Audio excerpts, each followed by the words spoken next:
Battery 10%. Connected to Aiden's iPhone. Connected to Aiden's MacBook Pro.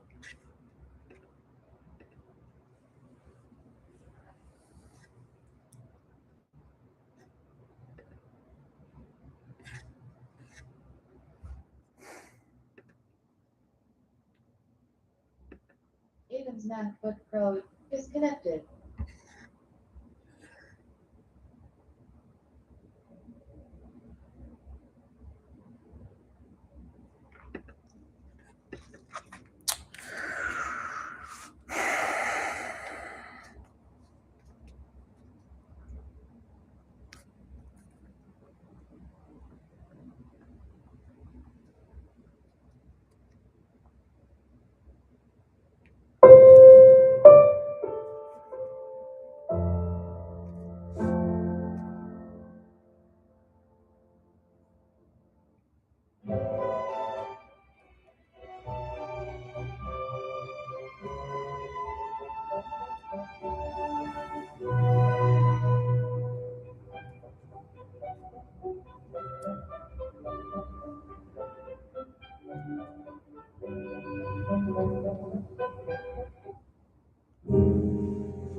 Prices of everyday essentials getting you down? Here's something to lift you up. Prices of everyday essentials getting you down? Here's something to lift you up.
Hope everybody's doing well on this Saturday.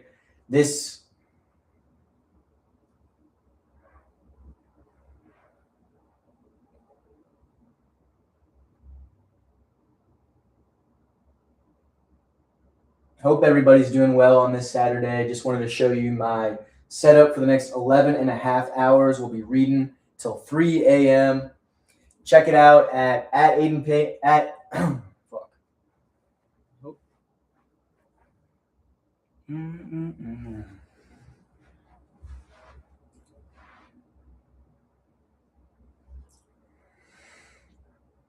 Just wanted to show you guys my setup for the next 11 and a half hours. We'll be reading here till 3 a.m.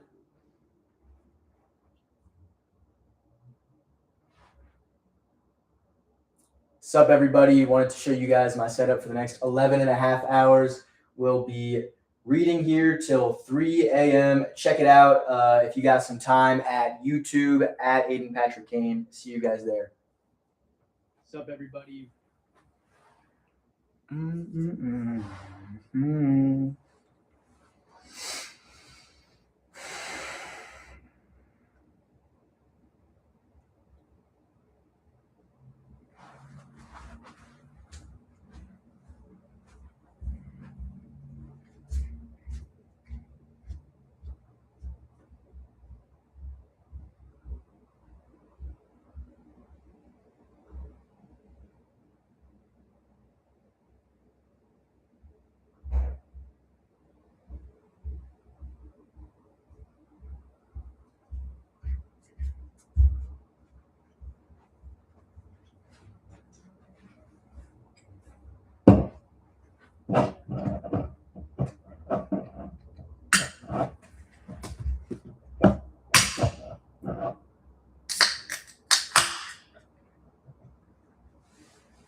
Sup everybody, wanted to show you my readathon setup for the next 11 and a half hours. This is where I'll be. Come check it out at Aiden Patrick Kane on YouTube. See you guys there. Sup everybody, wanted to show you my readathon setup for the next 11 and a half hours. This is where I'll be. Come check it out at Aiden Patrick Kane on YouTube. See you guys there. Sup everybody.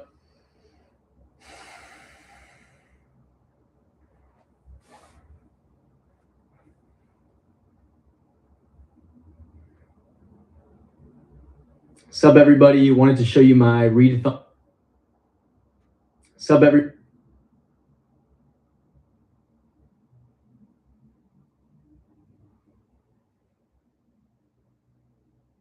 Sup everybody, wanted to show you my readathon setup for the next 11 and a half hours. This is where I'll be.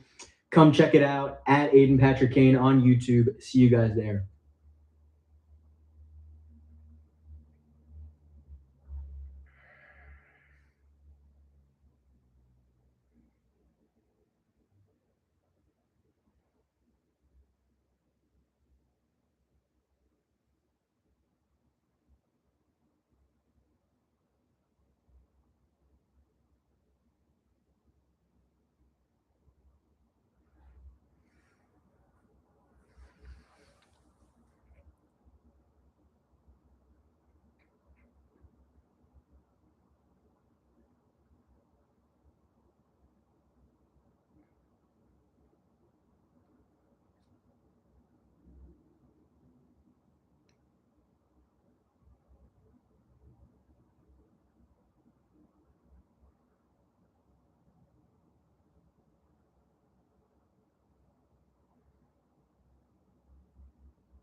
Sup everybody, wanted to show you my readathon setup for the next. Sup everybody, wanted to show you my readathon setup for the next 11 and a half hours. This is where I'll be. Come check it out at Aiden Patrick Kane on YouTube. See you guys there.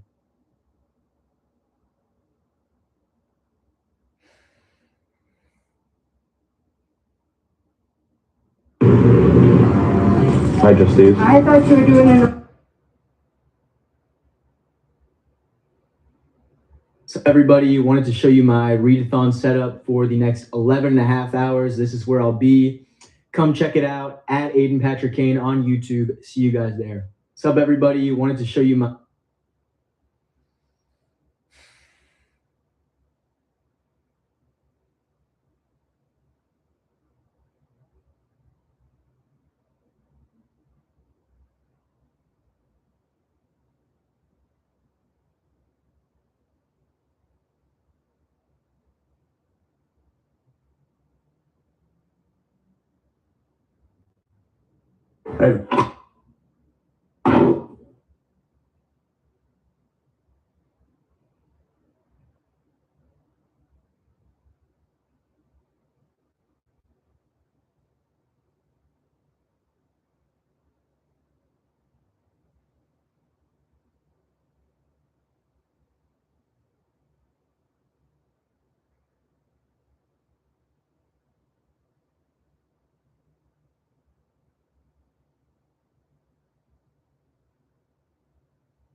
What's up, everybody? Wanted to show you my readathon setup for the next 11 and a half hours. This is where I'll be.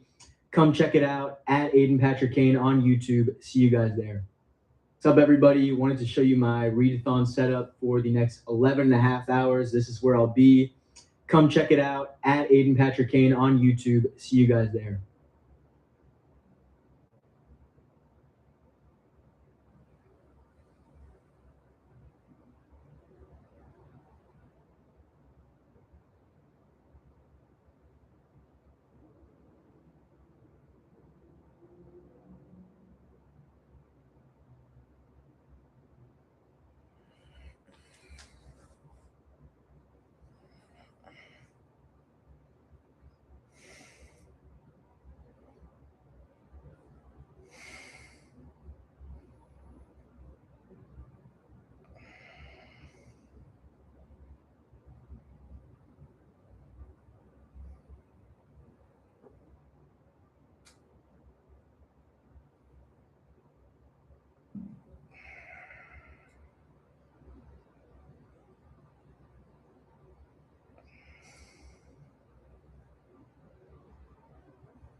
We had some of the longest.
What up, Platypus FN? What's going on, dog? I'm still getting everything set up. I don't really know who this is, but thank you for joining. We're about to get going in a second here.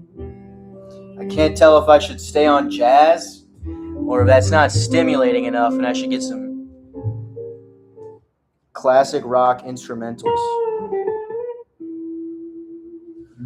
What do you think, Platypus FN? You think classic rock instrumentals or smooth jazz? The problem is it can't have words because Rove is going to get all confused because it listens for words. But I think if we just do wordless music, we should be good. Jazz. Sounds good. All right, let's do some jazz. Jazz in the background I'm pulling from Spotify. If you got a better playlist, let me know. But this thing's 11 hours. We got about 11 hours left. So we should be good to go. What's up, Robert Orfield? What is going on, brother? All right, I guess all that's left to do is start reading. So I guess since I got you both in here, we got a lot of choices. Finna read out loud or not? Yeah, I'm going to read out loud. Well, Robert, we just chose jazz, so this is tough. I think I'm going to choose jazz be the tiebreaker just to start out, and then if it gets boring, I'll switch over to rock. I mean, I'll be here for a while so we can experiment. So, fellas, we got a whole lot of choices. We got The Odyssey. We got Fahrenheit 451. We got Slaughterhouse 5. We got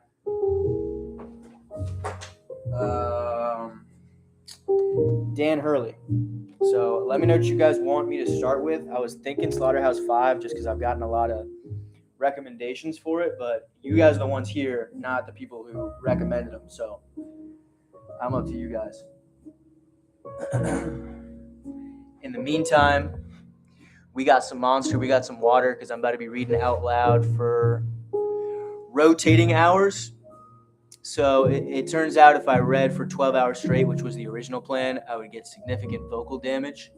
So I'm just going to be reading for an hour straight and then switch to reading without speaking, but also asking questions to my pal Rove over here, which is, I don't know if you guys know what that is. I don't really know if you guys follow my account much, but yeah, anyway, let's jump into it. So I guess I'm going to get started with Slaughterhouse 5.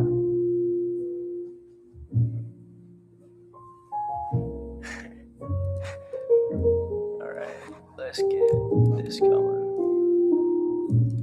I think this is fun.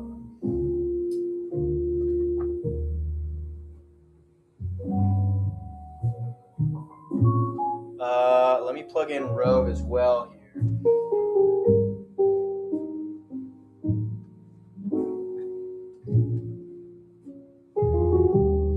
In case I have any questions as I read. Let me see who's still in this. This is my first ever YouTube live stream, so I can't really tell who's still in this. It says one person's in it, but it doesn't say who. So not like it really matters if I can't figure it out. Participants. Oh, you guys are both still in here, I think. All right, whatever. I'm being boring. Let's get into it. So that's not gonna work. Maybe zoom out a bit. Bear with me, fellas. I'm still figuring this all out. Does that give a solid view? Yes, it does. Turn off.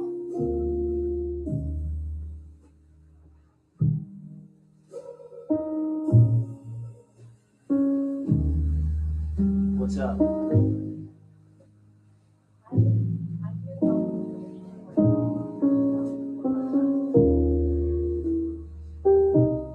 Turn off.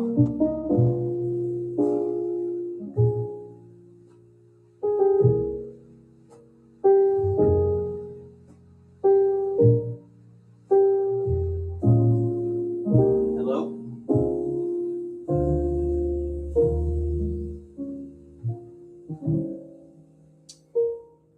The music is messing it up.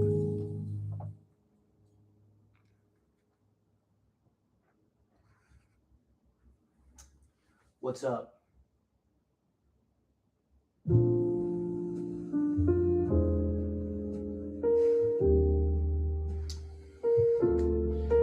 need to fix this.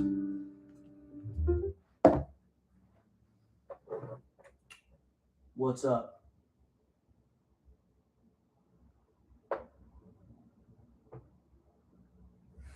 Well, this is embarrassing.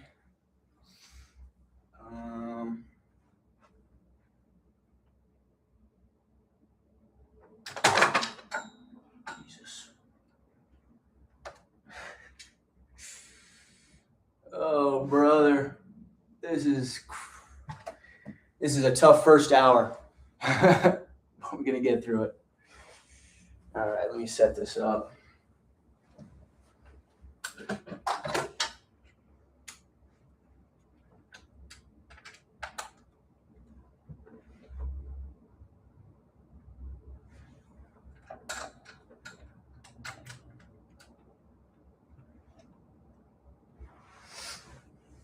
Okay. So I think the music in the background is messing with the voice because this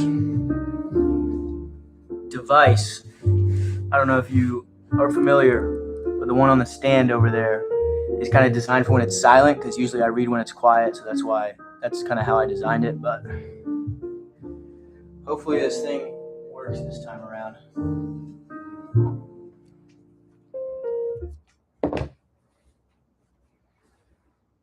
Yeah, it's kind of getting sorted out right now.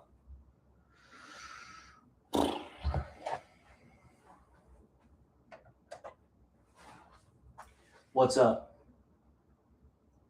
Hello, I'm here to help with information or any questions you have. What's on your mind today? Turn off.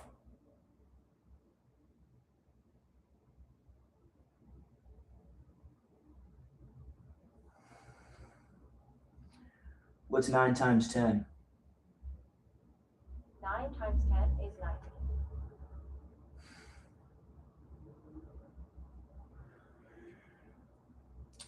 Who's the current president of the United States? Sure thing. Let me look that up for you.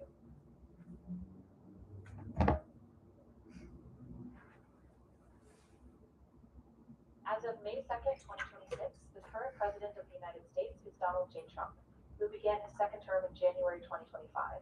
Here you go. Happy reading. Turn off.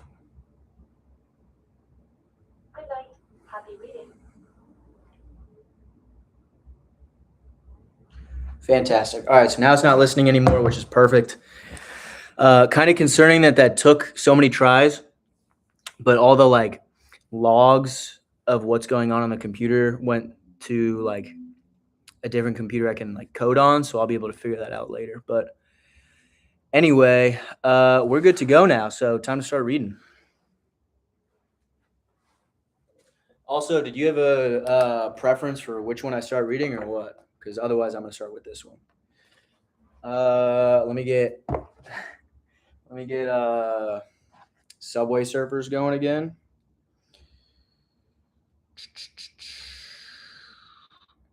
Thanks for joining, by the way, Robert. I'm curious how you found this stream, if it just popped up on your recommendations or if you are a subscriber or what, but thank you for joining regardless.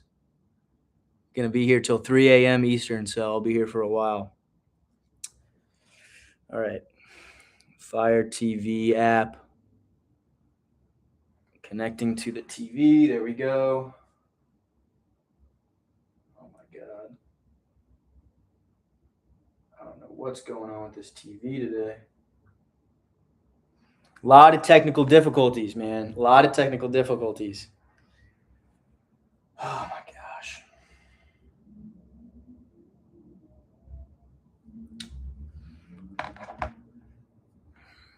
It shouldn't be this hard to watch Subway Surfers and read a book.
Yeah, man.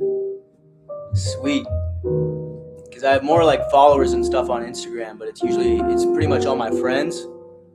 So I wanted to kind of find some new like people to find what I'm doing. It's pretty much building out this device and talking about it and stuff.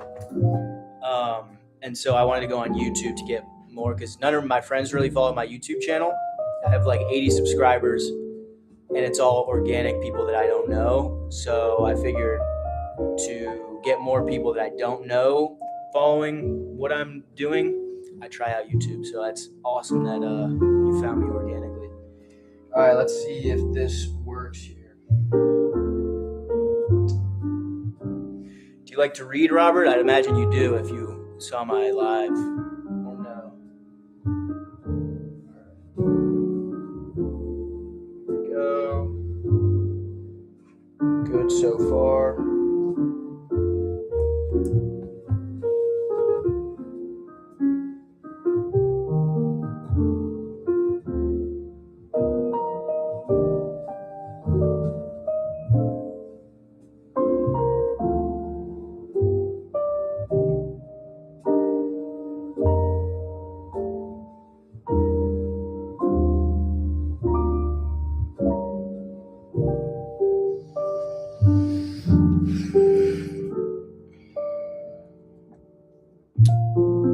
Reading will begin soon. All right, cool. So considering the fact that I was supposed to read from 3 to 4, but it took me an hour to get everything set up, I think it makes sense that I start reading now. So I would think I should pull this stuff closer, but I mean, I think this is fine. Yeah. That'll do. Get this down. Hold this. Well,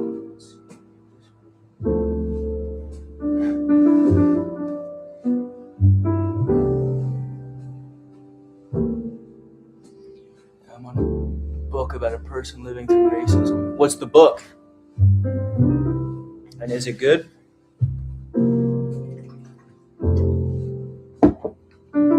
I need to get this computer closer so I can keep up with the chat. Let's see. Yeah, perfect. We got our winner. Subway Surfers is a little cut off, but I think we'll be fine. All right. crack this thing open.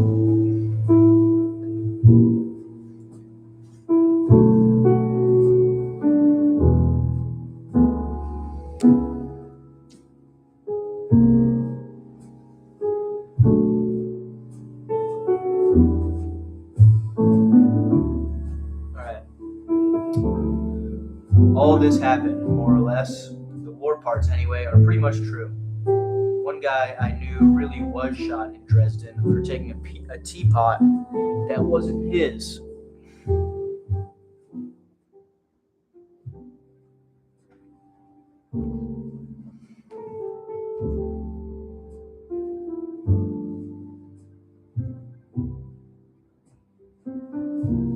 Where is Dresden?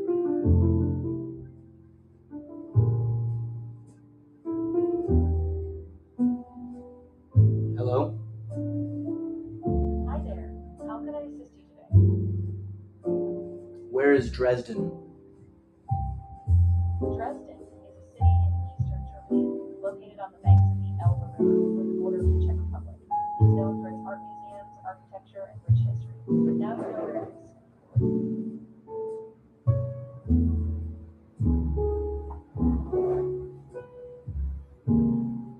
Turn off.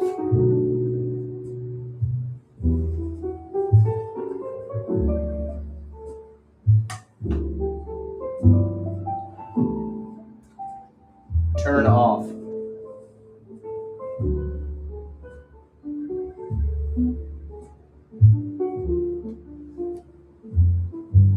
What's up?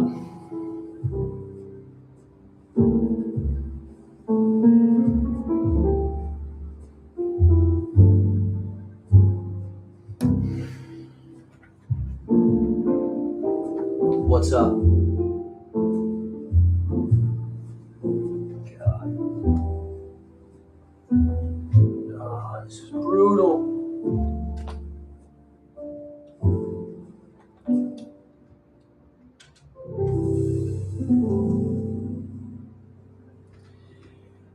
This day will go down in infamy in Rove history. I think when I do the original thing, when I turn it off, it gets messed up from the future, so that's something I'll need to fix. I need to keep like a notebook for all the things that break today, because I'm launching these devices on Monday, so this error rate is way too high. So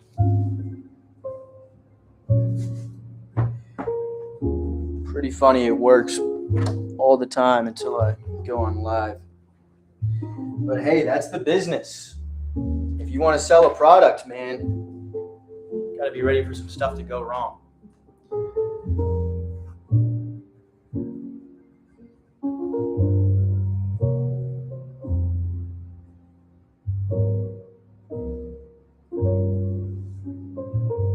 Of course. Could you provide a bit more detail on what you'd like to know more about? That way I can give you the most tailored information.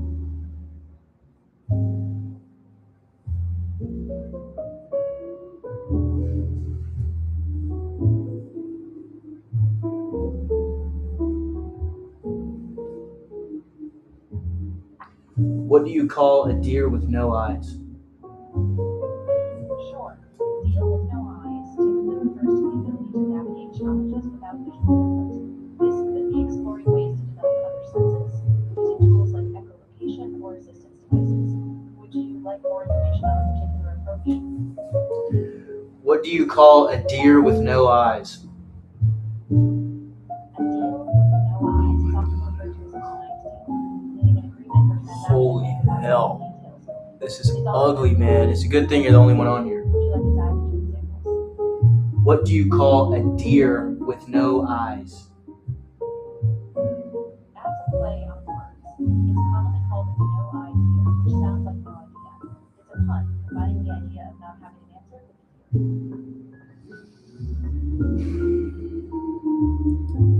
deer. Turn off. Good night. Happy reading. All right, cool. So I got the deer with no eyes thing. It took a few tries because it kept thinking I said deal with no eyes, like D-E-A-L.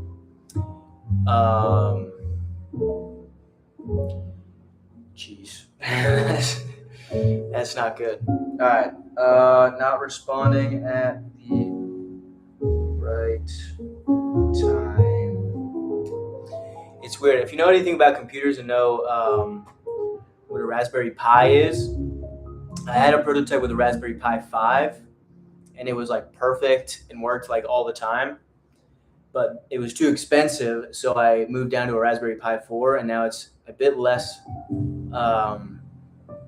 reliable. So I'll have to fix it, but yeah, that's why I'm taking notes and doing this 12-hour live stream. I have no idea. Yeah, it said that, but it was kind of quiet. I might need to turn up the volume on it so you can hear.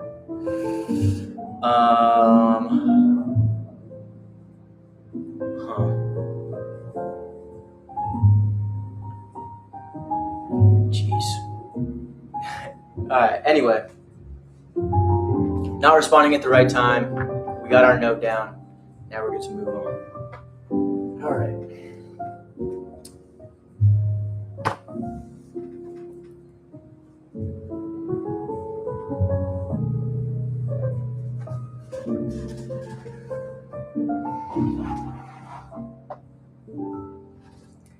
One guy I knew really was shot in Dresden for taking a teapot that wasn't his. Another guy I knew really did threaten to have his personal enemies killed by hired gunmen after the war. And so on. I've changed all the names. I really did go back to Dresden with Guggenheim money, God love it, in 1967. It looked a lot like Dayton, Ohio, more open spaces than Dayton has. There must be tons of human bone meal in the ground.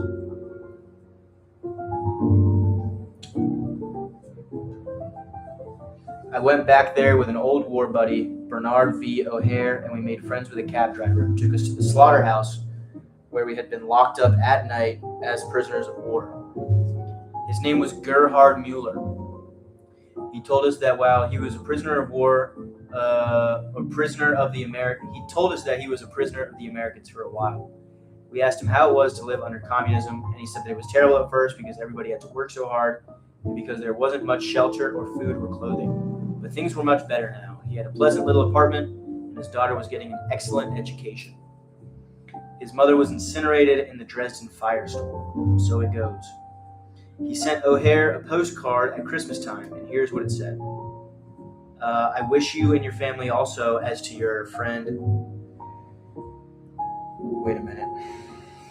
It's tough. Because reading out loud is tough because I need to actually focus on what's being said instead of only focusing on the words on the page. So his mother was incinerated in the Dresden firestorm, so it goes. He sent O'Hare a postcard at Christmas time, and here's what it said. I wish you and your family also, as to your friend, Merry Christmas and a Happy New Year. And I hope that we'll meet again in a world of peace and freedom in a taxi cab, if the accident will. I like that very much, quote, if the accident will. I would hate to tell you what this lousy little book cost me in money and time and anxiety. When I got home from the Second World War 23 years ago, I thought it would be easy for me to write about the destruction of Dresden, since all I would have to do would be to report what I had seen. And I thought, too, that it would be a masterpiece, or at least make me a lot of money, since the subject was so big. But not many words about Dresden came from my mind then. Not enough of them to make a book anyway. And not many words come now, either, when I have become an old fart with his memories in his Pall Malls, with his sons full grown. I think of how useless the Dresden part of my memory has been, and yet how tempting Dresden has been to write about. And I'm reminded of the famous limerick, there was a young man from Stamboul who soliloquized thus to his tool. You took all my wealth, and you ruined my health, and now you won't pee, you old fool. Don't know what that means. You took all my health, and you ruined my... I don't know what Stamboul is. If only I thought ahead and made it easy to have this thing respond. Let me try. Let's see. Hopefully it was just being annoying in the beginning and it'll be nice now. So. Tap the center to turn it back on.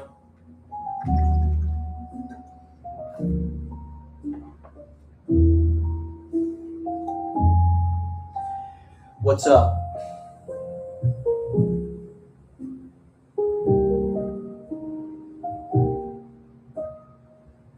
What's up?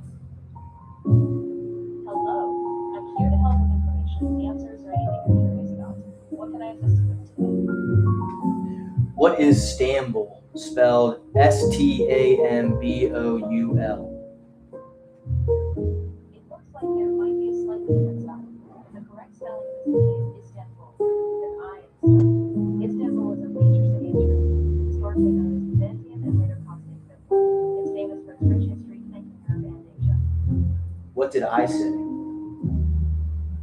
mentioned the spelling, Stanbul, which sounded similar to Istanbul but was slightly off. The correct spelling is Istanbul.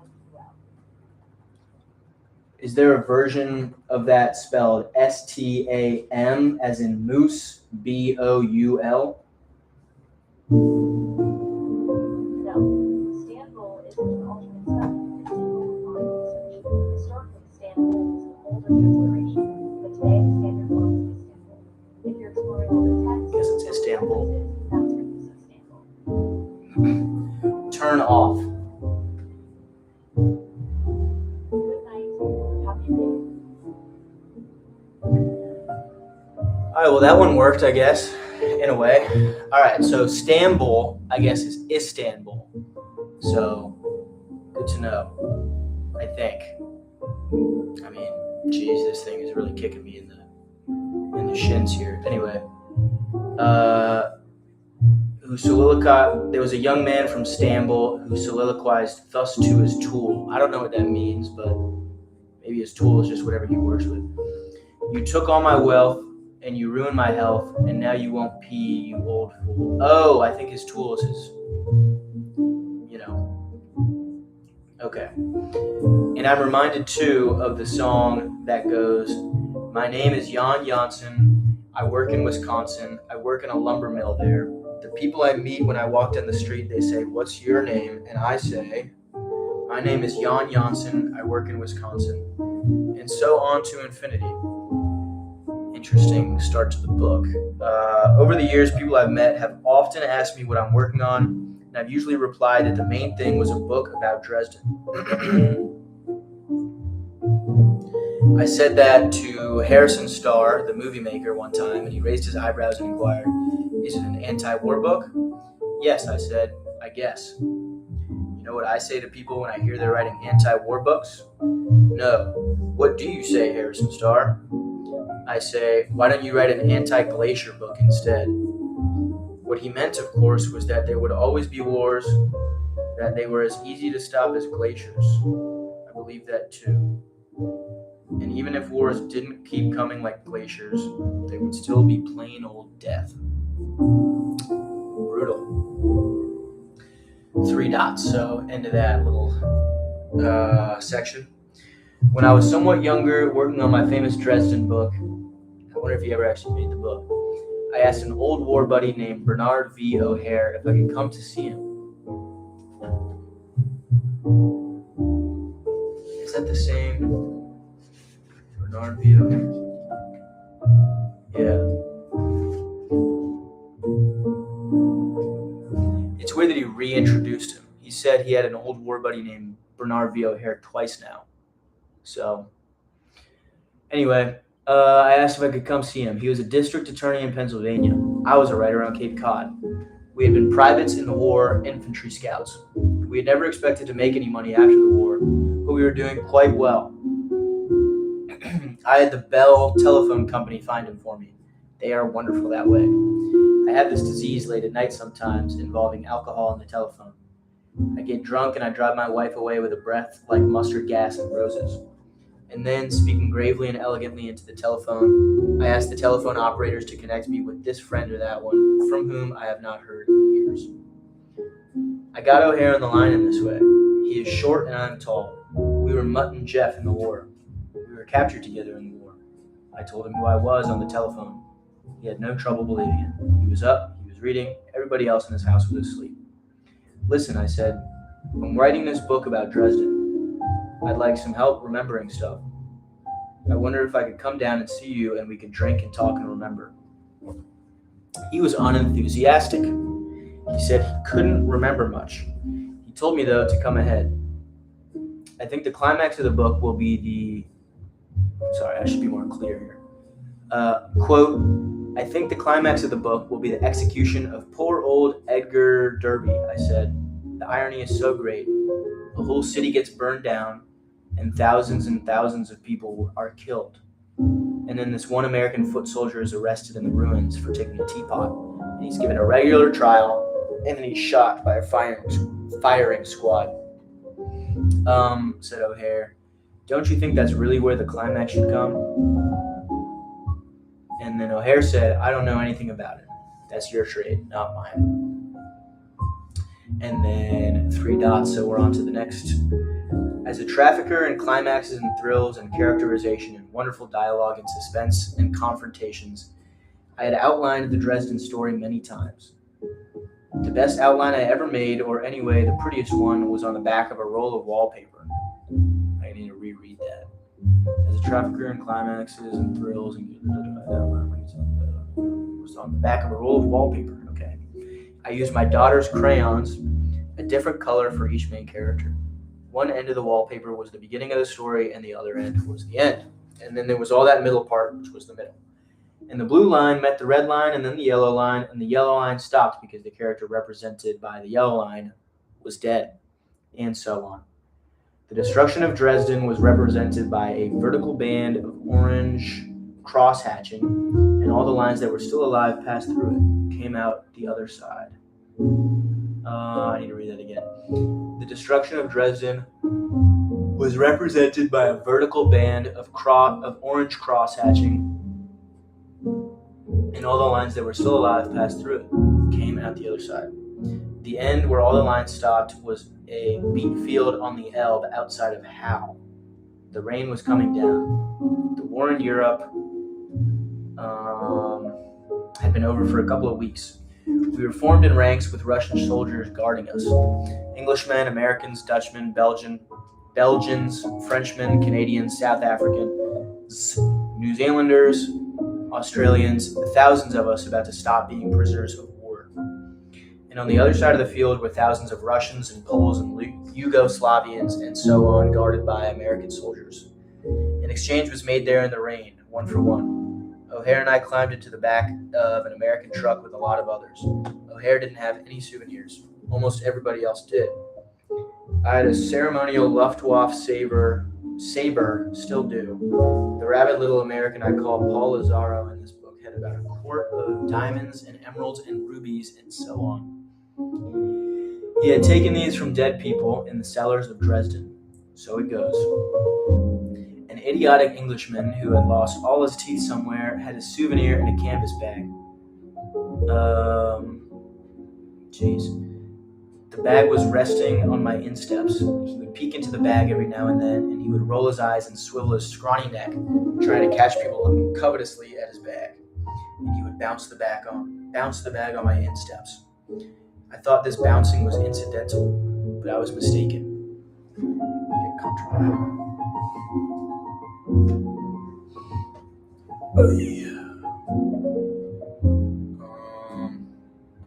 I guess for now I might as well show. No, I kind of need a show.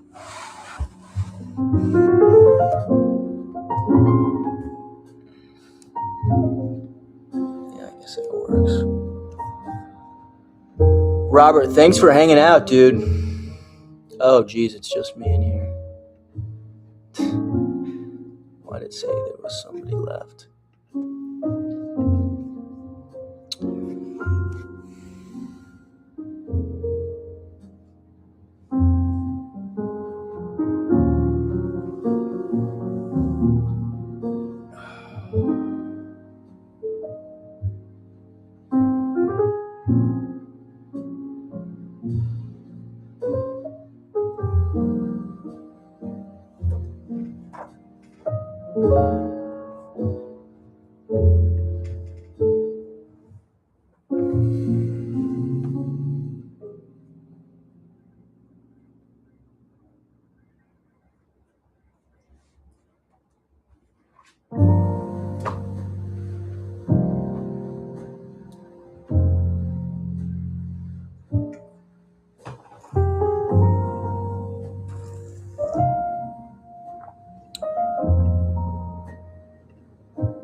shoot nights ever.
What's up? Hello. I'm here to help you with any information you need for, whether it's about history, science, or anything else. What would you like to dive into today?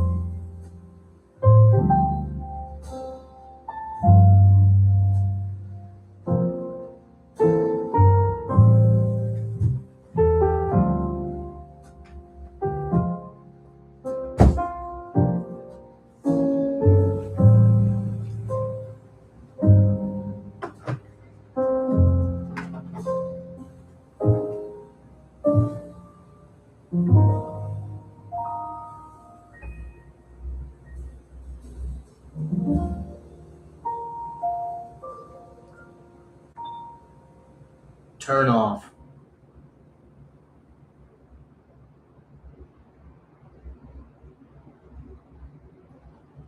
Hello? Hi there. I'm ready to assist you. Let me know what you'd like to learn about or explore today. Turn off. Good night. Happy reading. Sup, Robert? Good to have you back, brother. It says you just got back. YouTube is kind of being weird with its participant watch, but hopefully you haven't just seen me silent for the last 5 minutes. I'm not reading out loud unless someone else is in the chat, just to, it's kind of no point. But now that you're back, I'll continue. So he's kind of talking about how his time in the war and how he had just gotten out of prisoner camp. And he's on the drive back from prisoner camp with some of his former POWs, so he said. And also, let me know what book you're reading, because I don't think you ever did. I thought this bouncing was accidental, but I was mistaken. He had to show somebody what was in the bag. He's talking about one of his fellow POWs. And he had decided he could trust me. He caught my eye, winked, opened the bag. There was a plaster model of the Eiffel Tower in there. It was painted gold. It had a clock on it. There's a smashing thing, he said. And we were flown to a rest camp in France where we were fed chocolate malted milkshakes and other rich foods until we were all covered with baby fat. Then we were sent home and I married a pretty girl who was covered with baby fat too. And we had babies. And now they're all grown up. And I'm an old fart with his memories and his Pall Malls. I think Pall Malls are cigarettes if I'm not mistaken. What's up, LDP Studios? Hope we're doing well today.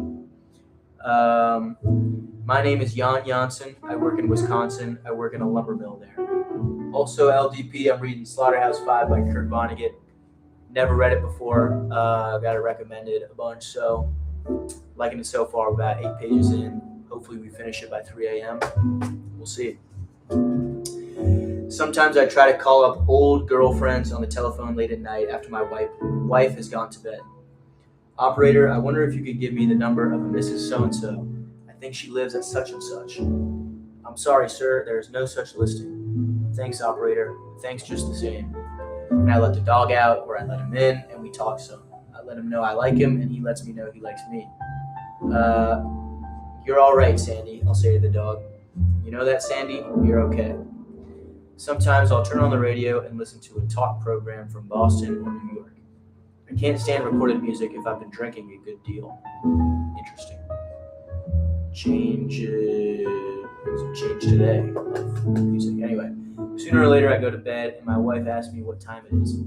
She always has to know the time. Sometimes I don't know and I say, search me. Whatever that means. I think about my education sometimes. I went to the University of Chicago for a while after the Second World War. I was a student in the Department of Anthropology. Getting comfy since I'll be here a while. Okay. At that time, they were teaching that there was absolutely no difference between anybody. They may be teaching that still. Another thing they taught was that nobody was ridiculous or bad or disgusting. Shortly before my father died, he said to me, you know, you never wrote a story with a villain in it. I told him that was one of the things I learned in college after the war. Try sit like this. So I'm facing you guys. There we go.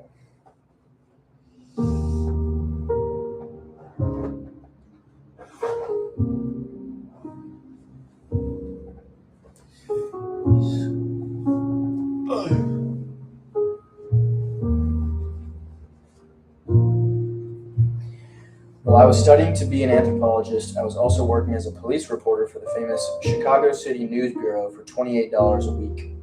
One time they switched me from the night shift to the day shift, so I worked 16 hours straight. We were supported by all the newspapers in town, and the AP and the UP and all that. And we would cover the courts and the police stations and the fire department and the Coast Guard out on Lake Michigan and all that. We were connected to the institutions that supported us by means of pneumatic tubes which ran under the streets of Chicago. Reporters would telephone in stories to writers wearing headphones, and the writers would stencil the stories on mimeograph sheets. Mimeograph sheets. The stories were mimeographed and stuffed into the brass and velvet cartridges which the pneumatic tubes ate. The very toughest reporters and writers were women who had taken over the jobs of men who'd gone to war. And the first story I covered, I had to dictate over the telephone to one of those beastly girls. It was about a young veteran who had taken a job running an old-fashioned elevator in an office building.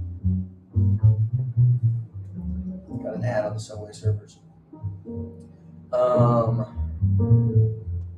was about a young veteran who had taken a job running an old-fashioned elevator in an office building. The elevator door on the first floor was ornamental iron lace. Iron ivy snaked in and out of the holes. There was an iron twig with 2 iron lovebirds perched upon it. This veteran decided to take his car into the basement, and he closed the door and started down. But his wedding ring was caught in all the ornaments. So he was hoisted into the air, and the floor of the car went down, dropped out from under him, and the top of the car squashed him. So it goes. Jeez. So I phoned this in, and the woman who was going to cut the stencil asked me, what did his wife say? She doesn't know yet, I said. It just happened. Call her up and get a statement. What? Tell her you're Captain Finn of the police department. Say you have some sad news. Give her the news and see what she says. So I did. She said about what you would expect her to say. It was a baby, and so on. When I got back to the office, the woman writer asked me, just for her own information, what the squash guy had looked like when he was squashed. I told her, she said. She was eating a Three Musketeers candy bar. Heck no, Nancy, I said. I've seen lots worse than that in the war. 3 dots, so skip forward a little bit. Jeez, YouTube will really let you run some ads if they want to. Even then, I was supposedly writing a book about Dresden. It wasn't a famous air raid back then in America. Not many Americans knew how much worse it had been than Hiroshima, for instance. I didn't know that either. There hadn't been much publicity. I happened to tell a University of Chicago professor. I don't even know what happened in Dresden, so I'm going to go ahead and ask my pal Rove here to figure it out.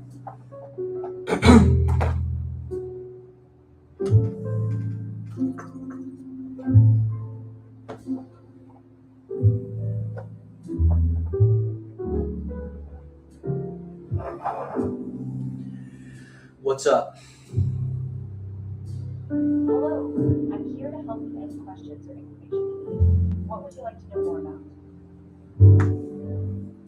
What happened at Dresden during the Second World War?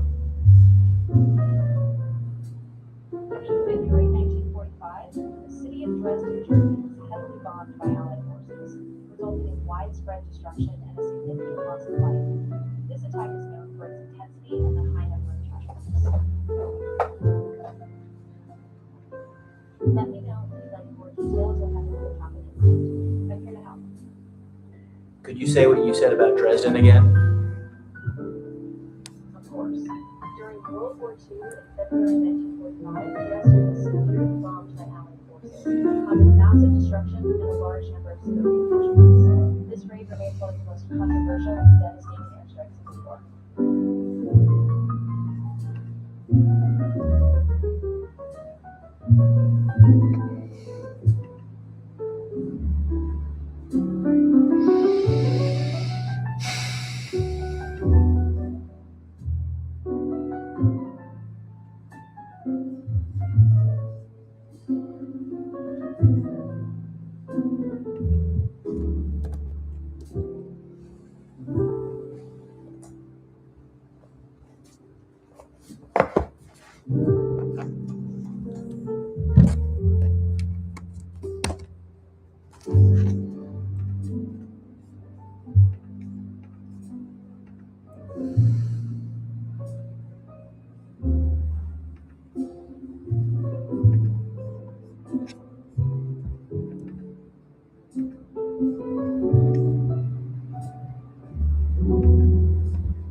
What's up, Robert? I was just standing up for a second because I opened up my stream in a different tab because I couldn't see the chat and the participants at the same time. So I had the participants open so I could see when people were in or not in. But I couldn't see the chat, so I didn't see what you were saying. But yeah, I am planning on doing more live streams in the future. Probably on, I think definitely on YouTube, because the problem with going live on Instagram, I'll get more people on there, is that it's hard to get people that aren't already following me to find it. Whereas on YouTube, or maybe I'll do it on TikTok in the future, they will actually show that I'm going live to someone that doesn't already follow me. So definitely planning on going live more in the future. Not really sure what I'll do yet. Last Saturday I streamed, I did a live stream on Instagram for 12 hours straight of me scrolling reels on my TV because I wanted to learn what makes the perfect reel, which is funny because I haven't, my reels have been pretty bad ever since then. But yeah, like every Saturday it'd be cool if I did a 12-hour live stream in some way, but what's it called?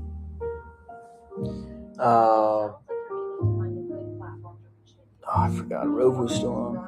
But yeah, let me know if there's anything else you'd want to see a live stream of. So anyway, get back to reading here.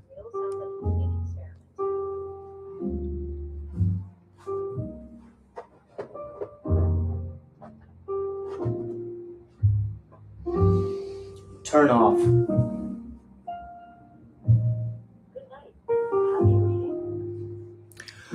I'm also curious if you can hear Rove when it speaks. You probably can't. This device down here, you probably can't very well because it's pretty quiet.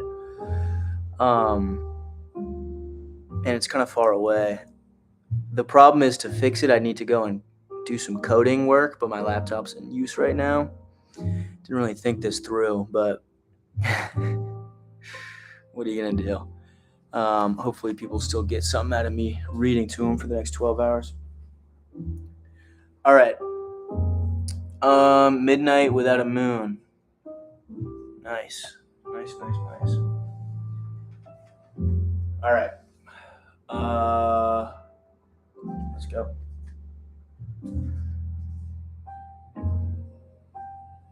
So I asked what happened in Dresden, because apparently the book says Dresden was worse than Hiroshima, which got the nuclear bomb on it in World War II. It says Dresden in East Germany got firebombed pretty bad. So that is what happened there.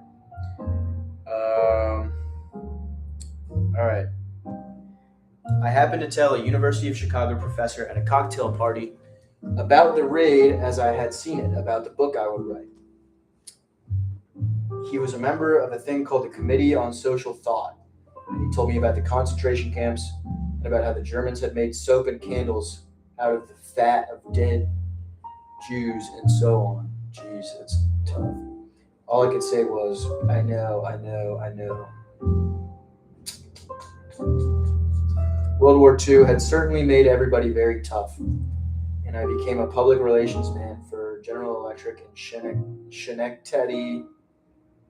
I don't know how you pronounce that. Schenectady, New York, and a volunteer fireman in the village of Alplaus where I bought my first home.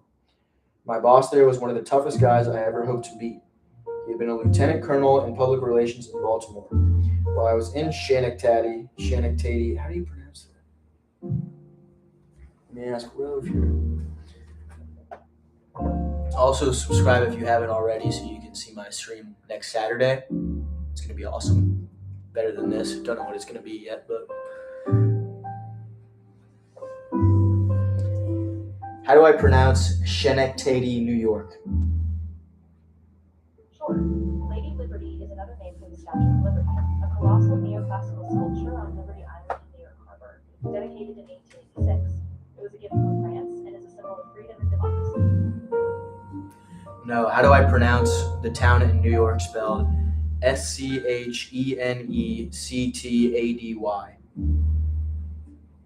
It's pronounced Schenectady, with the emphasis on the first syllable. Turn off.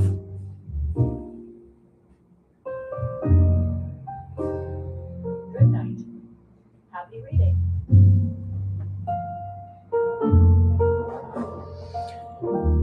Schenectady is how it's pronounced. Schenectady. Jeez, people believe in that. Start using Rove. It's brutal.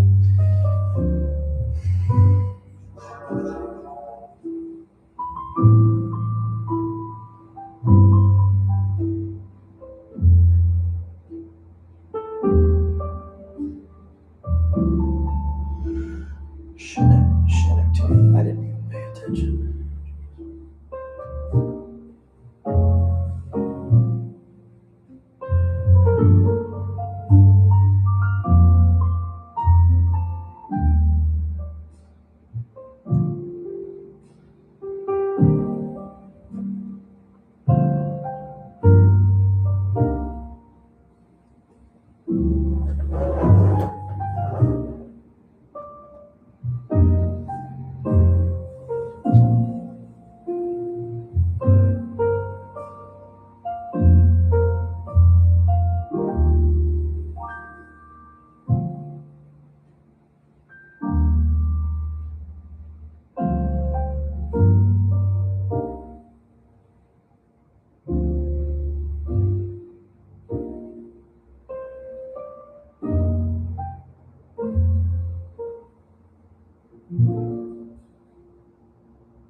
Schenectady.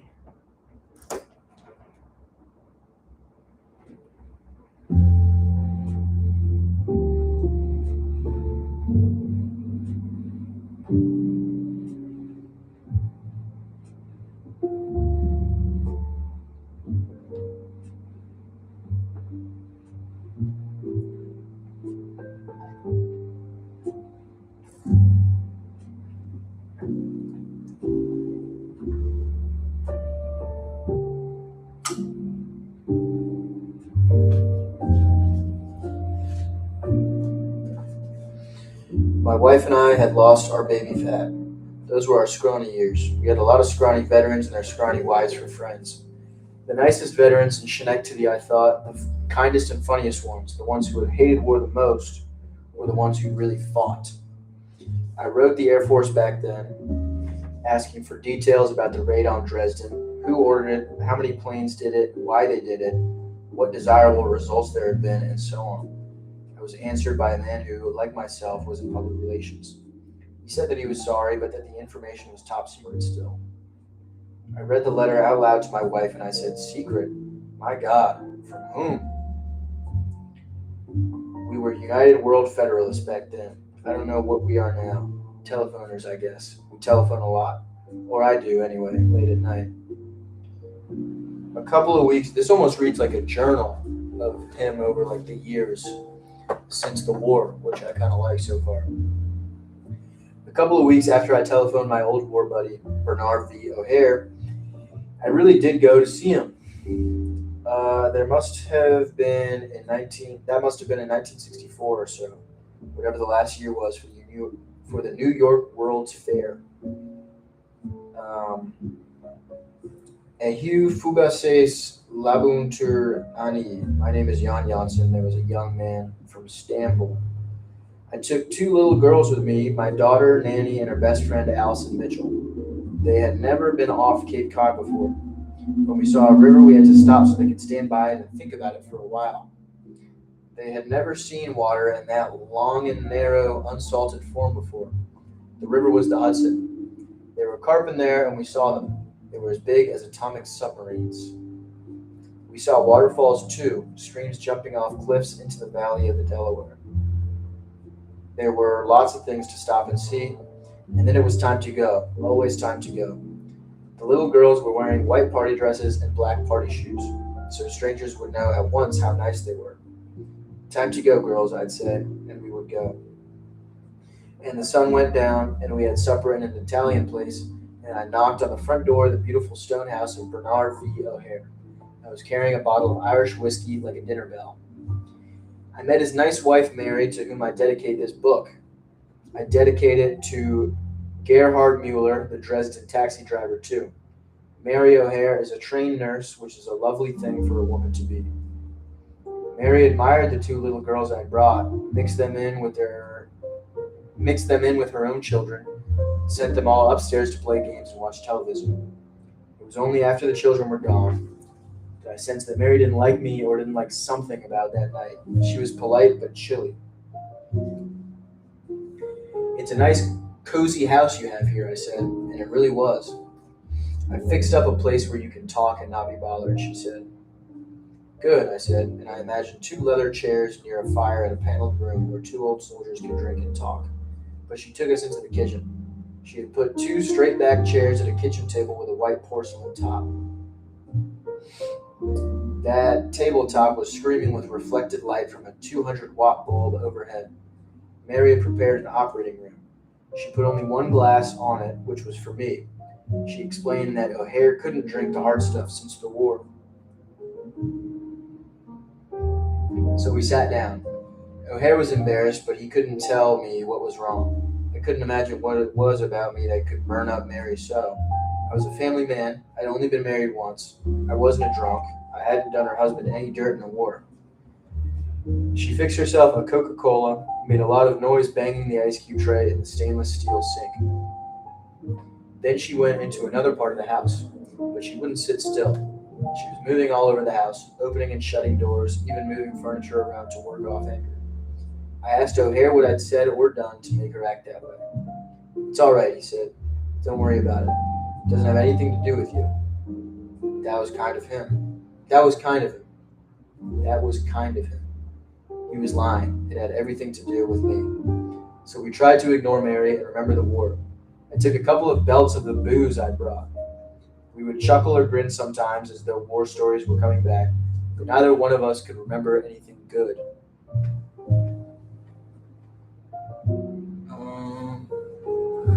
What's going on here?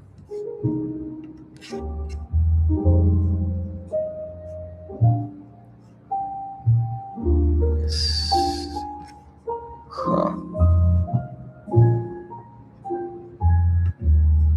This thing's being weird. 1 second.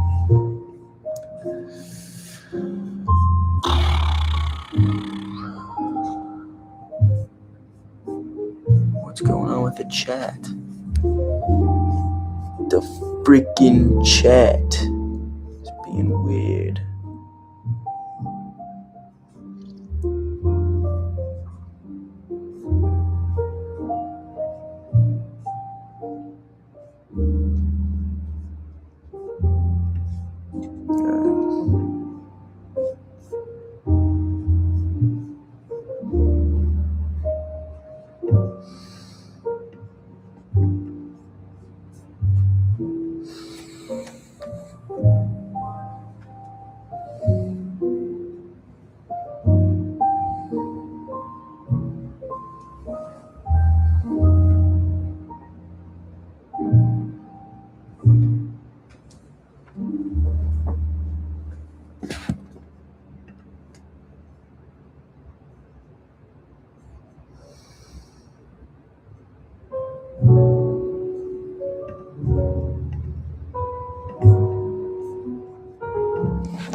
What is going on with this freaking chat, man?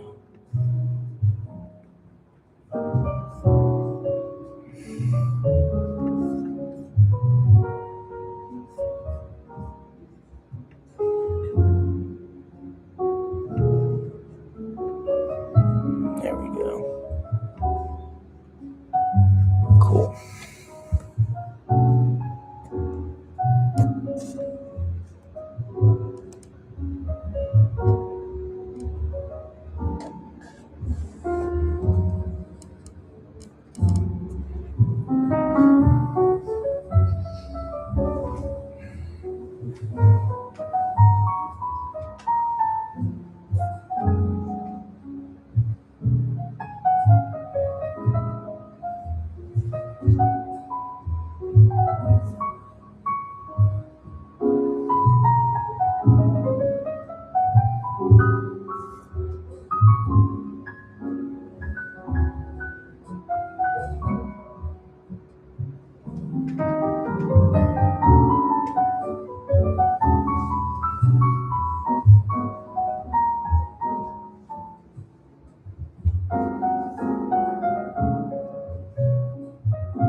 another tray of ice cubes from the refrigerator, banged it in the sink, even though there were already plenty of ice out. There was already plenty of ice out. Then she turned to me, let me see how angry she was, and that the anger was for me. She'd been talking to herself, so what she said was a fragment of a much larger conversation. You were just babies then, she said. What? I said. We were just babies in the war, like the ones upstairs. I nodded that this was true. We had been foolish virgins in the war, right at the end of childhood. But you're not going to write it that way, are you? This wasn't a question. It was an accusation. I don't know, I said. Well, I know, she said. You'll pretend you were men instead of babies, and you'll be played in the movies by Frank Sinatra and John Wayne or some of those other glamorous, war-loving, dirty old men. And war will look just wonderful, so we'll have a lot more of them, and they'll be fought by babies like the babies upstairs. So then I understood. It was war that made her so angry. She didn't want her babies or anybody else's babies killed in wars. And she thought wars were partly encouraged by books and movies. So I held up my right hand and I made her a promise. Mary, I said, I don't think this book of mine is ever going to be finished. I must have written 5,000 pages by now and thrown them all away. If I ever do finish it, though, I give you my word of honor, there won't be a part for Frank Sinatra or John Wayne. I tell you what, I said, I'll call it the Children's Crusade. She was my friend after that. O'Hare and I gave up on remembering, went into the living room, and talked about other things. We became curious about the real Children's Crusade, so O'Hare looked it up in a book he had, Extraordinary Popular Delusions and the Madness of Crowds, by Charles Mackay, LLD. It was first published in London in 1841. Mackay had a low opinion of all crusades. The Children's Crusade struck him as only slightly more sordid than the 10 Crusades for grown-ups. O'Hare read this handsome passage out loud.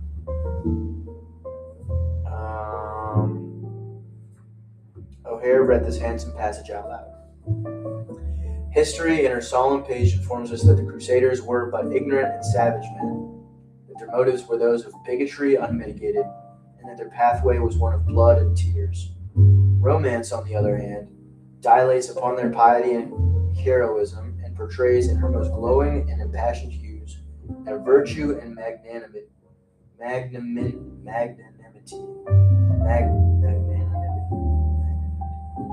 magnanimity, the imperishable honor they acquired for themselves, and the great services they rendered to Christianity. Jeez. And then O'Hare read this. Now, what was the grand result of all these struggles? Europe expended millions of her treasures and the blood of 2 million of her people, and a handful of quarrelsome knights retained possession of Palestine for about 100 years. Mackay told us that the Children's Crusade started in 1213 when 2 monks got the idea of raising armies of children in Germany and France and selling them in North Africa as slaves. 30,000 children volunteered, thinking they were going to Palestine. They were no doubt idle and deserted children who generally swarm in great cities, nurtured on vice and daring, said Mackay, and ready for anything. Pope Innocent III thought they were going to Palestine too, and he was thrilled. These children are awake while we are asleep, he said. Most of the children were shipped out of Marseille, and about half of them drowned in shipwrecks. The other half got to North Africa, where they were sold. Through a misunderstanding, some children reported for duty at Genoa, where no slave ships were waiting. They were fed and sheltered and questioned kindly by good people there, then given a little money and a lot of advice and sent back home. Hooray for the good people of Genoa, said Mary O'Hare. I slept that night in one of the children's bedrooms. O'Hare had put a book for me on the bedside table. It was called Dresden, History, Stage, and Gallery by Mary Andel. It was published in 1908, and its introduction began, It is hoped that this little book will make itself useful. It attempts to give to an English reading public a bird's eye view of how Dresden came to look as it does architecturally. This introduction sets the tone for exploring how Dresden Fucker been on the whole time. It notes the city's evolution and its historical influences, offering insight to the reader about the journey. If you'd like, I can provide more details from the book.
What's up, Animal Basketball Association? This YouTube stream kind of sucks because I got on one browser I got like the stream going so I can see if there are people in the chat or on the stream, and then in the other one, in another window, I got the chat pulled up so I could hope to see that if there's someone in there on one screen, and then the other one is what the chat is, but the chat isn't updating on the other one. So it is what it is. Can't have it all.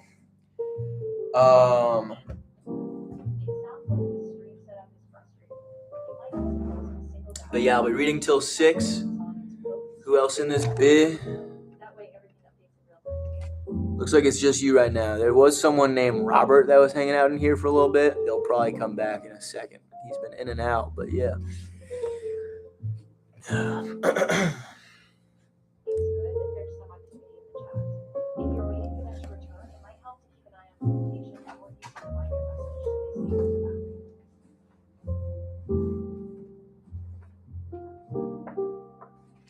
Switch to Instagram. Nah, I'm staying on, do you know who I am or not? I have no idea who you are. I'm staying on YouTube just because it's like getting new people to see the stream, like people that don't already know me, because if it were on Instagram, it would only be my followers. So I'm staying on YouTube for today. I got some new subscribers out of it, which is cool. So far, I think I got like 2 or 3. But next week, we'll see. I'll assess for next week's stream. True. Are you going to say who you are or not? Anyway, I gotta start reading. My voice is getting fried. I got 9 hours left, so it's time to start reading. Robert, what's up, brother? You're still here? Okay, cool. If your name didn't pop up in participants, I was about to freak out on YouTube. Maybe I got to go on Twitch next week. Maybe their stuff is better because this is pretty messed up. You got motion, Robert. Robert does have motion. Robert's the man. All right, guys. It's time to read with Rove. Let's go.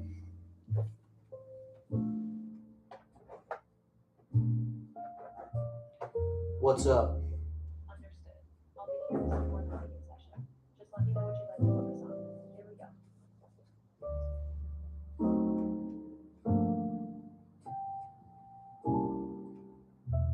Where is Genoa? Genoa is a port city in northern Italy, located along the Ligurian Sea. It's known for its rich maritime history and beautiful medieval architecture.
I kind of want to manually turn on the volume, or turn up the volume rather, or I can just bring the computer closer. I mean, it's only far away so people can see Subway Surfers, but honestly, we're not gonna pander to those people. So I'm going to go ahead and set up the laptop in a better way. That sounds like a crafty solution. Adjusting the setup can help improve both your view and the overall experience for everyone. Once you're ready, let's keep going.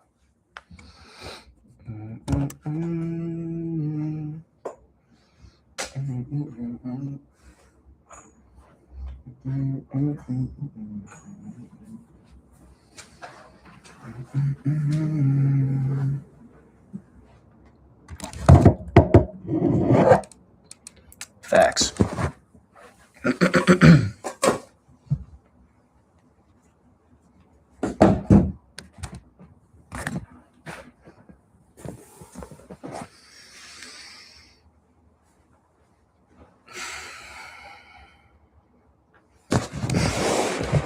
Up close and personal. There we go. Got it. Setting up your device closer can definitely make things more What if you could convenient. AirPlay Rove to Let the me know if you need TV? any guidance on optimizing your audio or video. Turn off.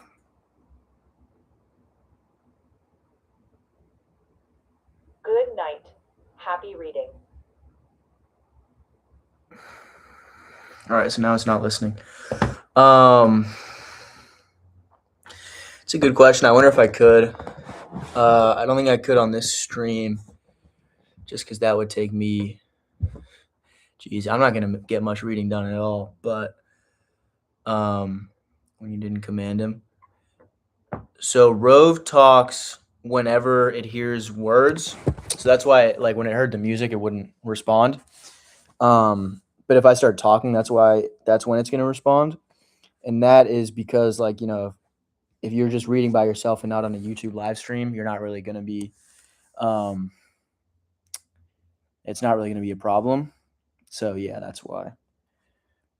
But yeah, I'm going to get this thing going again. I'll check the chat at the end of every page. So that way you guys aren't just commenting into the void. There shouldn't be any other audibles.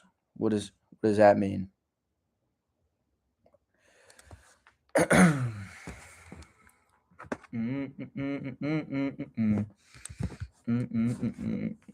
Because if I'm talking to you guys, the chat, then Rove is going to hear that too. And so that's why when you're reading alone, there shouldn't be any other audibles. Exactly. So that's how I designed it. Now, the issue now is that, like, the white screen is kind of hard for the computer to pick up, which is a little unfortunate for the stream. But all right. Let's see. Fuck. Push it back. I think that's fine. I'll go like that.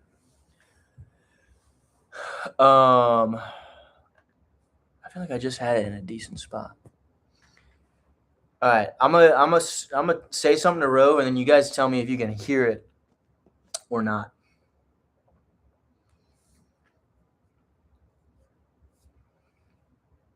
Now, the nice thing is this is like a 15-second animation, but I just made it so that you can tap. Sup, fool? Hi there. I'm here to help with information, facts, or anything you're curious about. What would you like to know more about?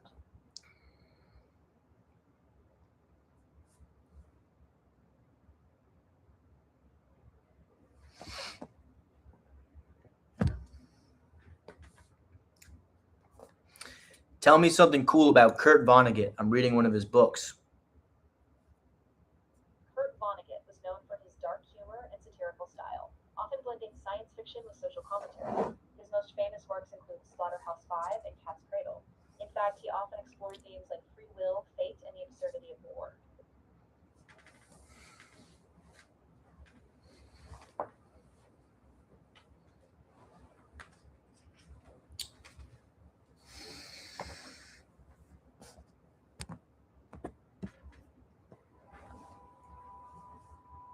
Is Kurt Vonnegut alive?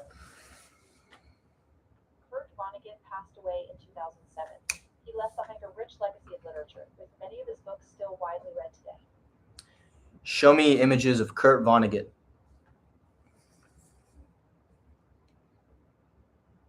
Here you go.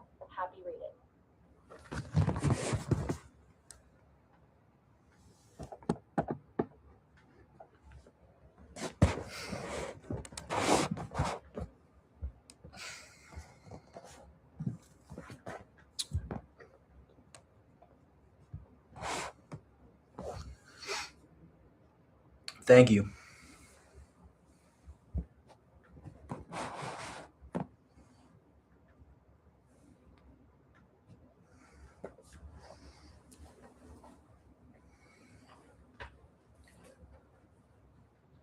What's up?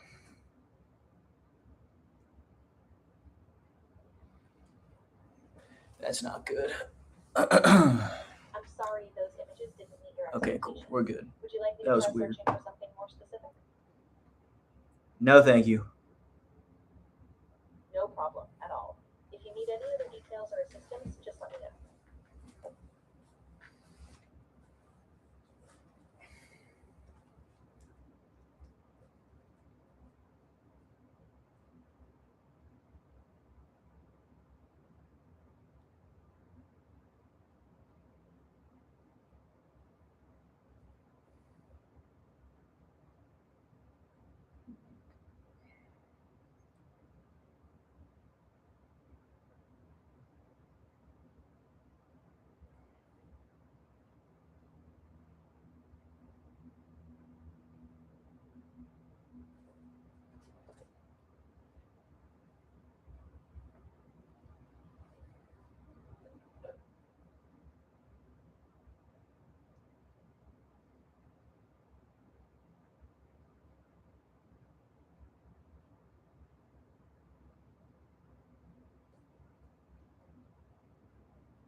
All right, so this page, he talked about how he took his daughters to. Or details you'd like me to explain, just let me know.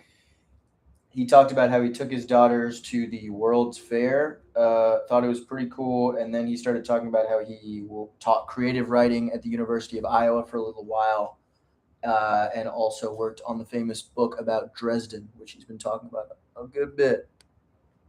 So that's that. Got it.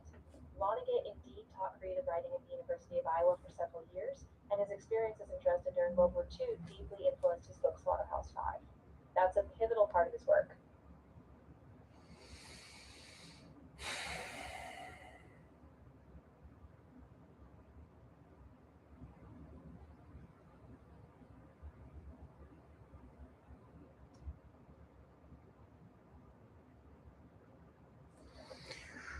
Robert, man, I think it's honestly like a good investment. So if you pay for it, it'll pay for itself, and just the capacity you'll have to make more money in the future with all the knowledge and experience of the world you can gain from having Rove. So that's what I would say. That's an insightful way to look at it. Building knowledge and experience can definitely offer future opportunities. It's all about applying what you've learned along the way.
What is the Gideon Bible?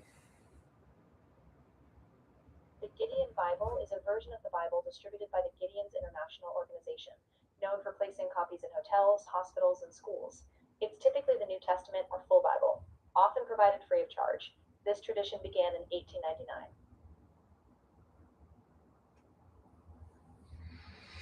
Is there anything different about that version than a traditional version of the Bible? Yes, the Gideon Bible often focuses on specific translations, commonly the King James Version or the New International Version. It's usually shorter and widely distributed, whereas traditional versions can vary in length and translation details.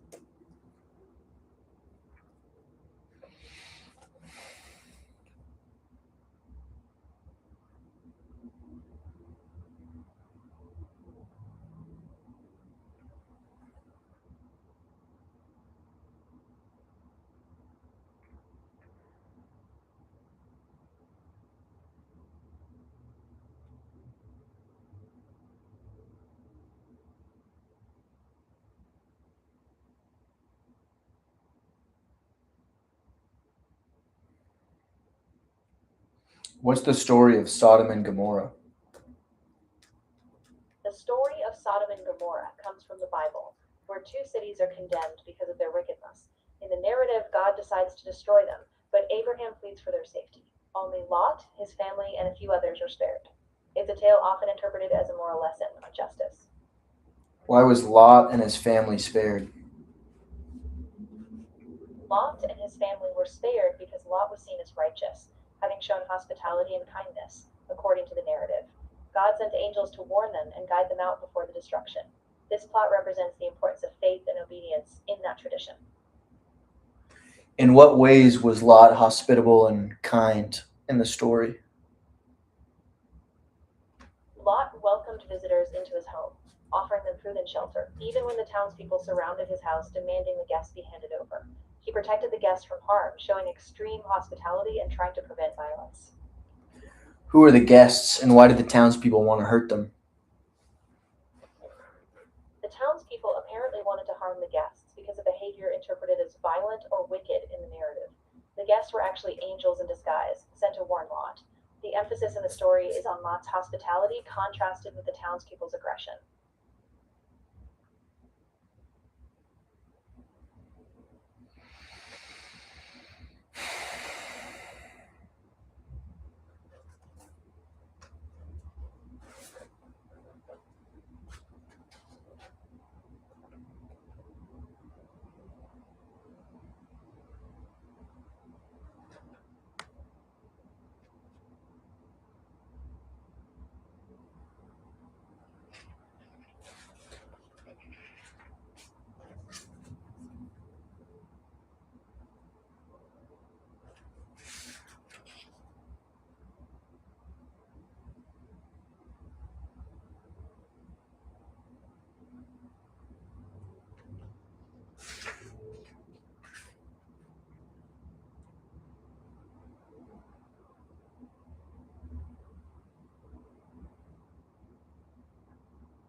Did something happen to Lot's wife, Lot's wife in the story?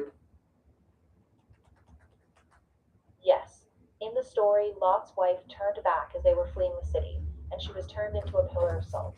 It's often seen as a symbol of not looking back or disobeying divine instructions.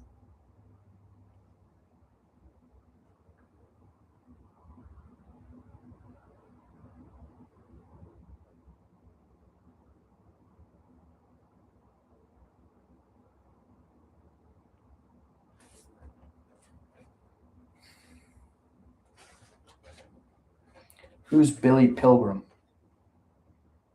Billy Pilgrim is the protagonist of Kurt Vonnegut's novel Slaughterhouse-Five. He's a soldier who becomes unstuck in time, experiencing moments from his life, including the bombing of Dresden, out of chronological order.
What does spastic mean?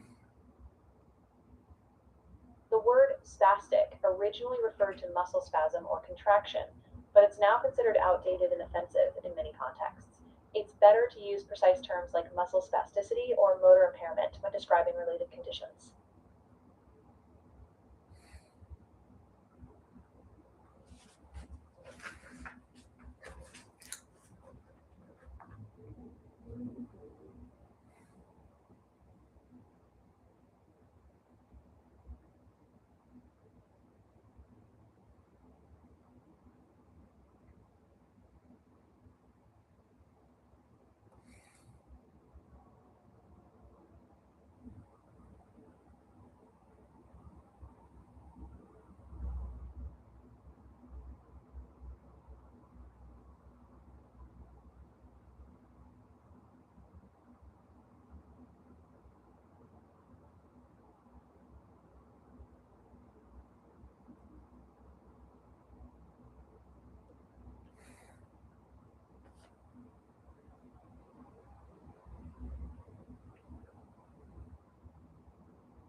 It's okay to take a moment here. If you'd like to discuss more or need information, feel free to ask.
Show me a picture of the Slaughterhouse-5 cover.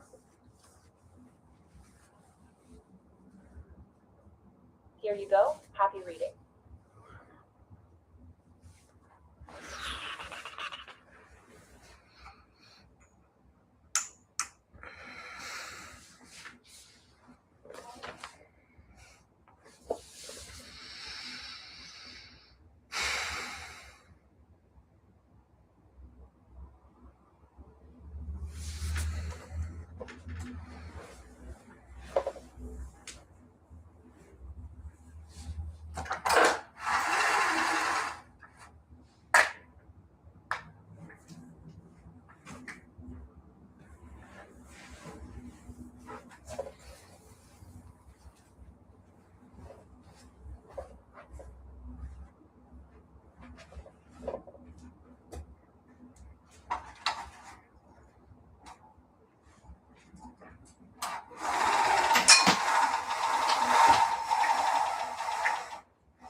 What is going on?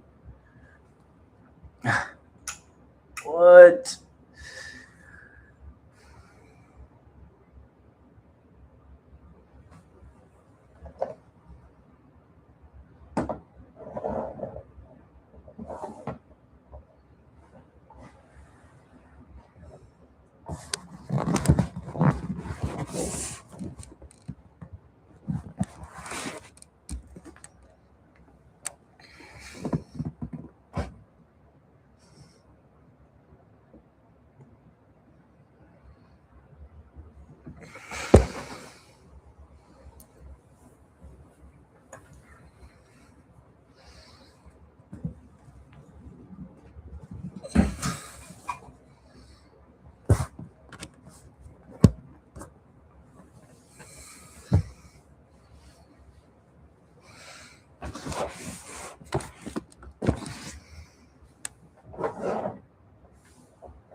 What's up?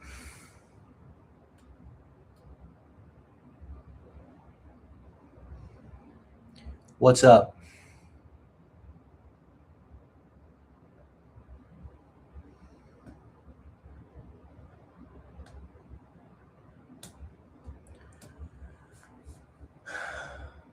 What's up?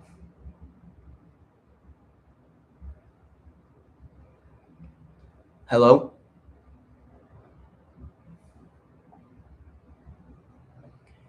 Hello?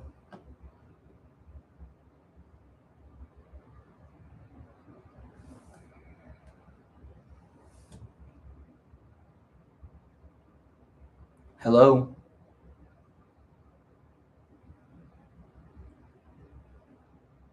Show me an image of something. Sure. Could you let me know what specific image you're looking for or any details you'd like to see? That will help me find the right one.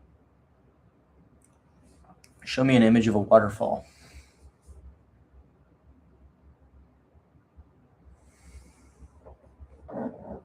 Here you go. Happy reading.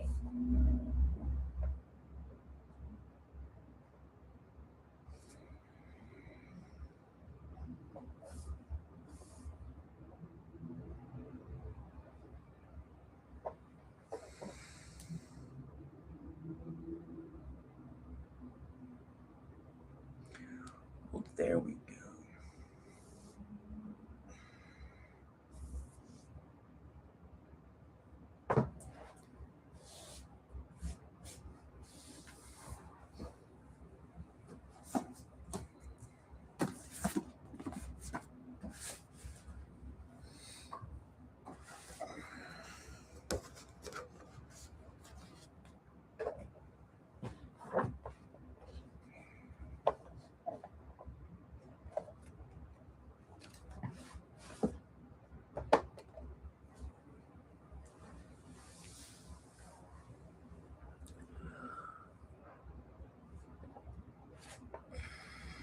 What's the most famous waterfall in the world?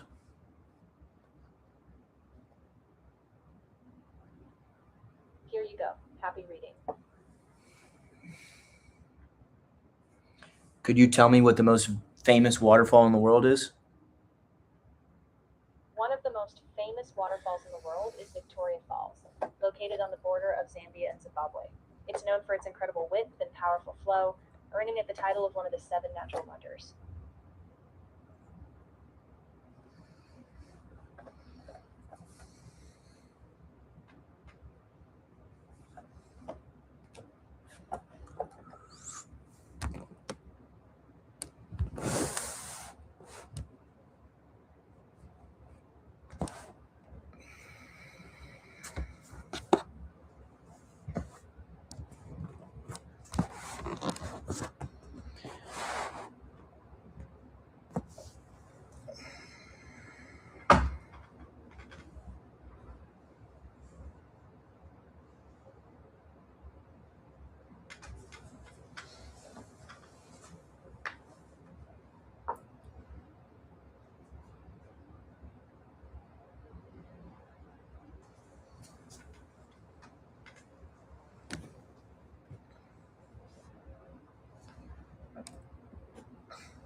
No!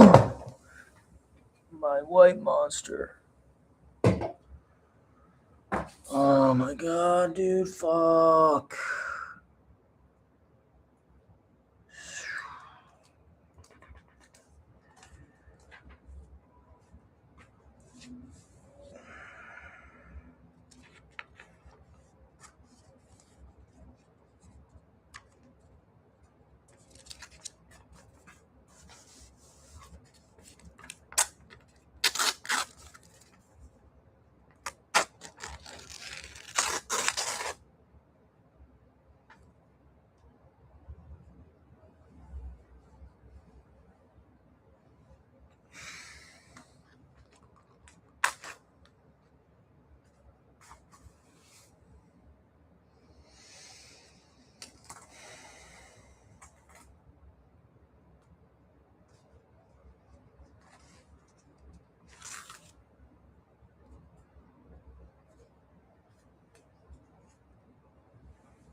Gosh.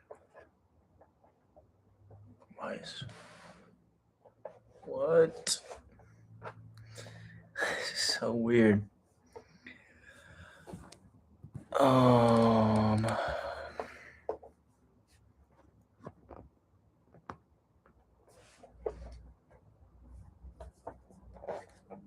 What's up, Robert? I'm trying to set this thing up so that you can read what's on the screen, because if I just put it down, the glare makes it What makes Victoria Falls so remarkable is its immense width, over a kilometer wide, and its massive water flow. It's also the largest curtain of falling water in the world, creating a stunning display.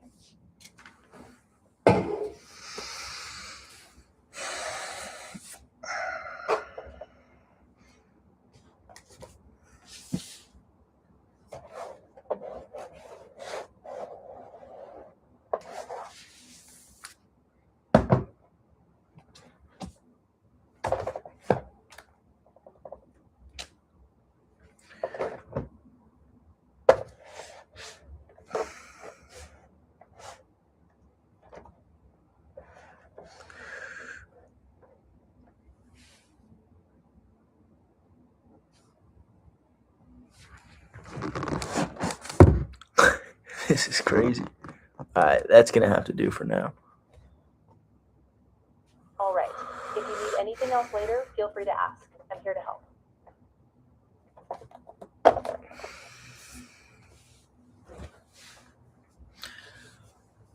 I knocked over my white monster a minute ago. Well, no one was in here, which was good that no one saw that. I'm here to help you stay focused. But we're all good now. If you'd like, we can find ways to manage distractions Come or explore on. techniques for staying calm. What You know happened? might work for you.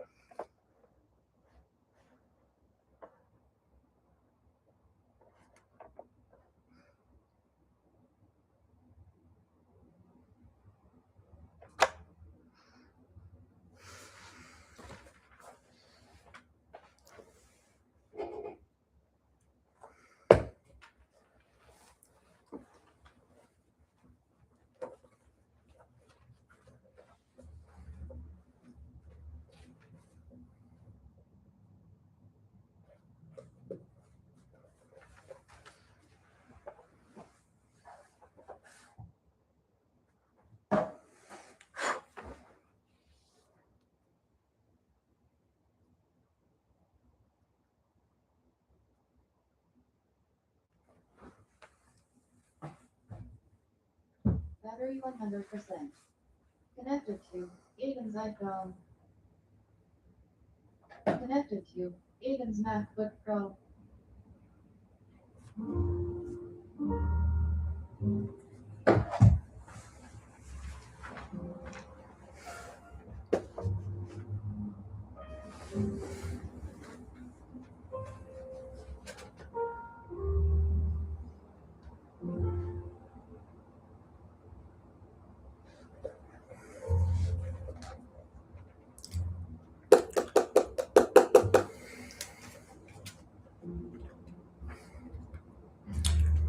What's the coolest waterfall in the world? Many people consider Angel Falls in Venezuela the tallest and one of the most awe-inspiring. It drops over 3,200 feet, making it the highest uninterrupted waterfall in the world. Show me images of it.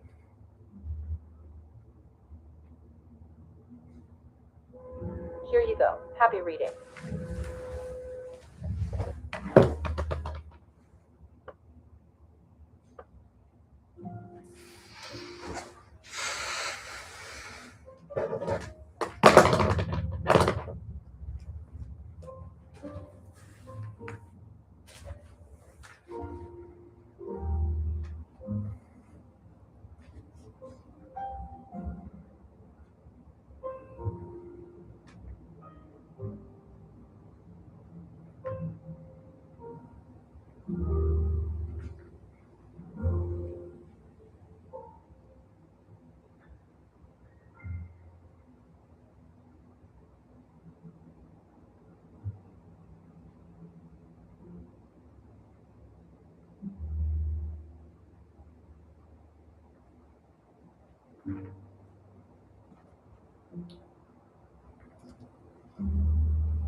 Right now, the author is talking about the book he wrote. I think he's using fictional characters. So the main character in his book about the war is named Billy. Billy fought in the war and had two kids, and now he's talking about what happened to his kids. So one of them um, turned to be optometrist, like Billy. Billy's rich after he fought in the war, and then his daughter married an optometrist. So, or no, his son turned into a Green Beret actually. So yeah. It sounds like you're describing the fictional life details of Billy Pilgrim. If you need any more details or want to explore a specific aspect further, I'm here to help.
Still the number one person in the chat, man.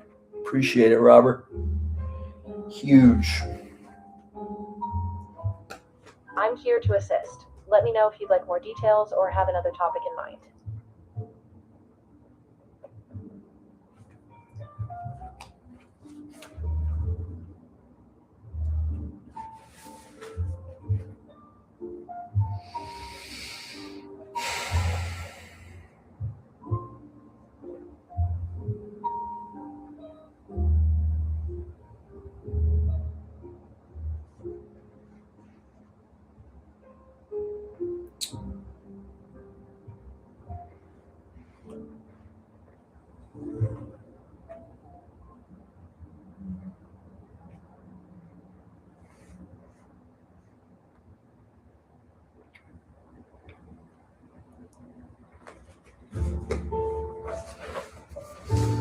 There's kind of no point to the Subway Surfers, and it's really bothering me in the corner of my eye, so. I'm sorry you're feeling that way. It might help to take a short break, focus on something soothing nearby, or gently adjust your surroundings. There we go. Let me know how else I can support you. All better. I'm glad to hear that. If you need any more support or have more questions, just let me know.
What are some characteristics of an Edwardian grand piano? An Edwardian grand piano typically features intricate inlays, elegant carved legs, and a polished wood finish, often with ornate decoration reflecting the early 20th century craftsmanship. They're known for a rich tonal quality and a sophisticated design.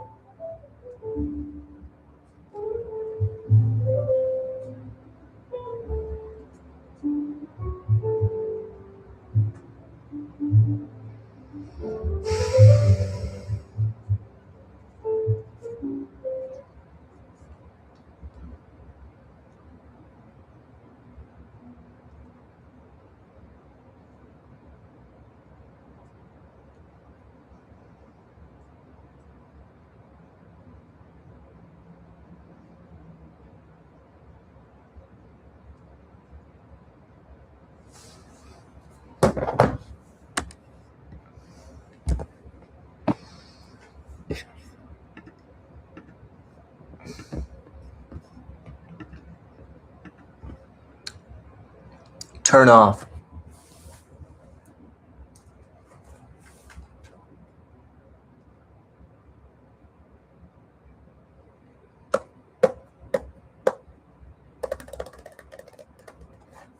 This freaking command is really annoying. I'm here to help. Let's try to break it down together. Feel free to share more details about what's causing frustration and we can work through it. Turn off. Good night. Happy reading. All right. I mean, it's saying no one's in here. If someone is in here, go ahead and comment. I don't really trust YouTube to tell me because it's been saying no one's in here, but then people comment. So anyway, it's 6, so it's time to start reading out loud again. I don't think anyone's even in here though. So if you are, comment. Otherwise, I'm going to talk to myself for the next hour.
I'm having here on this porch. You know what would make this better?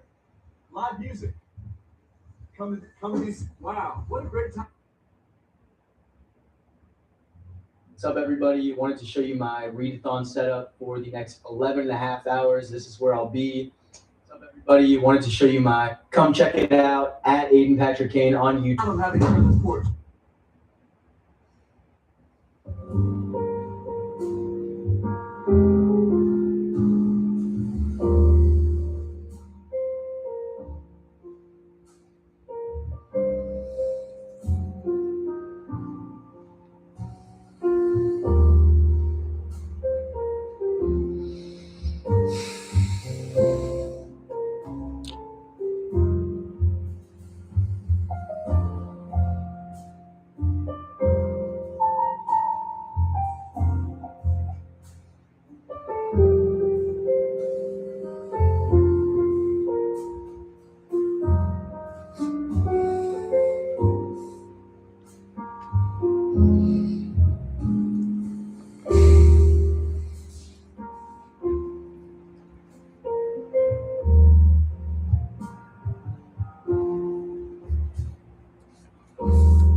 I'm here to help. Please let me know what you'd like to learn more about or need assistance with.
Show me an image of the Statue of Liberty. Here you go. Happy reading.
What's going on, Robert? Hope we're doing well. Let's see, man. I mean, it's tough. I can't really see participant, like if someone's in here and the chat at the same time. So I'm just gonna. It's completely fine to take a moment. I'm just gonna read for a bit. Honestly, I'll check the chat at like 6:30.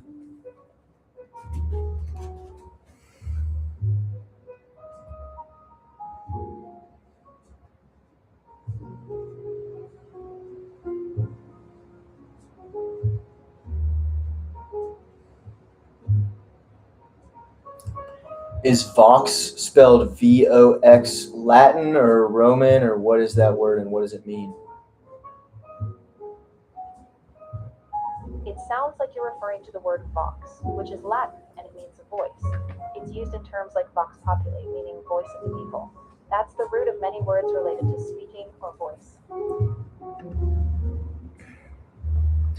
I'm here to help. The book's great, Robert. Just The let book me know if is you'd like to great. explore more about that topic. I'm a big fan. It's been hard to concentrate because I got too much, but I'm honestly just committed to reading, or at least I said I was, because I just said I wouldn't check the chat in a while, and I just checked the chat. So, If you're having consistent trouble focusing, you might want to reach out. yeah, I'm gonna keep reading. That's absolutely understandable. Maybe focusing on one section at a time or using a timer for short reading sessions could help. You're not alone in feeling this way.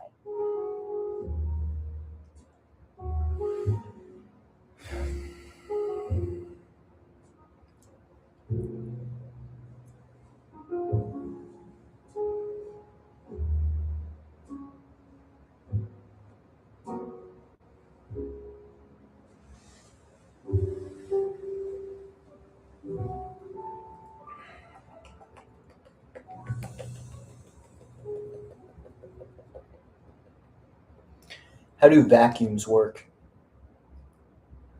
Vacuum cleaners work by creating suction. A motor spins a fan, which draws air along with dust and debris into a bag or a container. This creates the cleaning effect by lifting dirt from surfaces. Is the power of the vacuum just dictated by how fast the fan spins? Not exactly. While fan speed does play a role, the suction power is also influenced by the motor strength, airflow design, and the seal quality. All these factors combined determine the overall effectiveness. When was the first vacuum cleaner invented, and how long did it take for them to become commonplace? The first vacuum cleaner, called the pneumatic carpet cleaner, was patented in 1869 by Daniel Hess. It took several decades around the early 20th century for vacuums to become more widespread and commonly used. If it was patented by him, was he the one that made them widespread, or did the patent expire and then more people kept inventing better versions? Daniel Hess' invention was one of the earliest prototypes, and while his patent laid the foundation, it was other inventors later, like Hubert Cecil Booth and James Spangler, who advanced the designs. This led to increased competition and improvements over time.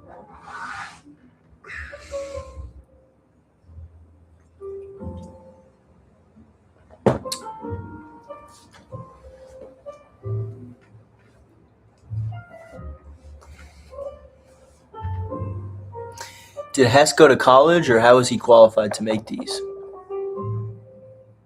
Daniel Hess was a mechanic and inventor. His background involved creating various devices for cleaning and ventilation. which gave him the technical skills to develop early vacuum technology. That practical experience helped him build the early prototypes.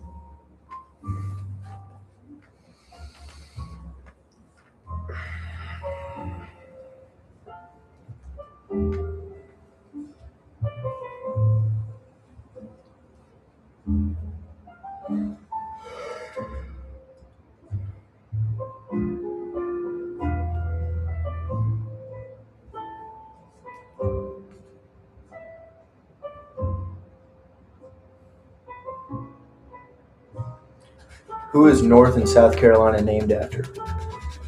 North and South Carolina were named in honor of King Charles I of England. The name Carolina is derived from the Latin version of his name, Carolus. This naming happened in the 17th century, shortly after he rose to prominence.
What was the Battle of the Bulge?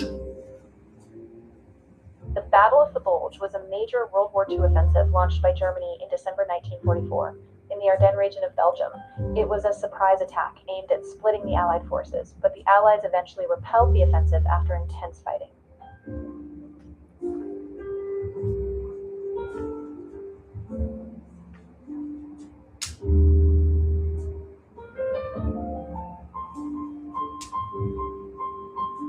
Tell me about the progression of the battle. So the Germans started out winning, but they ended up losing. How did that happen?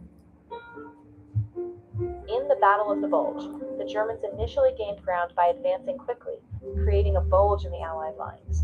However, poor weather initially delayed Allied air support, which the Germans needed, and as the weather cleared, the Allies launched a strong counterattack, cutting off German supply lines and eventually forcing them to retreat.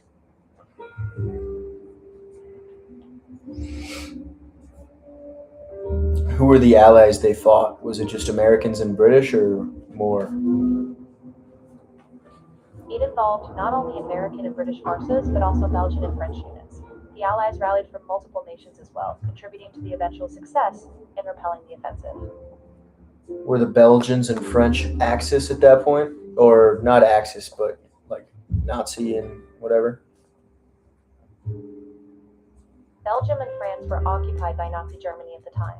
Many Belgians and French civilians resisted, and part of the Allied effort involved freeing these territories, with both local and Allied forces working together. But during the Battle of the Bulge, when you said Belgians and French fought too, were they on the Allied or Axis side? They were on the Allied side. Although Germany had occupied parts of Belgium and France, many Belgian and French resistance fighters supported the Allies during the battle. There were also French and Belgian units fighting alongside them.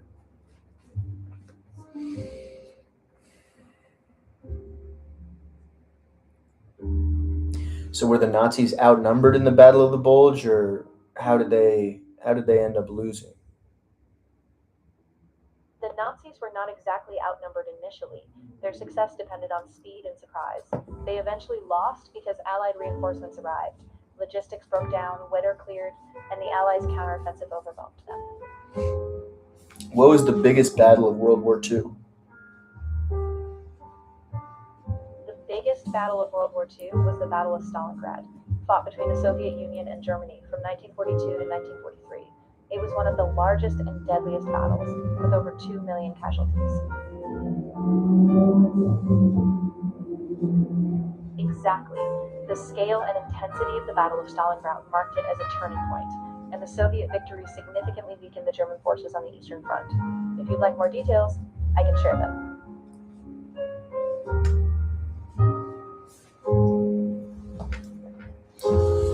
Should not have responded right there.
What was a bigger turning point, D-Day or the Battle of Stalingrad, and why? The Battle of Stalingrad is often considered a bigger turning point in the war because it marked the first major defeat of the German army, shifting momentum on the Eastern Front. While D-Day was crucial in opening a Western front in France, both were key, but Stalingrad's impact was more immediate and decisive in the trajectory of the war.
What does the word addled mean, spelled A-D-D-L-E-D?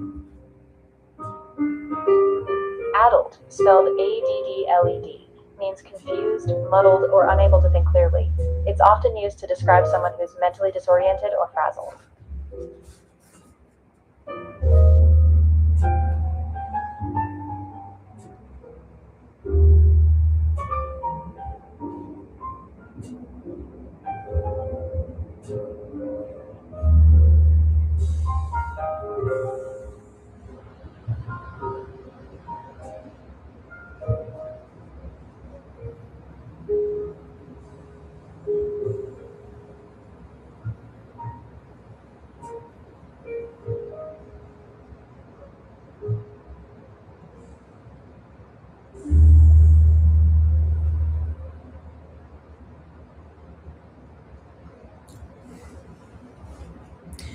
In Slaughterhouse-Five, it's saying that the word motherfucker was a novelty in the speech of white people in 1944.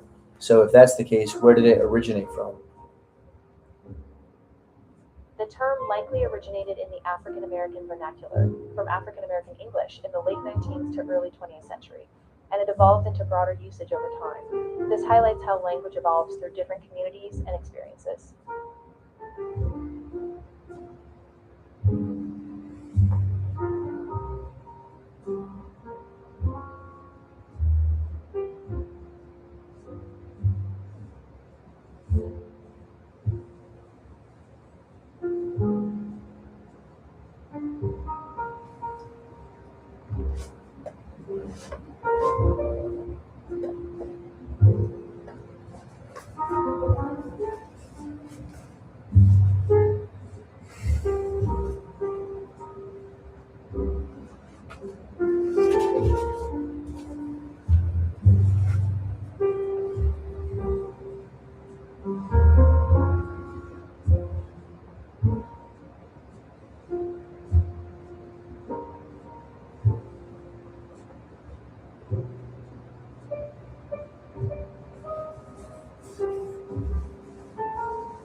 What's a Spanish thumb screw? A Spanish thumbscrew was a medieval torture device designed to slowly crush the fingers or thumbs through tightening. It was used to extract confessions and punish. There are also other similar devices from the era. When were they used? They were primarily used during the late Middle Ages and early modern period, especially from the 15th to the 17th centuries, in various forms of interrogation and punishment. Why did they stop being used? They stopped being used as legal systems evolved, with the decline of torture and judicial procedures, and the rise of ethical standards and justice systems. This led to abolition and modern legal reforms.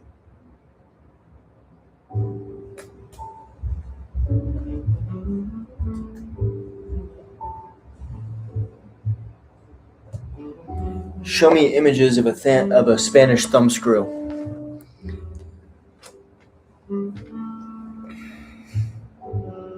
Here you go. Happy reading.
Jeez.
What is a gun stock? A gun stock is the portion of the firearm that rests against the shoulder, providing stability and support for aiming and firing. It helps absorb recoil and improves accuracy.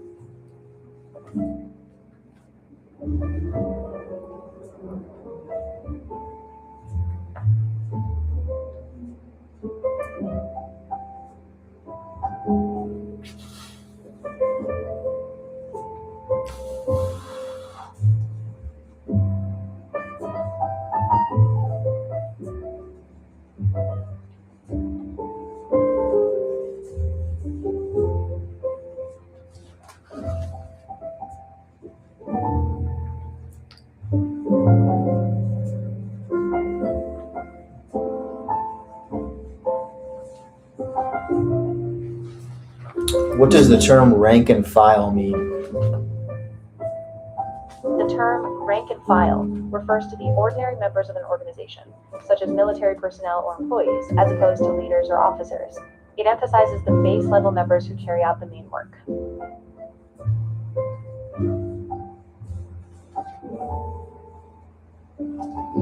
Is there any other meaning, or is it always talking about groups of people in an organization?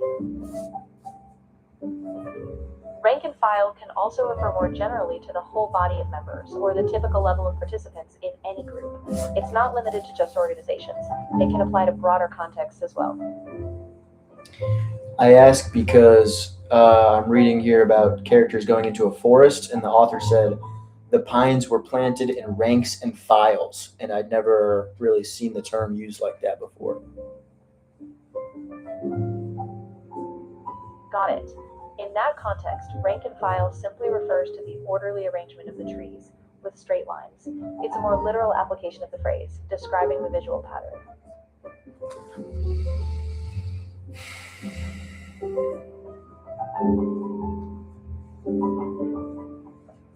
What is undergrowth? Undergrowth refers to the dense vegetation, such as shrubs, small trees, and plants. that grows beneath bigger trees in a forest. It forms the lower layer of vegetation and can create a dense, tangled environment.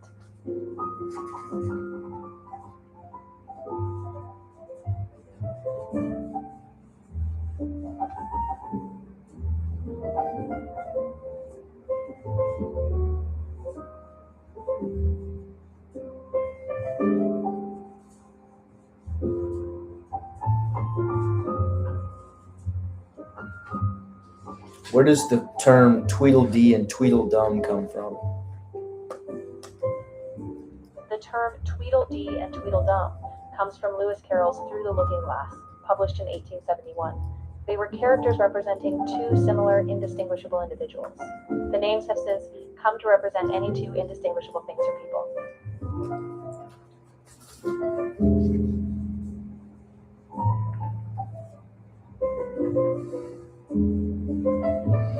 Are they notable for their personalities or just because the book was popular, or why do people refer to Tweedledee and Tweedledum, and why have I heard them but don't know what they're from? They became notable mainly because of the clever and whimsical nature of their portrayal in Lewis Carroll's book. They're remembered for their humorous, nonsensical debate and their similar personalities, constantly bickering yet indistinguishable. That's why the phrase is well known today.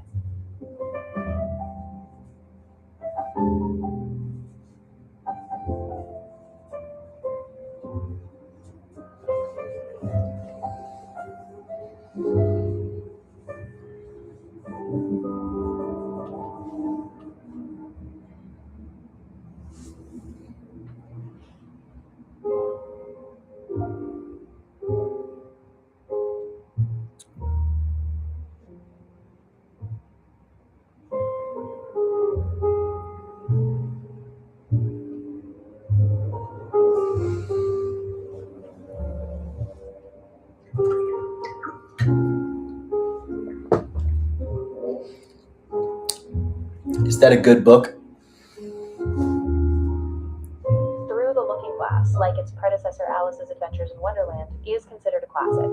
People appreciate it for its imaginative storytelling, wordplay, and deeper themes, often enjoyed by both children and adults.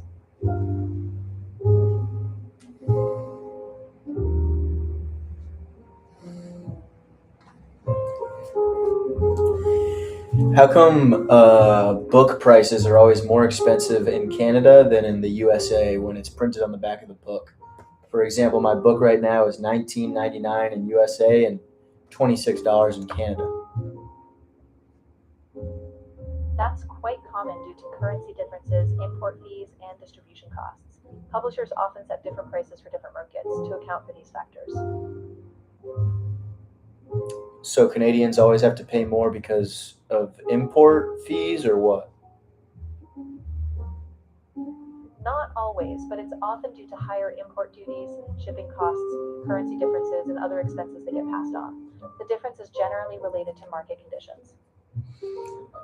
Does that mean books are usually printed in the U.S. if books are cheaper in the U.S.? Not necessarily. Books can be printed anywhere, but pricing differences often result from distribution, taxes, or currency fluctuations, not just where they're printed.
What is clemency in court?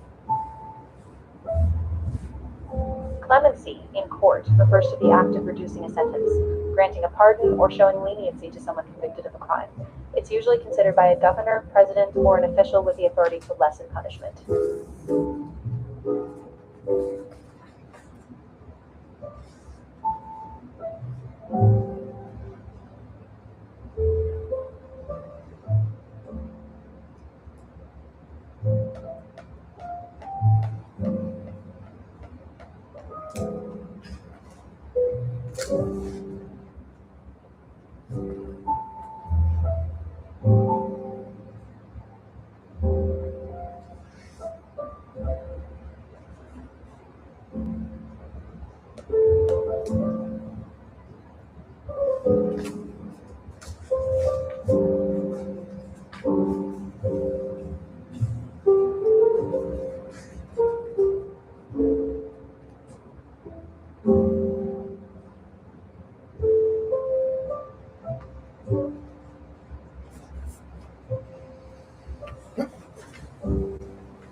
Repeat what I'm about to say back in quotes after I say go. He told Billy to encourage people to call him Billy because it would stick in their memories. It would also make him seem slightly magical since there weren't any other grown Billies around. It also compelled people to think of him as a friend right away. Understood. Just let me know where to start, and I'll repeat everything back in quotes after you say go. Go.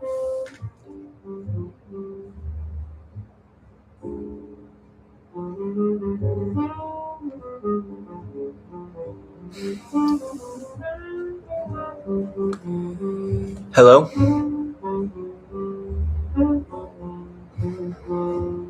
Fuck. What's up? Damn, you got all confused.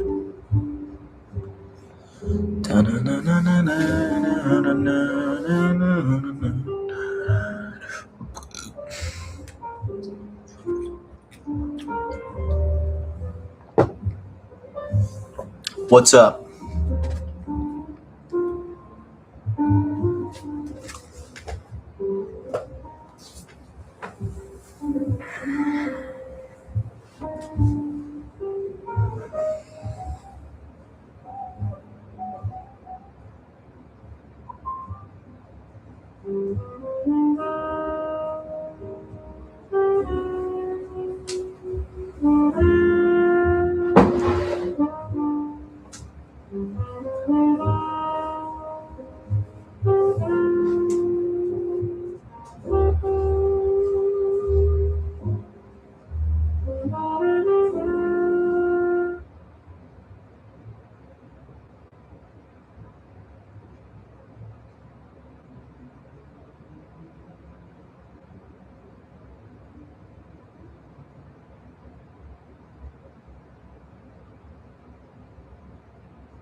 What's up?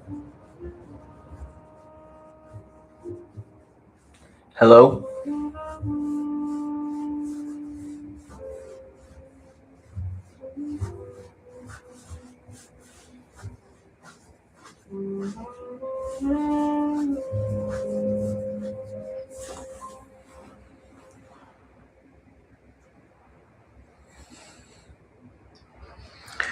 What's up? Hello. Not much, just here to help. Let me know what you'd like more details on, or if you have any questions.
Repeat this back in quotes. He told Billy to encourage people to call him Billy because it would stick in their memories. It would also make him seem slightly magical since there weren't any other grown Billies around. It also compelled people to think of him as a friend right away. He told Billy to encourage people to call him Billy because it would stick. What the fuck? I've never seen that before. What's up?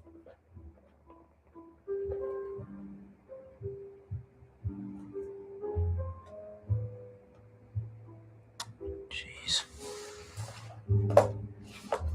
Hello?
What's up?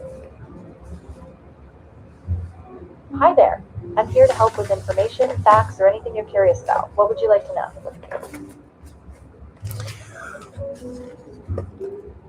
Repeat this back to me in quotes. He told Billy to encourage people to call him Billy because it would stick in their memories. It would also make him seem slightly magical since there weren't any other grown Billys around. It also compelled people to think of him as a friend right away. He told Billy to encourage people to call him Billy because it would...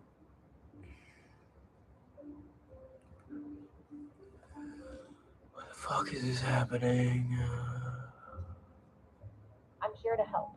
If you're feeling overwhelmed, it might be useful to take it step by step or talk to someone you trust. Let me assist you with any specific information you need. Can you say that thing in quotes again that you said earlier? Of course. Here's the quote. He told Billy to encourage people to call him Billy because it would stick in their memory.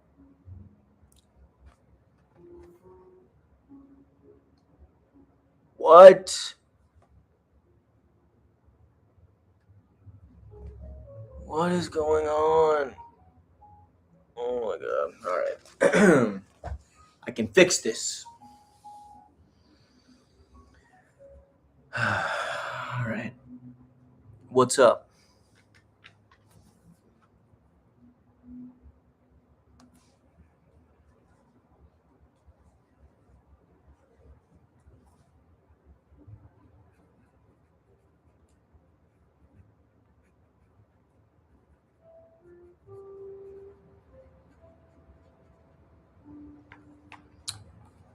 Turn off.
What's up?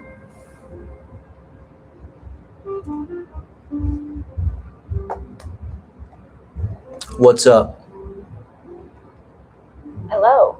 I'm here to help with any information or questions you have. What would you like to know more about today? Repeat back to me in quotes. He told Billy to encourage people to call him Billy because it would stick in their memories. It would also make him seem slightly magical because there weren't any other grown Billys around. It also compelled people to think of him as a friend right away.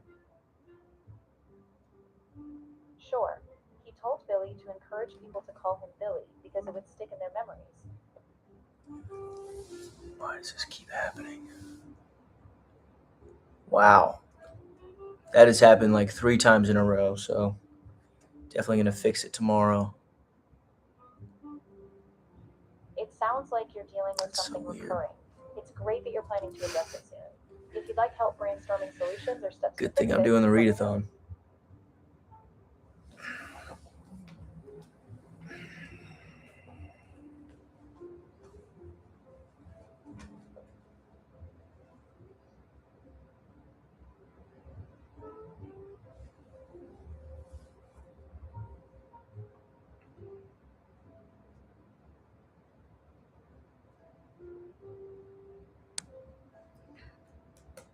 Describe the Statue of Liberty to me in 5 sentences.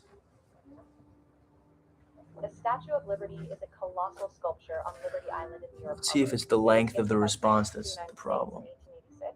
The statue portrays a robed female figure representing liberty. Yeah, so the it can Roman goddess speak of for a freedom. long time. She holds a torch high in her right hand and a tablet in her left, Huh. engraved with the date of American independence. It's considered a universal Very symbol weird. of freedom and democracy.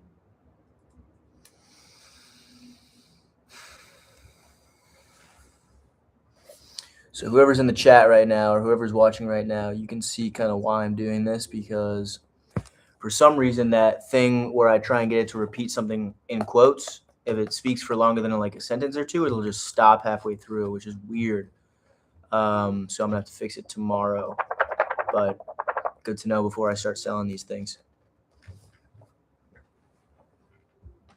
It sounds like you're aware of the issue, and it's great that you're planning to fix it. If you'd like some assistance with troubleshooting or ideas for solutions, I'm here to help. That way everything will run smoothly.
What is a lectern?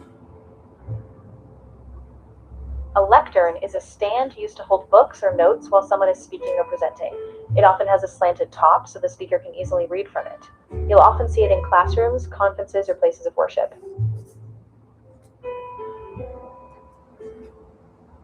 If you'd like to see an image of a lectern, I can find one for you. Let me search for a good example. Here we go. What the? Here you go. Happy reading. What? Jesus, this thing! I'm here to help. What is It going sounds like you're on? encountering some frustration. Let me know exactly what's going wrong, and we can work on a solution together. Would you like to describe the issue more?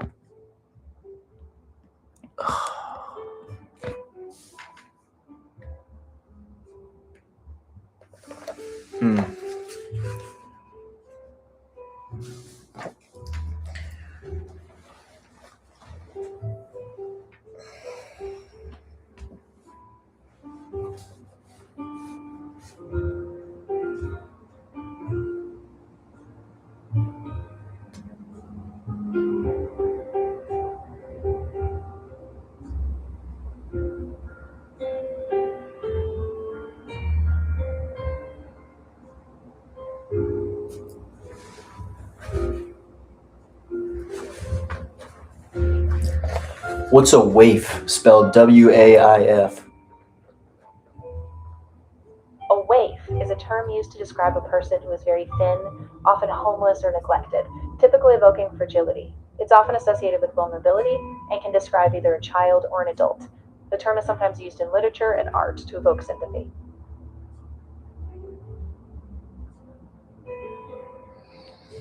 What does it mean to describe a voice as reedy? Spelled R-E-E-D-Y. Reedy describes a voice that is thin, slightly shrill, or high-pitched, often reminiscent of a reed instrument sound. It's not typically deep or full, but more delicate and light. This description might be used for voices that have a somewhat thin and reedy quality. Show me images of a reed, the instrument, spelled R-E-E-D.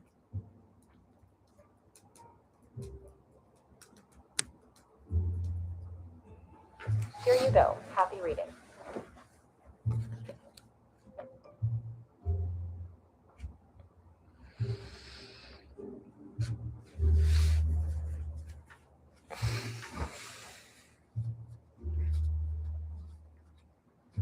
Is a reed a piece of an instrument, or is it an instrument itself?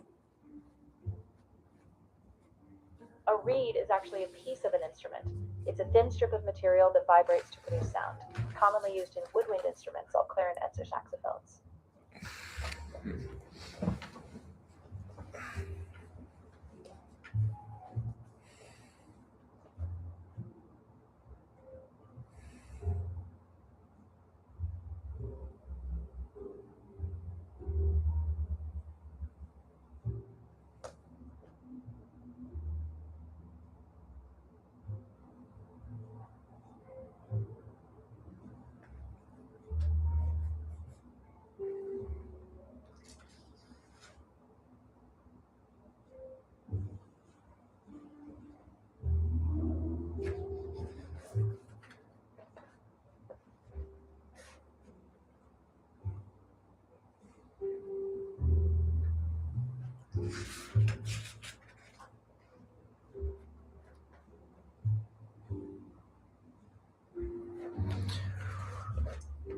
What's up to whoever's watching right now? I'm about 64 pages in. It's been like 4.5 hours, so I don't really know how I've been reading that slow, but I've kind of just been looking at the chat, getting angry at Rove.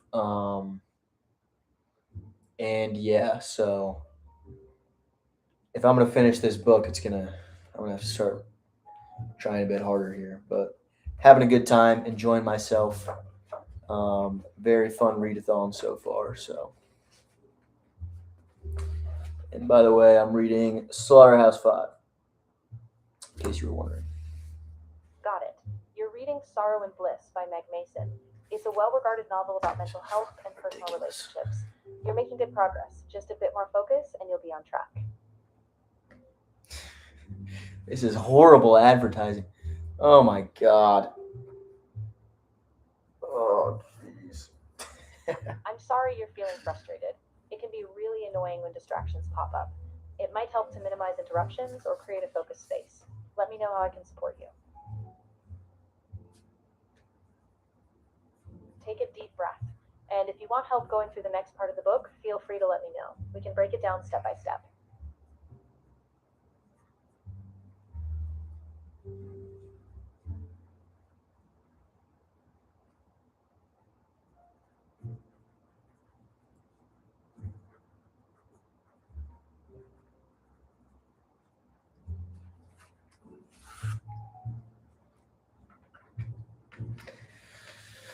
Thank you, KT Tex. I appreciate it. Just been working on Rove You're here. very welcome. I'm glad I could help. If you need anything else or have It's more not really questions, designed let me know. to like have me talking and not be talking at it, because it's like for when you're reading alone and the only time you're talking is to it. But been fun on the readathon so far. Which shorts did you see, just out of curiosity? Because I've been posting every day for the last like 12 days, I think. So they've kind of been all over the place, but you have a life. Thank you. I try, man. I try. I think reading is important. It's good to have hobbies outside of scrolling our phones, and I think I just want to help, like, I guess, show people other cool stuff to do, which I like to read, and so I think this device makes it more fun, more engaging. You get a lot more out of reading when you use it, because you can not only get basic question answers and all that, but you can see pictures, you can save stuff. So I think it is a really nice way of like building knowledge and saving it for later. So yeah, I mean, it's been awesome to build so far. I'm releasing some them for people to buy on Monday. So I'm doing the readathon to kind of get out the last final kinks and figure out what happens if I read for 12 hours straight with this thing by my side. So definitely been some bugs so far. So excited to get to work tomorrow. But for the rest of the time, going to keep working through these books. So thanks for tuning in. Did you see this? Like, how'd you find the stream? Did it just pop up on your feed or what? I don't have the ability to browse feeds or view streams in real time, but if you'd like tips on sharing your stream or making it easier for others to find, I can certainly offer guidance.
What up, whoever joined the chat?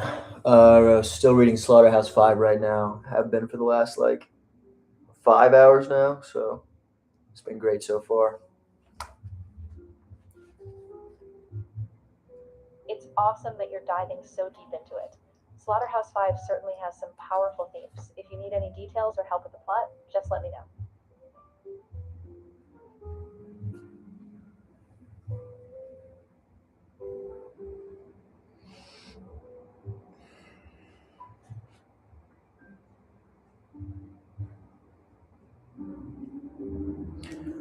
What does the term postcoital mean?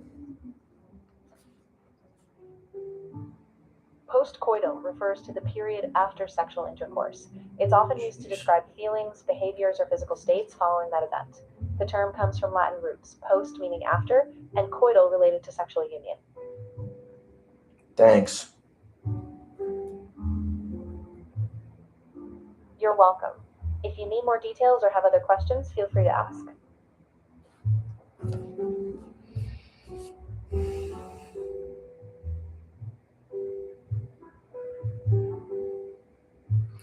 Did Kurt Vonnegut fight in a war? Yes, Kurt Vonnegut served as a U.S. Army soldier during World War II. He was captured during the Battle of the Bulge and was a prisoner of war, experiences he later wrote about in his novel Slaughterhouse-Five.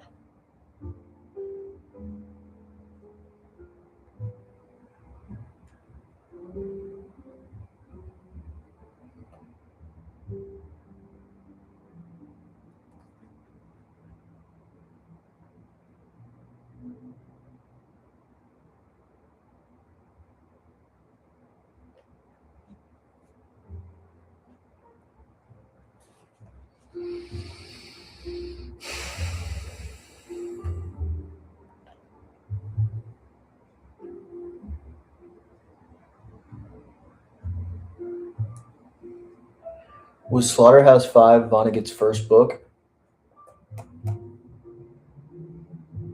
No, Slaughterhouse-Five was published in 1969, after his earlier novels like Player Piano in 1952 and The Sirens of Titan in 1959.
What does androgen mean? Androgyny refers to something that has both male and female qualities, often blending characteristics of both genders. It can describe appearance, fashion, or personality, and it's used in context from art to identity. Thank you. You're welcome. If you have any more questions or need further details, feel free to ask.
Generate an image of a jade green mechanical owl.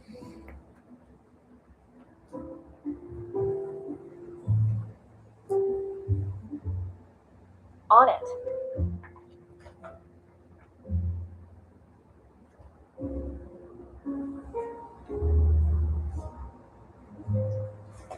This will take just a moment. I'll provide the image once it's ready. On it.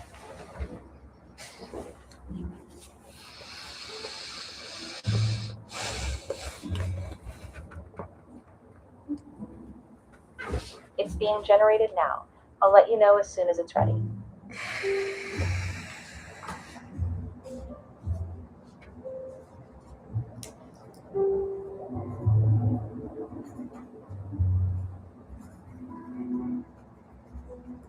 What's up? Hello. I'm here to help with any information you need. What would you like to explore today?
What is a Venetian blind?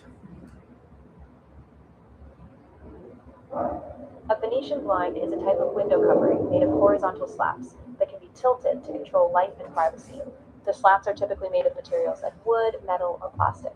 They originated in Venice, Italy, hence the name.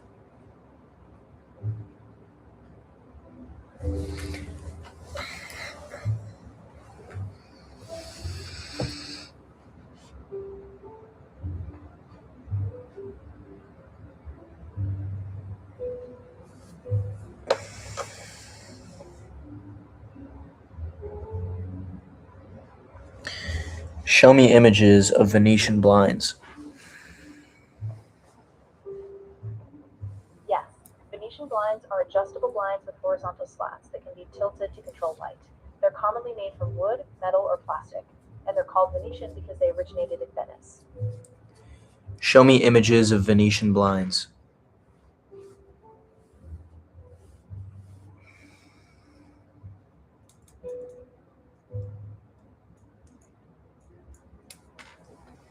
Here you go. Happy reading.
What's a Leica, spelled Leica?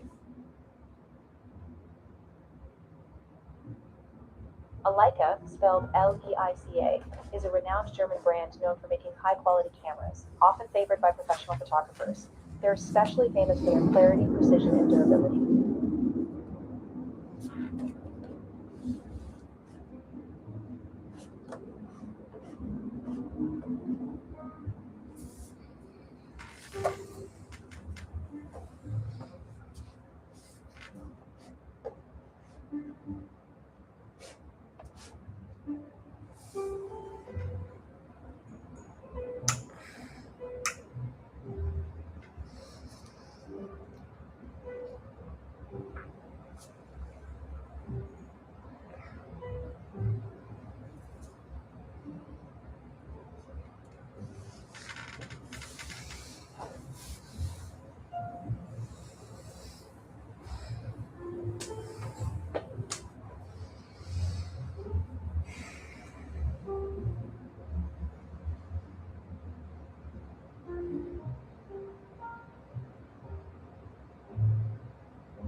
Hey, what's up?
Are Leicas still used as cameras?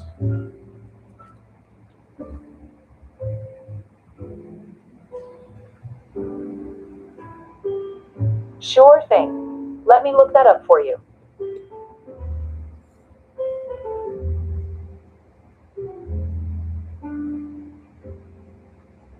Yes, Leica cameras are still widely used today in 2026. They continue to be popular for their quality, with recent models like the M11P and collaborations with smartphone brands like Xiaomi.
Repeat this back to me in quotes.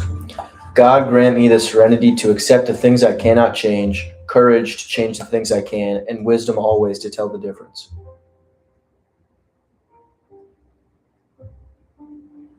I'm here to help with information. If you're looking for a meaningful quote, I can provide that by summarizing it. It's called the Serenity Prayer, which talks about accepting what we cannot change, finding courage for what we can, and having wisdom to know the difference. If you'd like to see or hear more about it, let me know. Can you tell me the prayer?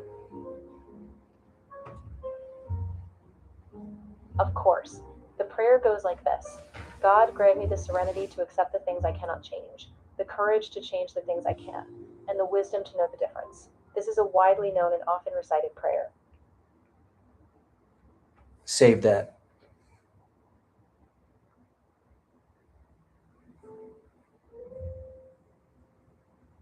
Got it.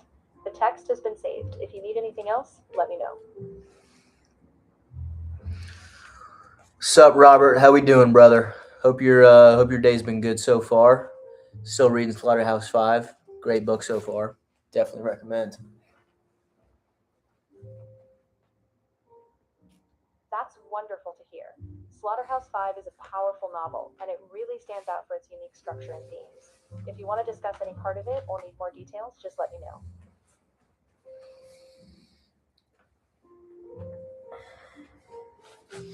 I guess since you're back, I'll read some of the books, since that was kind of what I said I would do and haven't done in a while.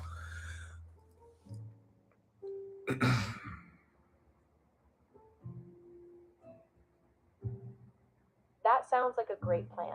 Taking that time to get back into reading can be really rewarding. If you need any summaries or details along the way, I'm here to help. Turn off.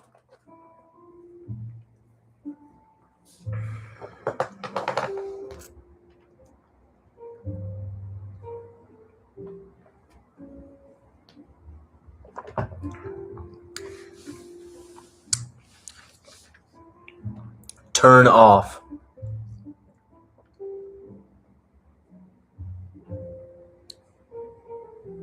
Dude, that's so weird. I'm here to help. Why Can you share does a it bit not? more about what's feeling weird? That way I can provide the right information Hold and on. guidance. Turn off.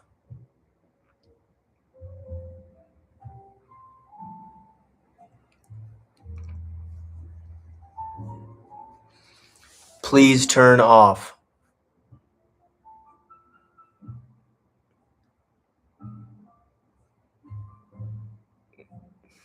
I need like a button or something to better respond to. Got it. Maybe we This should is try so describing weird. exactly what's acting up so we can pinpoint a solution. Are you looking for troubleshooting steps or just more details on how it should work? Turn off. Good night. Happy reading. I don't know why that took so many tries. That was ridiculous. But you know, that's why we're doing this, so I can figure out all the problems with the device before I start selling them on Monday. The reading has been great. Really enjoying the book. I'm reading pretty slow, like really surprising how slow or how little I've gotten through, because I've only gotten through like 80 pages and it's been like 5 hours. But it's kind of just because I keep looking at the screen to see if anybody's in the chat, because I don't want to read for 30 minutes and have someone like be saying something and then not me not responding. But yeah, but you know, enjoying it. And the good thing is I've been able to respond to people, which is kind of what it's all been about. And I've gotten enough bugs to fix. So, I mean, the reasons I did this live stream are happening. So it's great. Anyway, I guess I'll get back into the book. So basically what's going on is the main character is kind of like going through all his memories of fighting in World War II, or it's pretty much his entire life. Some of which is him fighting in World War II, his life before the war, his life after the war. And he kind of just has flashes of memory to memory. And it's really interesting. And he's kind of gone crazy by like present day. He's like 45 in the story. And he's kind of lost his marbles already at 45. So that's been pretty interesting to see. But anyway, I'll start reading. So right now he all right, whatever. Now he was being introduced to the Marine Major. Wait, hold on. Check something. Now he was being introduced to the Marine Major. The person who was performing the introduction was telling the Major that Billy was a veteran and that Billy had a son who was a sergeant in the Green Berets in Vietnam. The Major told Billy that the Green Berets were doing a great job and that he should be proud of his son. I certainly am, said Billy Pilgrim, who's the main character. He went home for a nap after lunch. He was under doctor's orders to take a nap every day. The doctor hoped that this would relieve a complaint that Billy had. Every so often, for no apparent reason, Billy Pilgrim would find himself weeping. Nobody had ever caught Billy doing it. Only the doctor knew. It was an extremely quiet thing Billy did and not very moist, whatever that means. Billy owned a lovely Georgian home in Ilium. He was rich as Croesus, something he had never expected to be, not in a million years. Now, if Rove was going, I would ask what Croesus is, but I just feel like reading out loud right now. He had 5 other optometrists working for him in the shopping plaza location and netted over $60,000 a year. And this is like 1960, so that's a whole bunch of beans. In addition, he owned a 5th of the new Holiday Inn out on Route 54 and half of 3 Tasty Freeze stands. Tasty Freeze was a sort of frozen custard. It gave all the pleasure that ice cream could give without the stiffness and bitter coldness of ice cream. Billy's home was empty. His daughter Barbara was about to get married, and she and his wife had gone downtown to pick out patterns for her crystal and silverware. There was a note saying so on the kitchen table. There were no servants. People just weren't interested in careers in domestic service anymore. There wasn't a dog either. There used to be a dog named Spot, but he died. So it goes. Billy had liked Spot a lot, and Spot had liked him. Robert, actually, I mean, I think this is your dad's account, so I don't even know if your name is Robert, but I've been calling you Robert this whole time. If you don't like to read or you want to get into reading, this book is awesome because the writing style is like super like conversational and simple. Like my least favorite thing is when an author uses a bunch of big words to try and sound smart. This doesn't do that. It's awesome. So, or even if you do like to read, like I do like to read and I like this book a lot. So just my little 2 cents in case you thought this book was nothing special. Billy went up the carpeted stairway and into his and his wife's bedroom. The room had flowered wallpaper. There was a double bed with a clock radio on a table beside it. Also on the table were controls for the electric blanket and a switch to turn on a gentle vibrator which was bolted to the springs of the box mattress. The trade name of the vibrator was, quote, Magic Fingers. The vibrator was the doctor's order, too. Billy took off his trifocals and his coat and his necktie and his shoes, and he closed the Venetian blinds and then the drapes, and he lay down on the outside of the coverlet. Something I asked when no one else was on the stream, but I asked Rove, was what Venetian blinds were, and it turns out they're just like normal blinds that I, probably like everyone had. Jeez, there you go. So that was cool. Something I'd heard the term for a million times, never seen before. So just a little hint of the many things you can pick up if you get yourself a Rove. And I never would have known what it was unless I could see a picture of it, because it could, if it described it, it wouldn't have done any good. And now I know what Venetian blinds are. Billy took off his trifocals and his coat and his necktie and his shoes, and he closed the Venetian blinds and then the drapes, and he lay down on the outside of the coverlet. But sleep would not come. Tears came instead. They seeped. Billy turned on the magic fingers, and he was jiggled as he wept. The door chimes rang.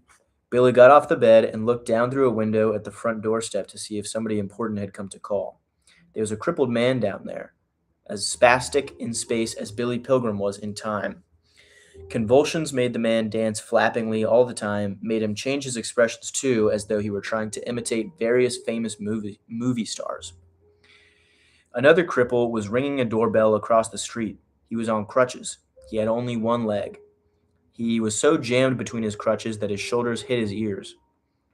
Billy knew what the cripples were up to. They were selling subscriptions to magazines that would never come. People subscribed to them because the salesmen were so pitiful. Billy had heard about this racket from a speaker at the Lions Club 2 weeks before. I'm not reading the book because it sounds pretty cool. Yeah, I like it. Two of my friends who just got into reading are reading more books because they started reading Kurt Vonnegut and they loved his stuff. So, yeah, I would definitely recommend it. Another great one is, and this one really got me into reading, was Matthew McConaughey's memoir autobiography. Very entertaining, a lot of insane stories, and he tells them in such an interesting way. So, I mean, that's the perfect combo. So, yeah, I'd start there or here. I also have no idea if you're a reader or not, but yeah, those books rock. Where was I? Yep, so talking about the cripples who were scamming people by selling them magazines that they would never actually get. Billy had heard about this racket from a speaker at the Lions Club 2 weeks before, a man from the Better Business Bureau. The man said that anybody who saw cripples working a neighborhood for magazine subscriptions should call the police. Billy looked down the street, saw a new Buick Riviera parked about half a block away. There was a man in it, and Billy assumed correctly that he was the man who had hired the cripples to do this thing. Billy went on weeping as he contemplated the cripples and their boss. His door chimes changed hellishly. He closed his eyes and opened them again. He was still weeping, but he was back in Luxembourg again. He was marching with a lot of other prisoners. It was a winter wind that was bringing tears to his eyes. So now he's back in World War II as a prisoner of war. Ever since Billy had been thrown into shrubbery for the sake of a picture, he had been seeing St. Elmo's fire. So that's in reference to something that just happened where when he was a prisoner of war, there was a photographer there that was with the Germans, and the photographer wanted something cool, so they staged capture. And so basically the German guards threw Billy into a bunch of bushes and then drew their pistols on him to make it look like they had just captured him so that the photographer could get something cool. Ever since Billy had been thrown into shrubbery for the sake of a picture, he had been seeing St. Elmo's fire, a sort of electronic radiance around the heads of his companions and captors. It was in the treetops and on the rooftops of Luxembourg, too. It was beautiful. Billy was marching with his hands on top of his head, and so were all the other Americans. Billy was bobbing up and down, up and down. Now he crashed into Roland Weary accidentally. I beg your pardon, he said. And Roland Weary was the other guy who he got captured with, who is kind of a jerk. but they're two prisoner of war buddies. So Weary's eyes were tearful also. Weary was crying because of horrible pains in his feet. The hinged clogs were transforming his feet into blood puddings. Blood puddings. At each road intersection, Billy's group was joined by more Americans with their hands on top of their haloed heads. Billy had smiles for them all. They were moving like water, downhill all the time, and they flowed at last to a main highway on a valley's floor. Through the valley flowed a Mississippi of humiliated Americans. Tens of thousands of Americans shuffled eastward, their hands clasped on top of their heads. They sighed and groaned. Billy and his group joined the river of humiliation, and the late afternoon sun came out from the clouds. The Americans didn't have the road to themselves. The westbound lane boiled and boomed with vehicles which were rushing German reserves to the front.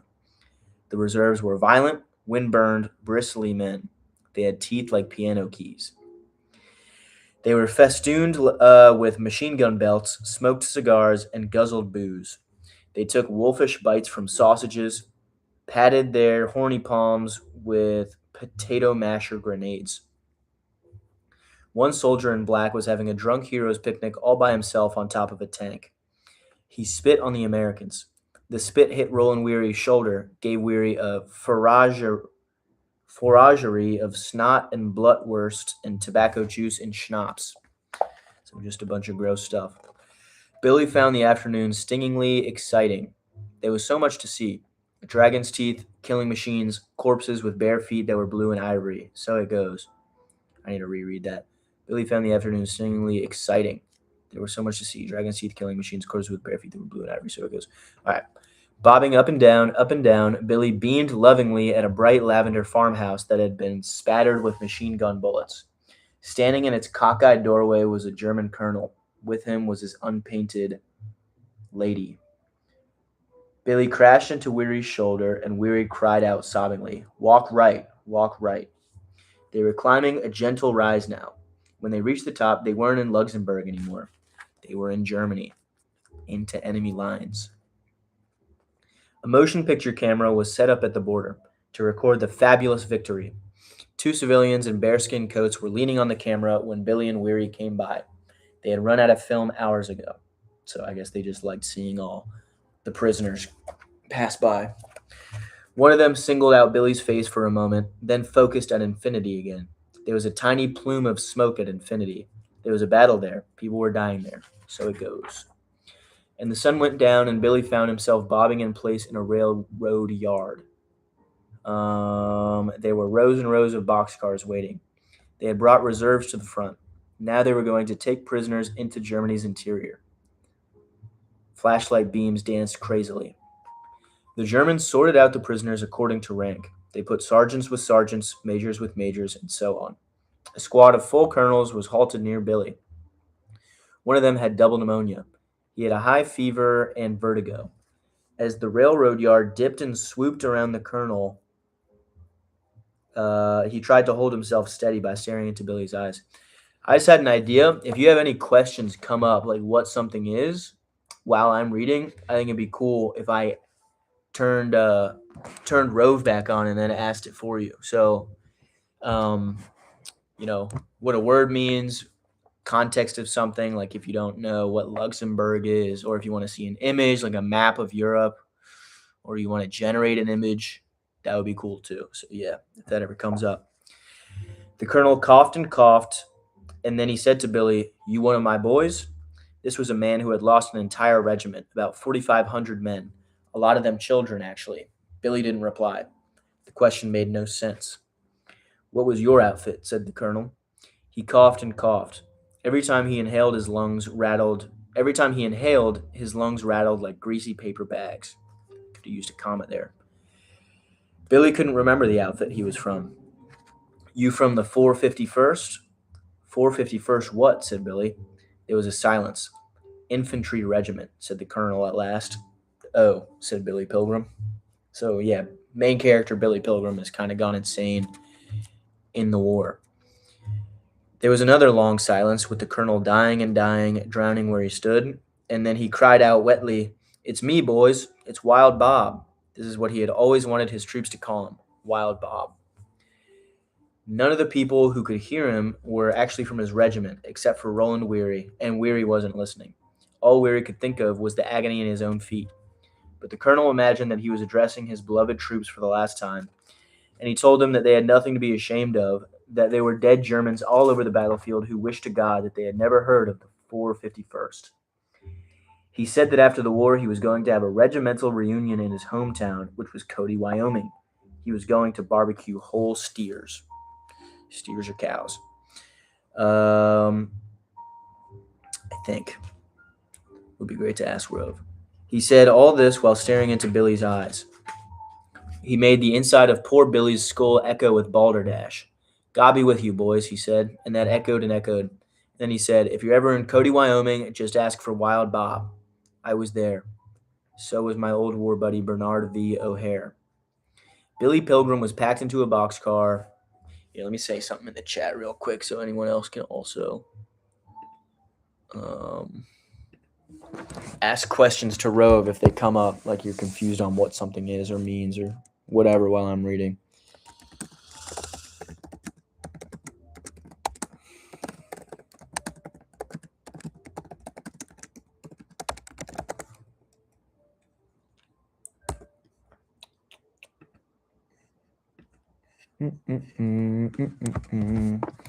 Cool.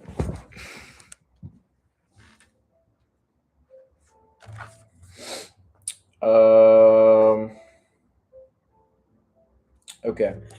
Billy Pilgrim was packed into a boxcar with many other privates. He and Roland Weary were separated. Weary was packed into another car in the same train. So there goes his buddy. There were narrow ventilators at the corners of the car under the eaves. Actually, they're not really buddies, him and Weary. Weary tried to beat him up, but then Germans came and captured them and then broke up them. So Weary kind of sucks. There were narrow ventilators at the corners of the car under the eaves. Billy stood by one of these, and as the crowd pressed against him, he climbed part way up a diagonal corner brace to make more room. This placed his eyes on a level with the ventilator so he could see another train about 10 yards away. Germans were writing on the cars with blue chalk. The number of persons in each car, their rank, their nationality, the date on which they had been put aboard. Other Germans were securing the hasps on the car doors with wire and spikes and other trackside trash. Billy could hear somebody writing on his car too, but he couldn't see who was doing it. Most of the privates on Billy's car were very young, at the end of childhood. But crammed into the corner with Billy was a former hobo who was 40 years old. "I've been hungrier than this," said the hobo. "I've been in worse places than this. This ain't so bad." A man in a boxcar across the way called out through the ventilator that a man had just died in there. So it goes. There were 4 guards who heard him. They weren't excited by the news. "Yo, yo," said one, nodding dreamily. "Yo, yo." And the guards didn't open the door with the dead man in it. They opened the next car instead, and Billy Pilgrim was enchanted by what was in there. It was like heaven. There was candlelight, and there were bunks with quilts and blankets heaped on them. There was a cannonball stove with a steaming coffee pot on top. There was a table with a bottle of wine and a loaf of bread and a sausage on it. There were 4 bowls of soup. There were pictures of castles and lakes and pretty girls on the walls. This was the rolling home of the railroad guards, men whose business it was to be forever guarding freight rolling from here to there. The 4 guards went inside and closed the door. A little while later, they came out smoking cigars, talking contentedly in the mellow, lower register of the German language. One of them saw Billy's face at the ventilator. He wagged a finger at him in affectionate warning, telling him to be a good boy. The Americans across the way told the guards again about the dead man on their car. The guards got a stretcher out of their own cozy car, opened the dead man's car, and went inside. The dead man's car wasn't crowded at all. There were just 6 live colonels in there, and 1 dead one. The Germans carried the corpse out. The corpse was Wild Bob. So it goes. During the night, some of the locomotives began to tootle to one another and then to move. The locomotive and the last car of each train were marked with a striped banner of orange and black, indicating that the train was not fair game for airplanes, that it was carrying prisoners of war. Wow, that's interesting that they did that. The war was nearly over. The locomotives began to move east in late December. The war would end in May. German prisons everywhere were absolutely full, and there was no longer any food for the prisoners to eat and no longer any fuel to keep them warm. And yet, here came more prisoners. Billy Pilgrim's train, the longest train of all, did not move for 2 days. This ain't bad, the hobo told Billy on the second day. This ain't nothing at all. Billy looked out through the ventilator. The railroad yard was a desert now, except for a hospital train marked with red crosses on a siding far, far away. His locomotive whistled. The locomotive of Billy Pilgrim's train whistled back. They were saying hello. Even though Billy's train wasn't moving, its boxcars were kept locked tight. Nobody was to get off until the final destination. To the guards who walked up and down outside, each car became a single organism which ate and drank and excreted through its ventilators. It talked or sometimes yelled through its ventilators too. In went water and loaves of black bread and sausage and cheese, and out came shit and piss and language. Human beings in there were excreting into steel helmets which were passed to the people at the ventilators who dumped them. Billy was a dumper. The human beings also passed canteens which guards would fill with water. When food came in, the human beings were quiet and trusting and beautiful. They shared. Human beings in there took turns standing or lying down. The legs of those who stood were like fence posts driven into a warm, squirming, farting, sighing earth. The queer earth was a mosaic of sleepers who nestled like spoons. Now the train began to creep eastward. Somewhere in there was Christmas.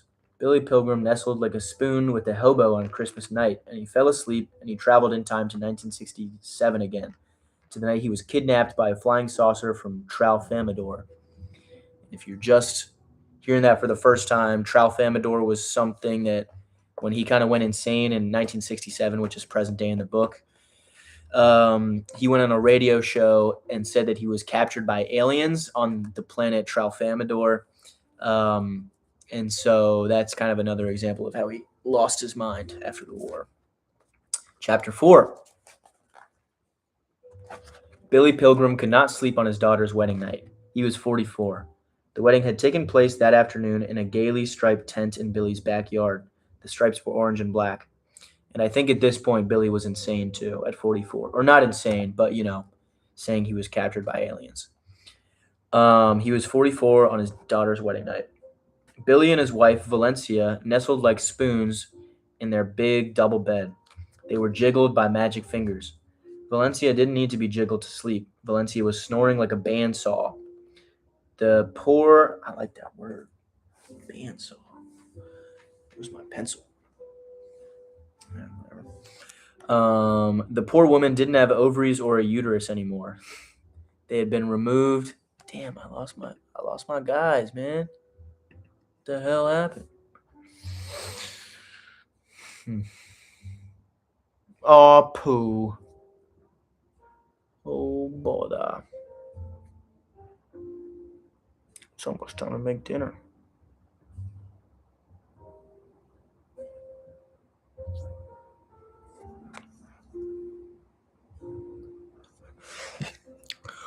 Oh, bother.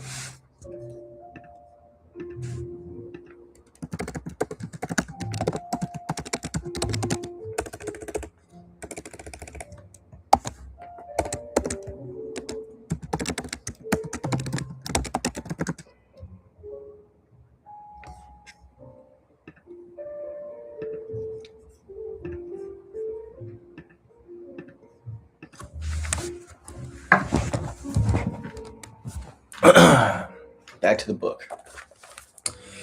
Billy Pilgrim could not sleep on his daughter's wedding night. He was 44. The wedding had taken place that afternoon in a gaily striped tent in Billy's backyard. The stripes were orange and black. Billy and his wife Valencia nestled like spoons in their big double bed. They were jiggled by magic fingers. Valencia didn't need to be jiggled to sleep. Valencia was snoring like a bandsaw. There was a full moon. Billy got out of bed in the moonlight. He felt spooky and luminous, felt as though he were wrapped in cool fur that was full of static electricity. He looked down at his bare feet. They were ivory and blue. Billy now shuffled down his upstairs hallway, knowing he was about to be kidnapped by a flying saucer. The hallway was zebra striped with. Wait, I need to focus because this is like important. Okay, so this was on his daughter's wedding night in his house when he gets abducted by aliens, quote unquote. So strap up because I think this is an important part we're about to see. Billy now shuffled down his upstairs hallway, knowing he was about to be kidnapped by a flying saucer. The hallway was zebra striped with darkness and moonlight. The moonlight came into the hallway through doorways of the empty rooms of Billy's two children no more. They were gone forever. Billy was guided by dread and the lack of dread. Dread told him when to stop. Lack of it told him when to move again. He stopped. He went into his daughter's room. Her drawers were dumped. Her closet was empty. Heaped in the middle of her room were all the possessions she could not take on a honeymoon. She had a princess telephone extension all her own on her windowsill. Its tiny nightlight stared at Billy, and then it rang. Billy answered. There was a drunk on the other end. Billy could almost smell his breath. It was a wrong number. Billy hung up. There was a soft drink bottle on the windowsill. Its label boasted that it contained no nourishment whatsoever. Billy Pilgrim padded downstairs on his blue and ivory feet. He went into the kitchen where the moonlight called his attention to a half bottle of champagne on the kitchen table, all that was left from the reception in the tent. Somebody had stoppered it again. Drink me, it seemed to say. Hold on. Give me 10 seconds, whoever's on here right now, give me 10 seconds. I'm about to post on Twitter what I'm doing right now because my Twitter gets no traction, so I didn't even think to do it, but, maybe it'll work this time. You never know. All right. Forgot to say here, been reading live on YouTube, been reading with Rove live on YouTube since 3 p.m. and going until 3 a.m. at Aiden Patrick Kane over there. Join up.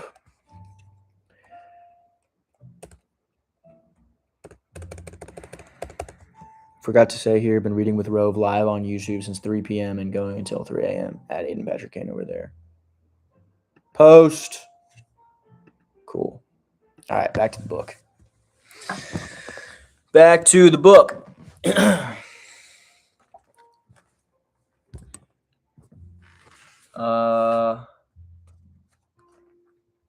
Okay, so he just picked up the phone and it was just a drunk guy.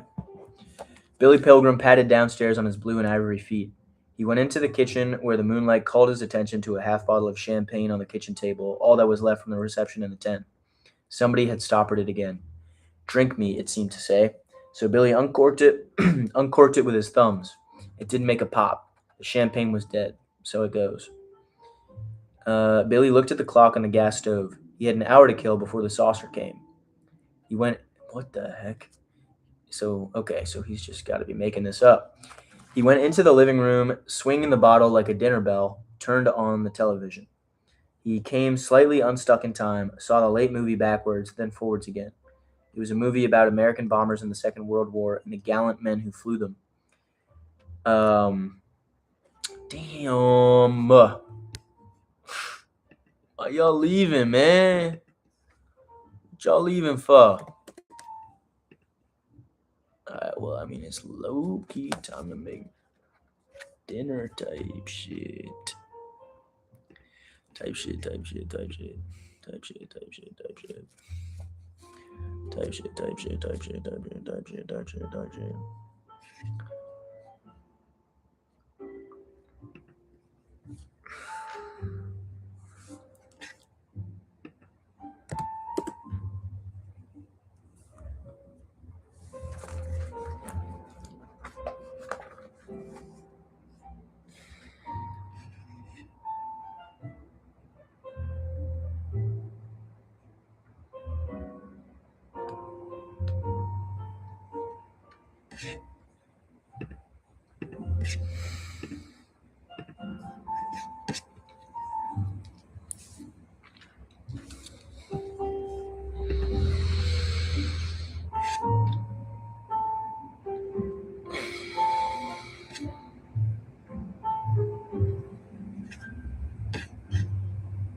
Billy had an hour to kill before the saucer came.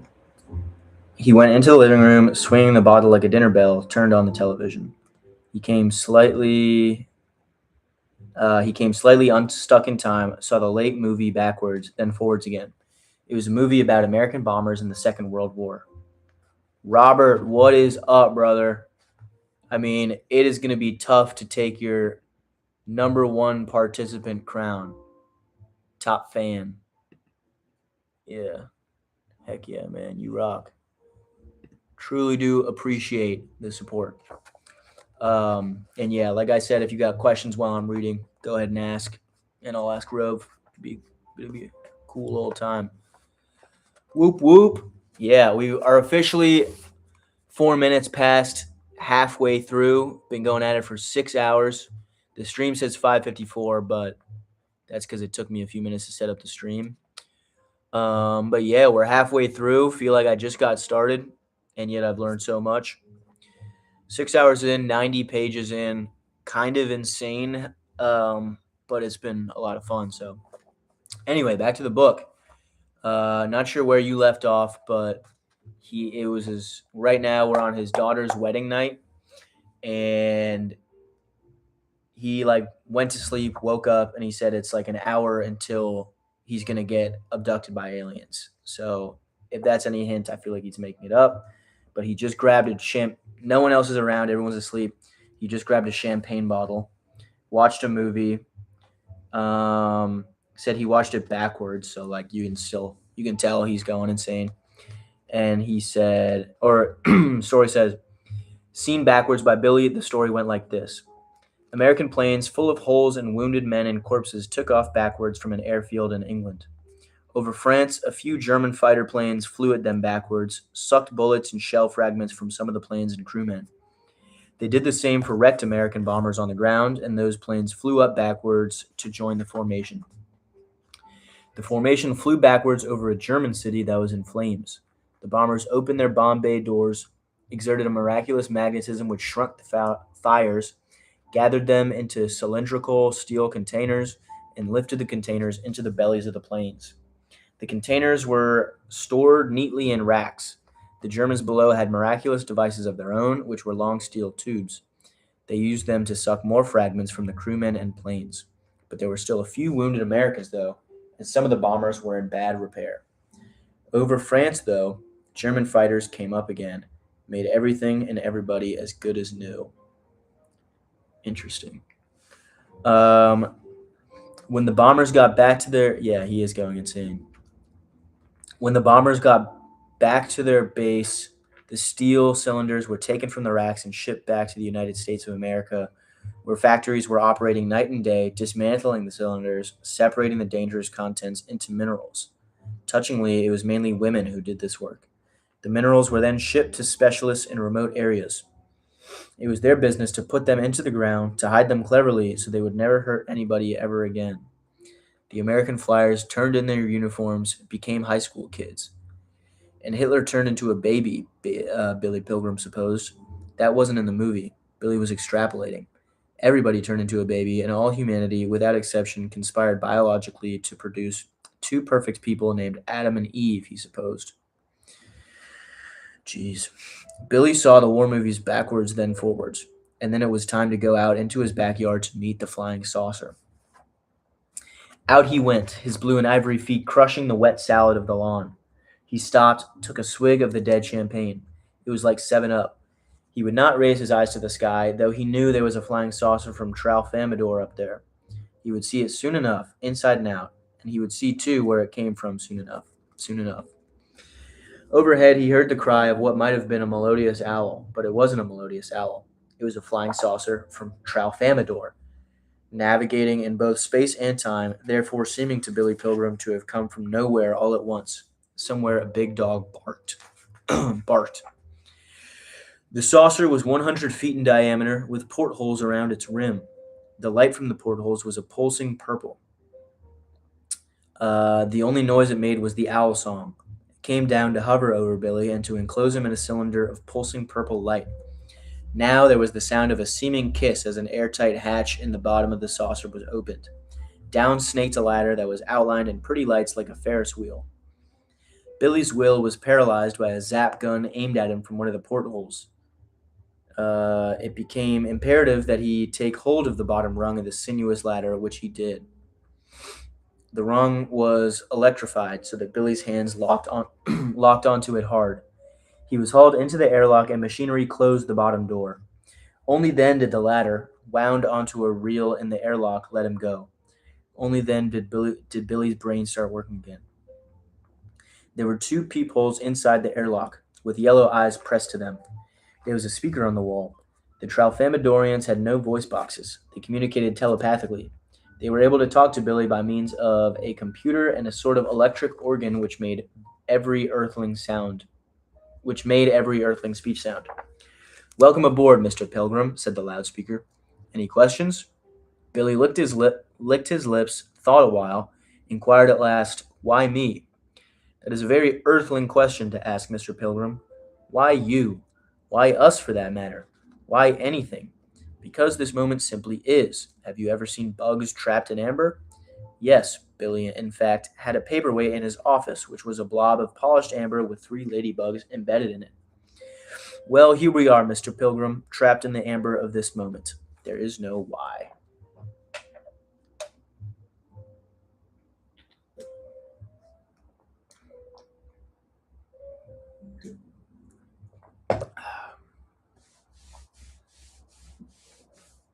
They introduced an anesthetic into Billy's atmosphere now, put him to sleep.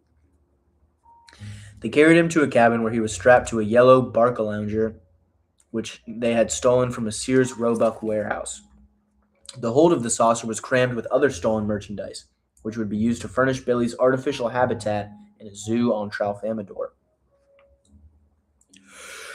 Jeez. The terrific acceleration of the saucer as it left Earth twisted Billy's slumbering body, distorted his face, dislodged him in time, sent him back to the war. When he regained consciousness, he wasn't on the flying saucer. He was in a boxcar crossing Germany again. Some people were rising from the floor to the car, and others were lying down. Billy planned to lie down too. It would be lovely to sleep. It was black in the car and black outside the car, which seemed to be going about 2 miles an hour. The car never seemed to go any faster than that. It was a long time between clicks, between joints in the track. There would be a click, and then a year would go by, and then there would be another click. The train often stopped to let really important trains bawl and hurtle by. Another thing it did was stop on sidings near prisons, leaving a few cars there. It was creeping across all of Germany, growing shorter all the time. And Billy let himself down oh so gradually now, hanging onto the diagonal cross brace in the corner in order to make himself seem nearly weightless to those he was joining on the floor. He knew it was important that he make himself nearly ghost-like when lying down. He had forgotten why, but a reminder soon came. "Pilgrim," said a person he was about to nestle with, "is that you?" Billy didn't say anything, but nestled very politely, closed his eyes. "God damn it," said the person. "That is you, isn't it?" He sat up and explored Billy rudely with his hands. "It's you, all right. Get the hell out of here." Now Billy sat up too, wretched, close to tears. "Get out of here. I want to sleep." "Shut up," said somebody else. "I'll shut up when Pilgrim gets away from here." So Billy stood up again, clung to the cross brace. "Where can I sleep?" he asked quietly. "Not with me." "Not with me, you son of a bitch," said somebody else. "You yell. You kick." "I do?" "You're goddamn right you do. And whimper." "I do?" "Keep the hell away from here, Pilgrim." And now there was an acrimonious madrigal, with parts sung in all quarters of the car. Nearly everybody, seemingly, had an atrocity story of something Billy Pilgrim had done to him in his sleep. Everybody told Billy Pilgrim to keep the hell away. So Billy Pilgrim had to sleep standing up, or not sleep at all. And food had stopped coming in through the ventilators, and the days and nights were colder all the time. On the 8th day, the 40-year-old hobo said to Billy, "This ain't bad. I can be comfortable anywhere." "You can?" said Billy. On the 9th day, the hobo died. So it goes. His last words were, "You think this is bad? This ain't bad." There was something about death on the 9th day. There was a death on the 9th day in the car ahead of Billy's, too. Roland Weary died of gangrene that he had started in his mangled feet. So it goes. Wow.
I'm so confused because it says, okay, it does say someone's in here.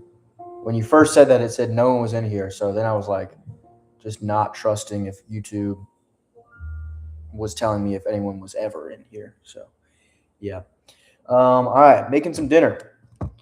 My mom came to town today, so we went out for brunch and we got leftovers. So I'm just about to heat up some leftovers and make it quick because that book is awesome. Let's see. Check on the numbers. Got 3 new subscribers since I started the live stream, which is great. This is I think my best video so far is just me announcing the readathon, which is so weird because I put in hours of effort for some of my videos and they get like not as good as this, and I get my most viewers from just announcing that I'll start a live stream in 10 minutes. So that's why we do stuff, to learn what's going to happen. So let that be a lesson to you, Robert. All right, let's see what we got.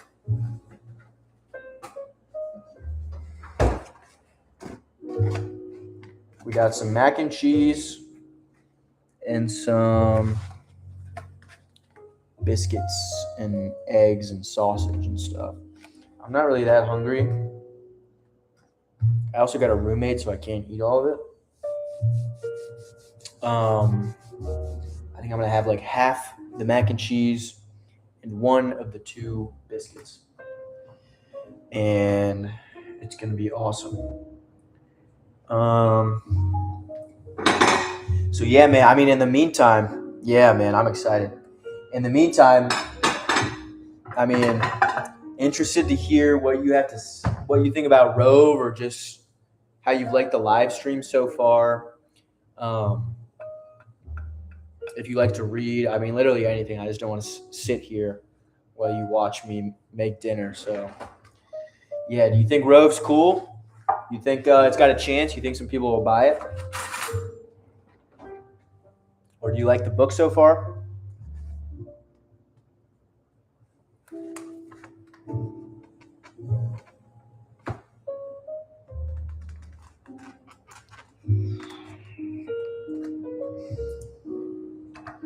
I'm going to get some better music going, since I don't need jazz right now. The Boom is good. Oh, the book. Yeah. Yeah, I'm a big fan. I wonder if this is even his best. This was kind of just the first one I saw, and I'd heard it. So since I've heard of it, I knew it was popular, so it was probably pretty solid. But I don't know if this is even his best one. I also bought the Odyssey book, and I got the Dan Hurley autobiography / memoir to read. So maybe I'll switch over to those. But I'm really liking this book, so I probably won't.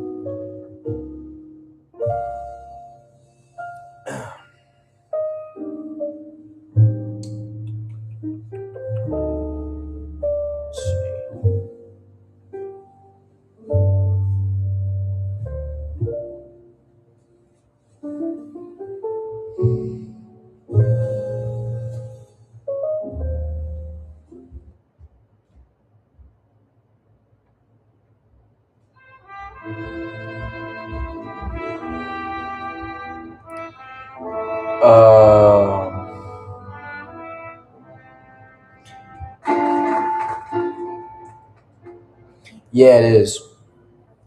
So basically, the premise, from what I've heard, and there's about to be a movie coming out, which is why I'm reading it. I'm excited.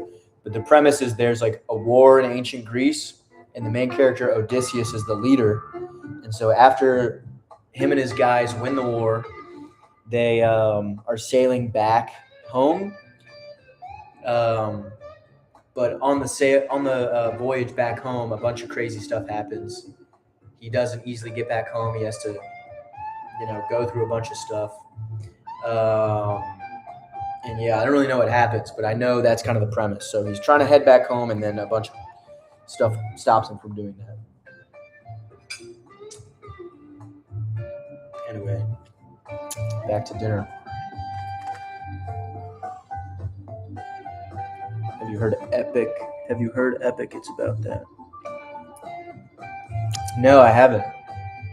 It's about the Odyssey, or it's about it's got like a similar story. Musical. No, I've never heard of it. It's good?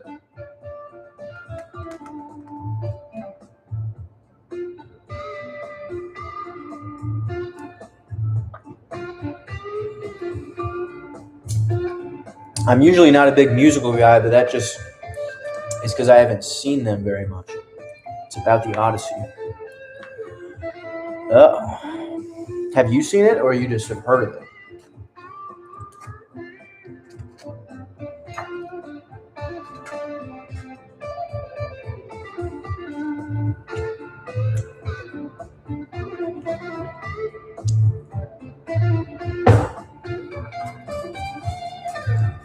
But yeah, anyway, I'm excited to read that. I'm interested too because it's almost like written like a poem. Like it's not just long sentences or normal sentences and what you would think of, but it's like 8-word lines and stuff. So you'll see in a minute. It's just music about the way how interesting.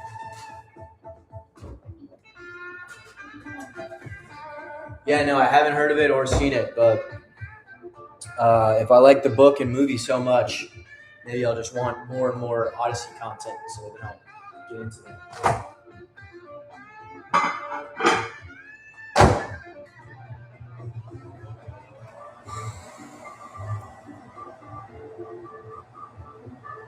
Let me go grab something from my room real quick.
I was left to my 6-mile run.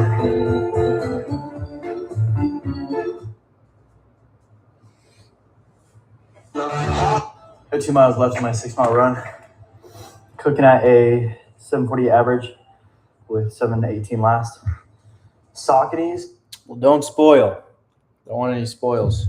Azura, 10 on 10. I've been wearing Nikes my entire life, and it's my bro. I had it with the Bad Boys up today on his story. Do some fast miles, but 10 on 10.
So Robert Orfield, do you like to read or not really?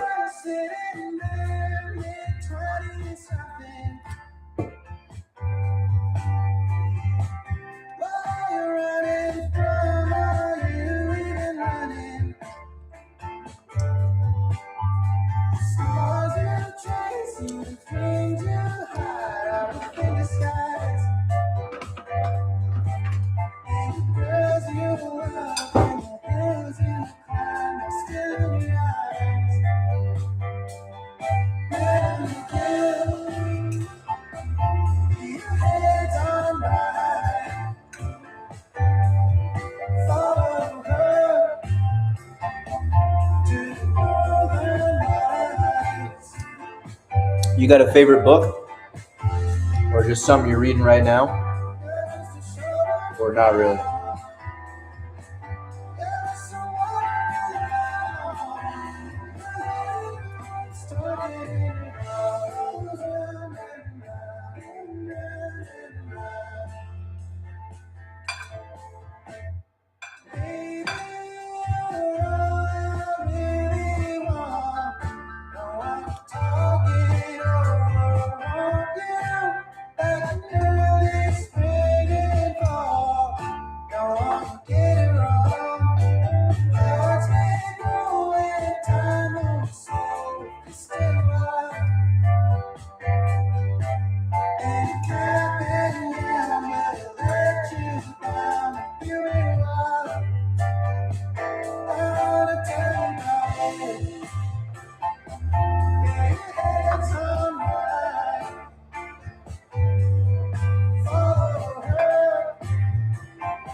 I could recommend some. If you got examples of books you've liked in the past, I mean, think if I read anything similar that I would recommend.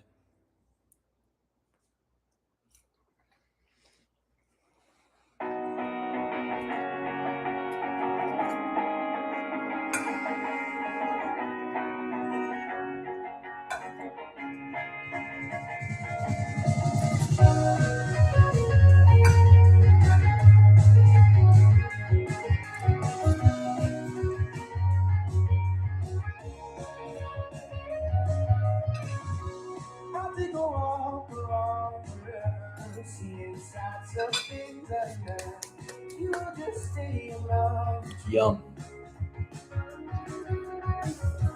Cold in the winter, I keep you warm. In the summer sun, you shine so bright, pulling me closer to your light. I don't want to go wasting all my energy just to wind up all alone.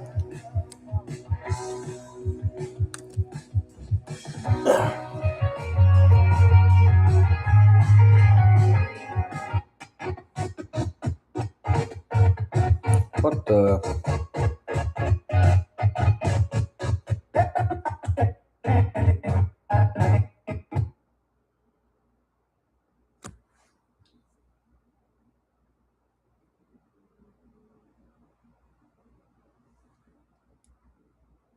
Don't know what just happened there.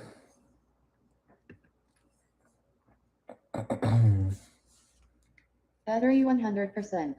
Connected to Aiden's iPhone.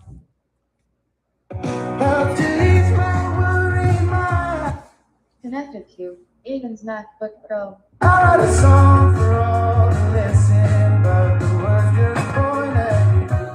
Help to see your point of view. I don't want to go wasting all my energy just to wind up all alone.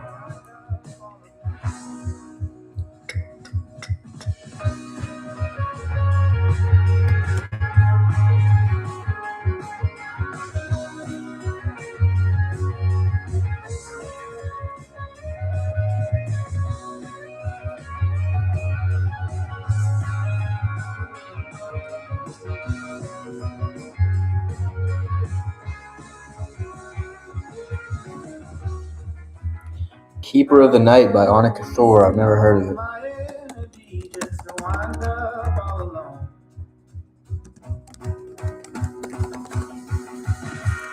I'll take a walk along the river, seeing sights of things unknown. You will just stay among the trees.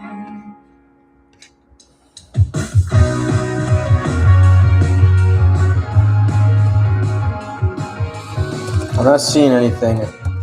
Keeper of the Night by Annika Thor. I'm seeing The Keeper of the Night by Kylie Lee Baker.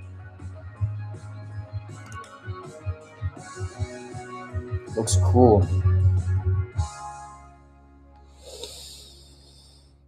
I don't read as much fantasy as I would like, so can't really recommend anything there. Maybe I'll check that one out. Looks cool. Came out pretty recently.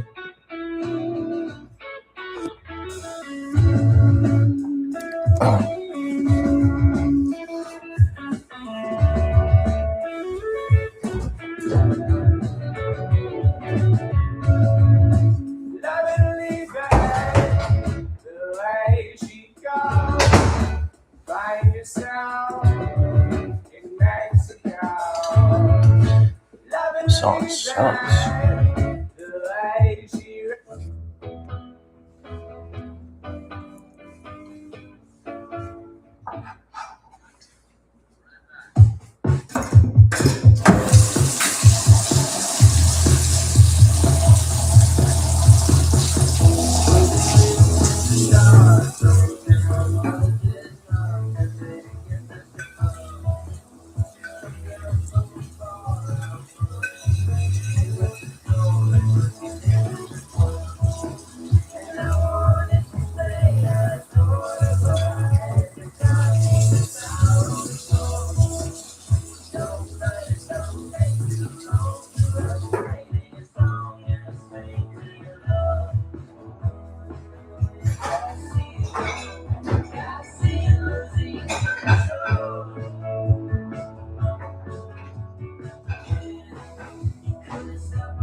Time to get back to the book.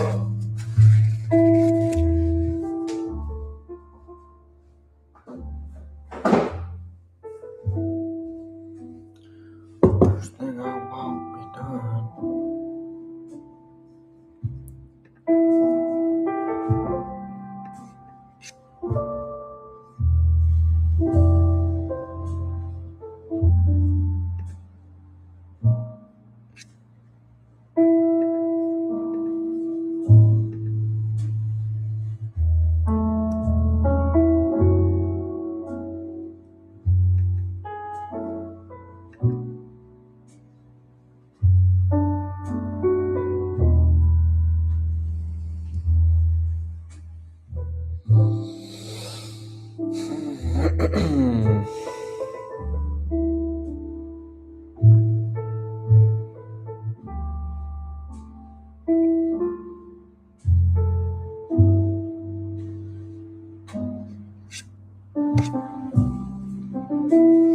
All right, let's rock.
this.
What's up?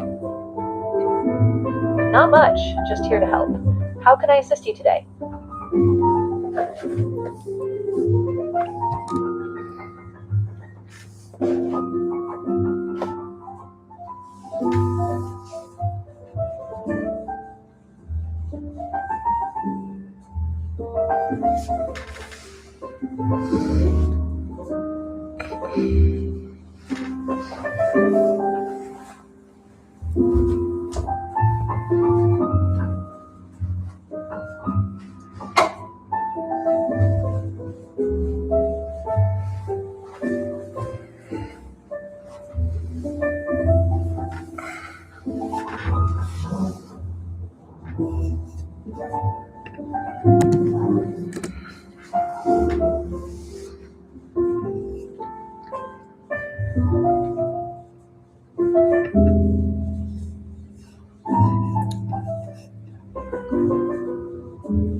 Why was salt important to have on the journey of Lewis and Clark? Salt was crucial for the expedition because it preserved food, added flavor, and helped prevent the spread of foodborne illness. It was also used for tanning hides and preserving meat for the long journey. This made it a prized commodity on the trail. How did it preserve food? Salt preserved food by drawing out moisture, which inhibited the growth of bacteria and slowed decay. This process, known as curing, meant that food could last much longer without refrigeration.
What does the phrase sine qua non mean? Spelled SINE space QUA space NON. Sine qua non is a Latin phrase meaning an essential condition, or something that is absolutely necessary. It's used to describe a vital element that must be present for something specific to happen. Sine qua non.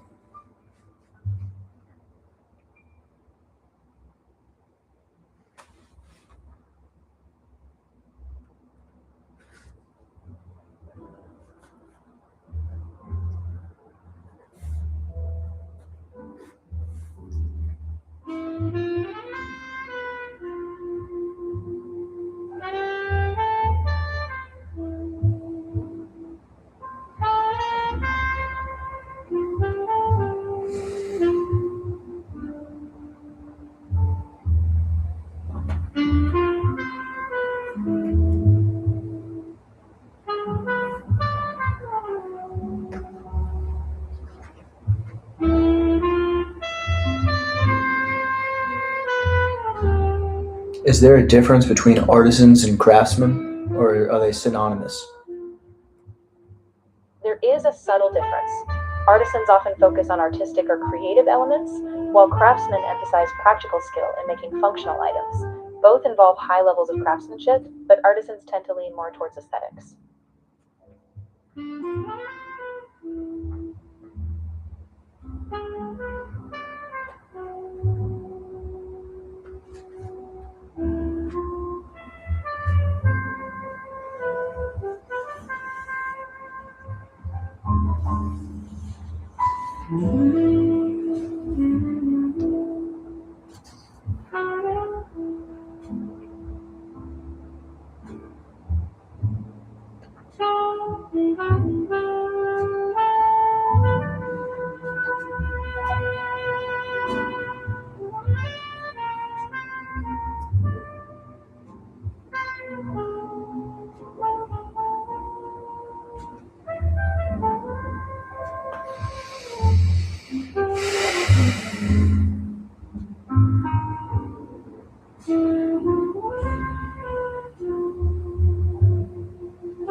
No, I just got to read 30 pages. But look, the text is super small, so it's going to take a little while. Sounds like you're struggling to read the text.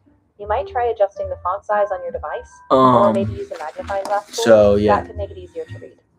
It's going to take a while, but I mean, I got 5 more hours, so I'll be all right. It's about Lewis and Clark, if you know anything about them. So no one knew what was west of the Mississippi River in 1800, and so Thomas Jefferson got Lewis and Clark in a squad to go see what was out there, and so they crossed the country and came back. So pretty cool to read about. Exactly. The Lewis and Clark expedition, also known as the Corps of Discovery, was commissioned in 1804 to map the newly acquired Louisiana Territory and find a water route to the Pacific. Their journey took over 2 years and provided invaluable information about the West.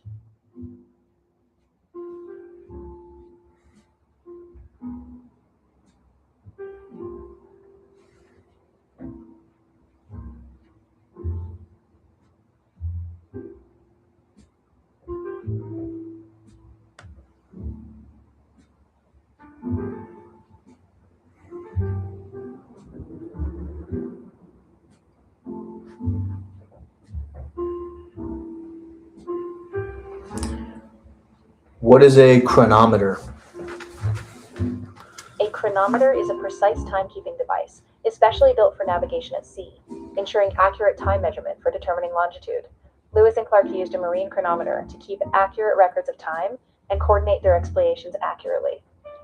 How is it different from like a wristwatch or something? A chronometer is much more precise and durable than a typical wristwatch. It's built to withstand harsh conditions like changes in temperature and humidity, and can maintain its accuracy for navigation purposes.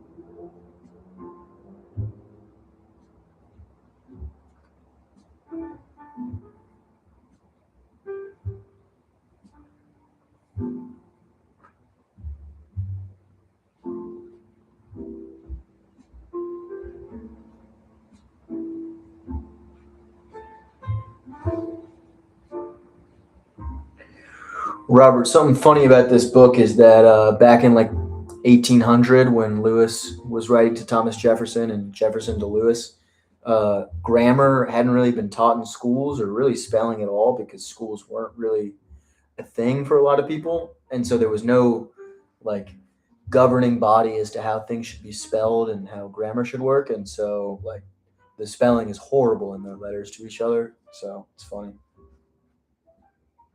That's a great observation. In the early 1800s, English spelling was more fluid, as standardized dictionaries hadn't fully taken hold, so spelling variations were common. This made communication more challenging, but it also reflects the evolving nature of language at the time.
What is the fabled lost tribe of Israel?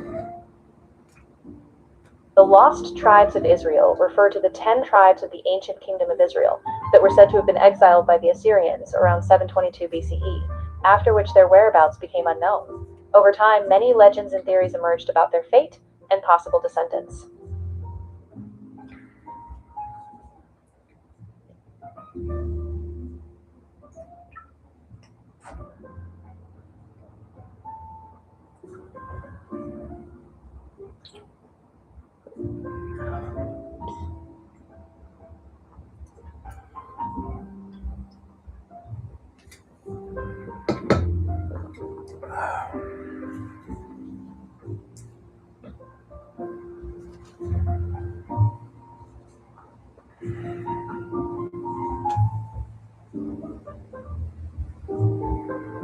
Tell me more about that. Certainly. Some historical accounts suggest that the lost tribes scattered across different regions, with theories proposing that they migrated to areas like Africa, Europe, and Asia. Some even believe they eventually formed or influenced other cultures, such as in Ethiopia or parts of India. This remains an area of mystery and speculation, with many ongoing theories.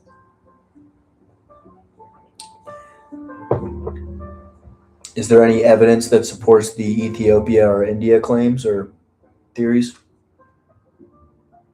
There are some historical and cultural similarities with ancient Judaic traditions in regions like Ethiopia and India, such as practices of certain religious groups, but direct evidence is limited. Many scholars view these claims as part of complex migrations and cultural diffusion, rather than definitive historical records.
What is an ethnographer?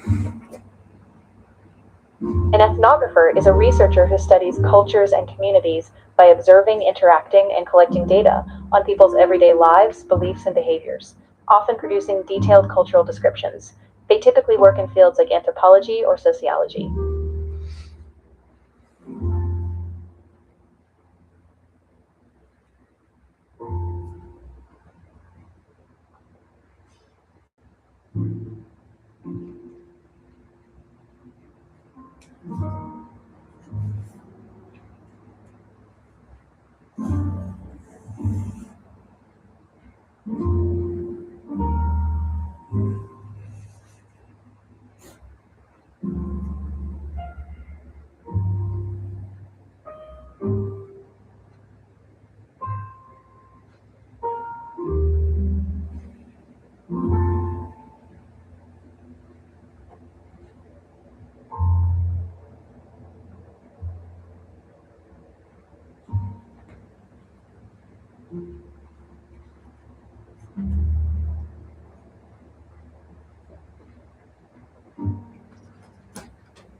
The book is awesome. They're still gearing up, so you like before the trip, so you're kind of learning like what stuff they were planning to bring, how they were estimating like how many men they would need, how many guns, food, because they don't know how long this is going to take. They don't know how big the U.S. is.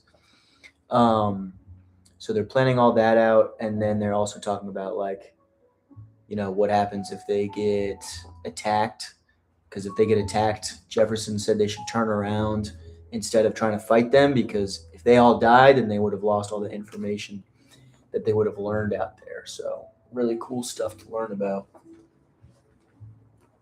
It really is fascinating. The expedition was meticulously planned, with detailed lists of supplies, contingency plans, and even negotiations for peaceful interactions with Native American tribes. It's an impressive example of early strategic planning.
Where is Natchez, or at least where was it in the late 1700s?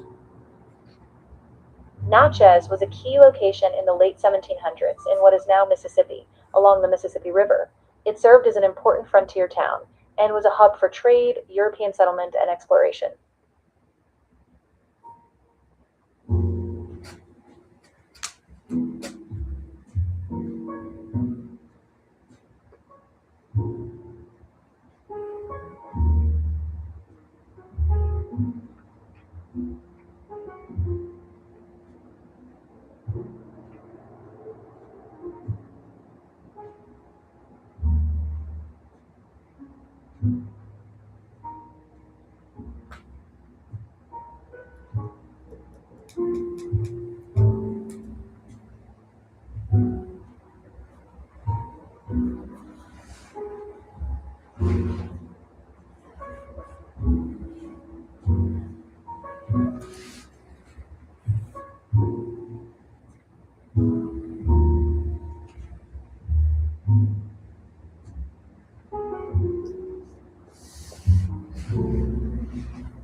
What does the word correspond mean?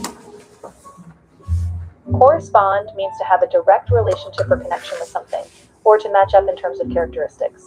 It can also refer to communicating in writing. Why are there two R's in correspond if the word is co-respond? Great question. The word correspond comes from Latin roots. Cor meaning with and respondere meaning to answer. The double R helps link the words together in English, showing its historical development. That's why it's spelled that way.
What does anathema mean? Spelled Anathema. Anathema means something or someone that is strongly accursed or shunned. It often refers to an object of intense dislike or excommunication in a religious context.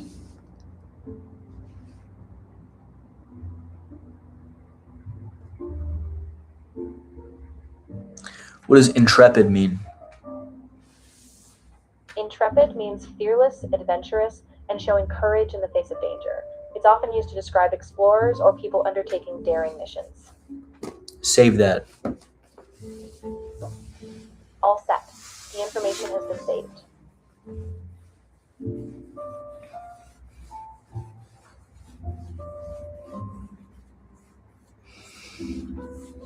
Save that.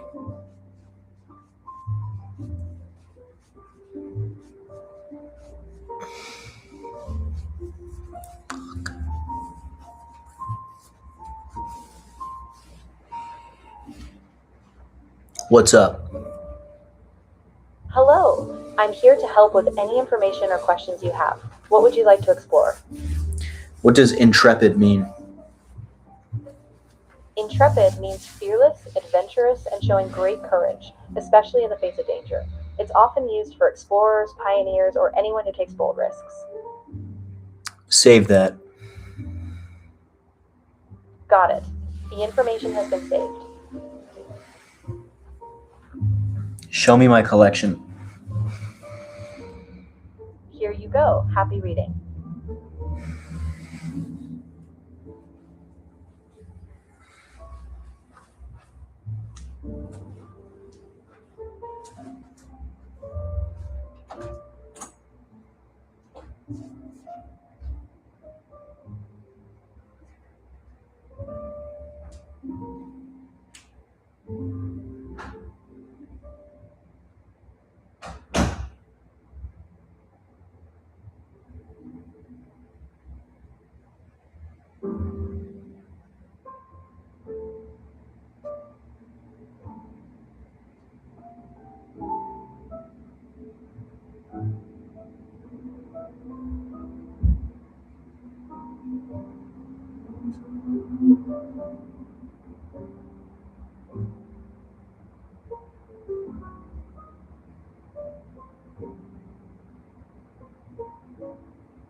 What's up?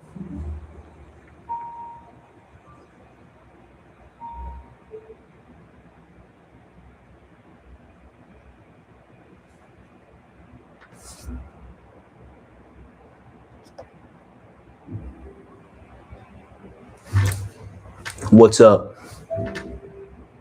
I'm here and ready to help. If you have any specific questions or anything you'd like to know, just let me know.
Probably next Saturday. I don't know what I would stream yet. But if you got any ideas, let me know. So, You might consider streaming something interactive, like a live Q&A, a game with your audience, or a behind-the-scenes look at a creative project. That way your viewers can engage more directly. it would need to be something I can do for 12 hours straight. Understood. A long-form strategy game or a marathon of a gripping TV series could work well. You could also try an extended live art session or build something step by step.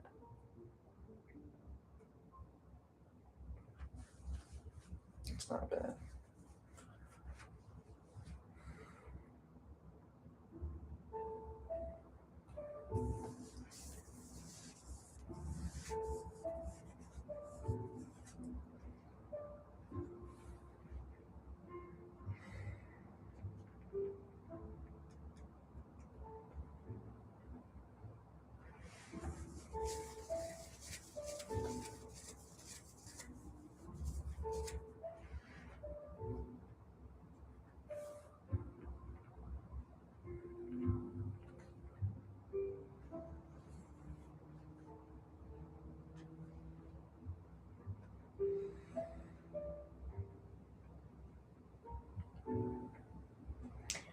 What does portentous mean?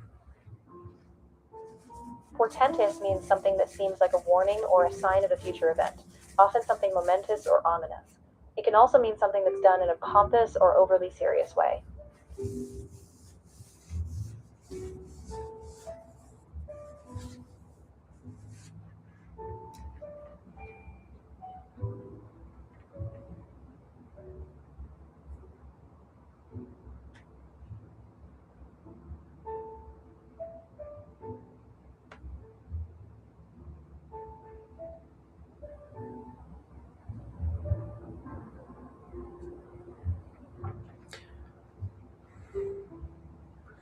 Why did Napoleon sell Louisiana for so cheap? Napoleon sold the Louisiana Territory in 1803 for around $15 million because he needed money for his wars in Europe, and lost interest in maintaining colonies in the Americas after the slave revolt in Haiti. This also made sense strategically, ensuring British influence wouldn't expand.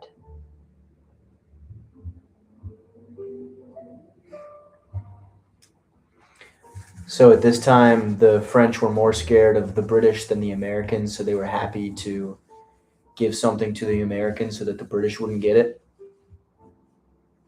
Exactly. Napoleon feared that the British would seize control of Louisiana, so selling it to the Americans helped avoid that threat, while providing France with much needed funds for European campaigns. Were the British pissed? Yes, the British were initially upset because they had their own ambitions in North America, and they saw the Louisiana Purchase as a significant shift in power. However, they were not able to challenge it directly at the time.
When was the Battle of Waterloo?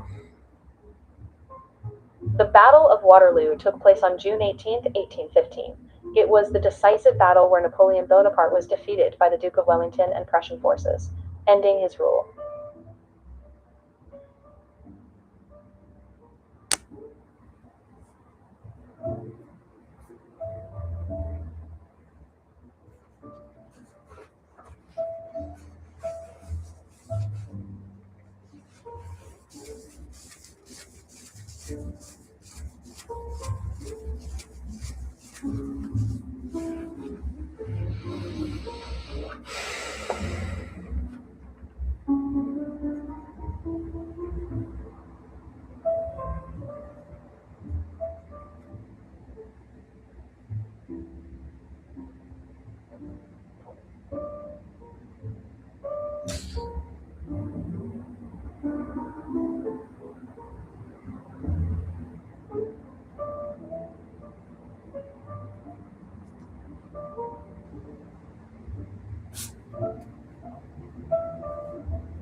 How did the Louisiana Purchase end the Federalist Party?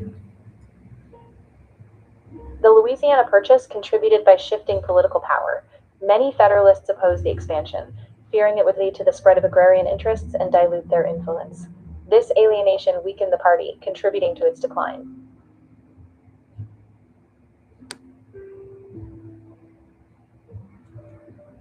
I don't get it. It's understandable. In short, the Federalists opposed the Louisiana Purchase because they thought it would shift power toward rural states and hurt their urban interests, which weakened their support and eventually contributed to their collapse as a political force.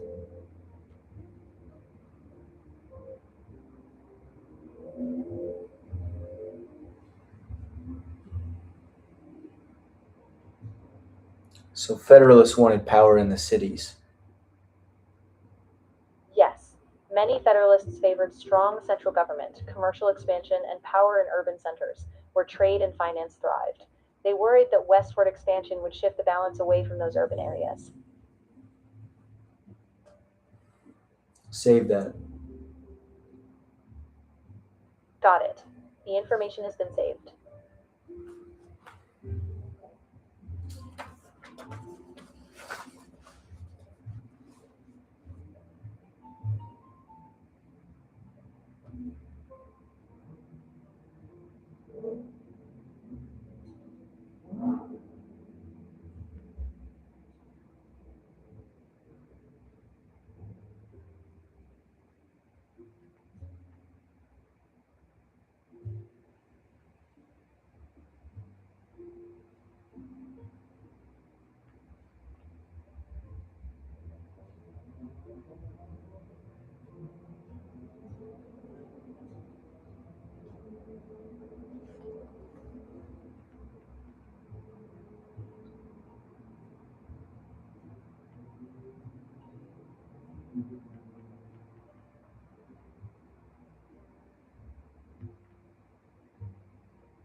What's up, guys? Reading Undaunted Courage right now. It's about Meriwether Lewis and Clark. That's great. Undaunted Courage by Stephen Ambrose covers the Lewis and Clark expedition in detail, the preparations, their journey, and the challenges they faced. Yeah, they're gearing up. They're about to start. They just made the Louisiana Purchase, so now they're gonna go make their journey, like in the next chapter. So I'm about to finish this chapter and then switch over to a different book. But yeah, that's what I'm on right now. That sounds like a great plan. That portion of the book really sets the stage for the expedition, capturing the excitement and the risks ahead. Once you finish, switching to a different book should offer a nice variety.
guess since there's two of you guys in here, might as well read what I'm reading instead of sitting in silence. Yeah. I'm here to support you. Let me turn If this you'd thing like to off go real over quick so I anything can you're read reading out or loud. need more details, just let me know. There's no rush. Turn off. Good night. Happy reading. Cool. All right. Any questions you guys have while I'm reading, feel free to drop it in the chat, and I can turn Rove back on, and then you'll get a little demo. But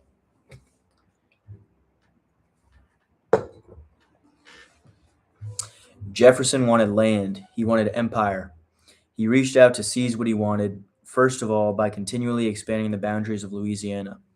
Diplomatic historian Thomas Maitland Marshall describes it well. Starting with the idea that the purchase was confined to the western waters of the Mississippi Valley, Jefferson's conception had gradually expanded until by 1808 it included West Florida, Texas, and the Oregon country. Move this real quick.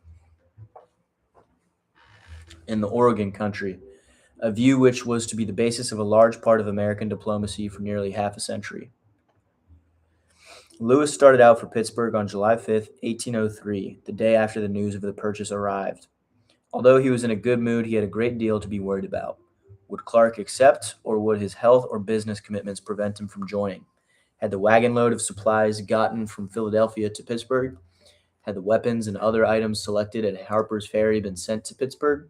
Had he selected the right items in sufficient quantity? What kind of soldiers would be meeting him in Pittsburgh for the trip down to Ohio? Was the keelboat he had ordered made in Pittsburgh complete? He had a sense of urgency. Having used up more than a month of good traveling weather, he knew the Ohio River would be falling as summer wore on, knew that he had to get going if he were to have any hope of making any significant distance. There goes the viewers. Fucking hell.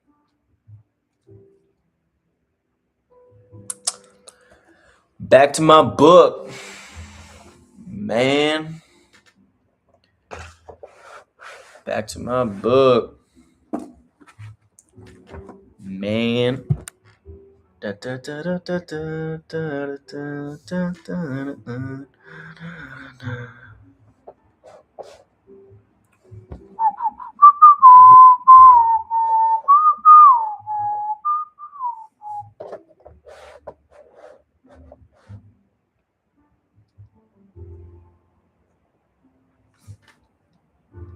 What's up?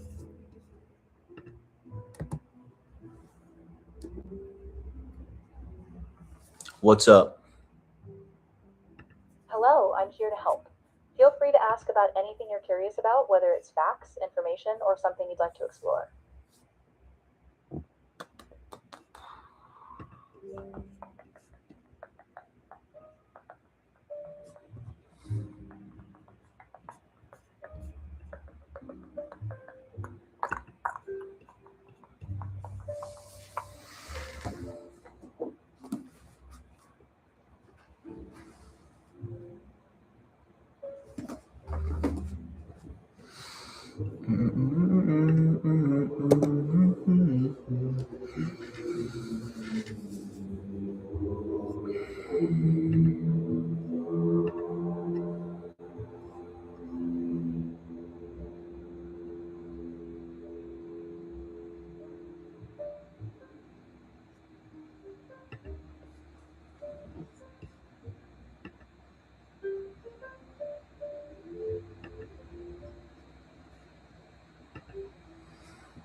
What does Delouse mean? Spelled Delouse. Leucine, spelled Delouse, isn't a standard word in English. It's possible you're referring to delouse, which means to remove lice or similar pests. Could that be what you're asking about? Yes, thank you. You're very welcome. To delouse means to remove lice or similar pests from something, often used in reference to cleaning clothing, fabric, or even animals. It's usually done by using a treatment or a thorough combing process.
What is Valley of the Dolls by Jacqueline Suzanne about? Valley of the Dolls by Jacqueline Suzanne is about the lives of three women navigating Hollywood's entertainment industry, focusing on their ambitions, relationships, and struggles with addiction. It explores the pressures of fame, as well as the darker side of the desire for success. It's considered a landmark novel of the 1960s.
What does rapt mean, spelled R-A-P-T?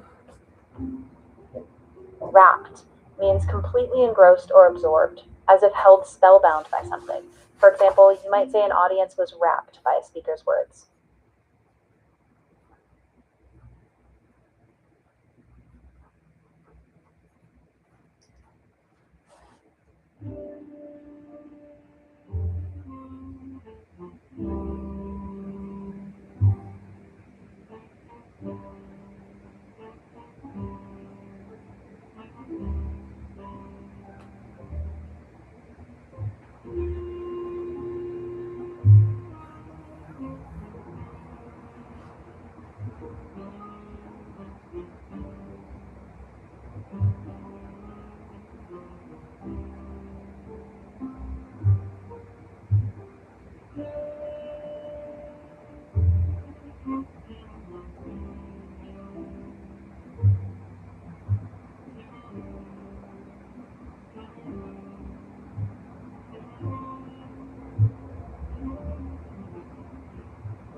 When was the rise of the American cowboy?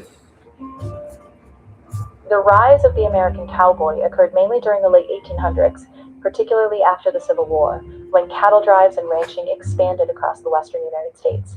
This era also coincided with the popularization of cowboy culture through fiction and films.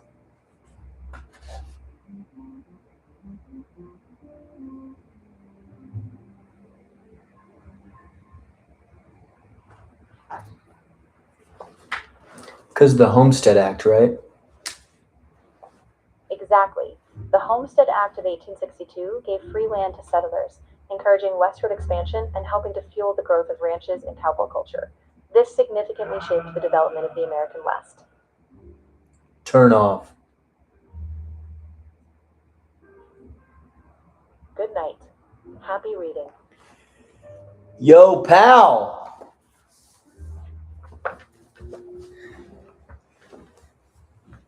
Pal!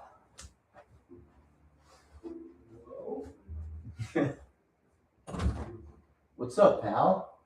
Hey, buddy, come here. What's going on, man?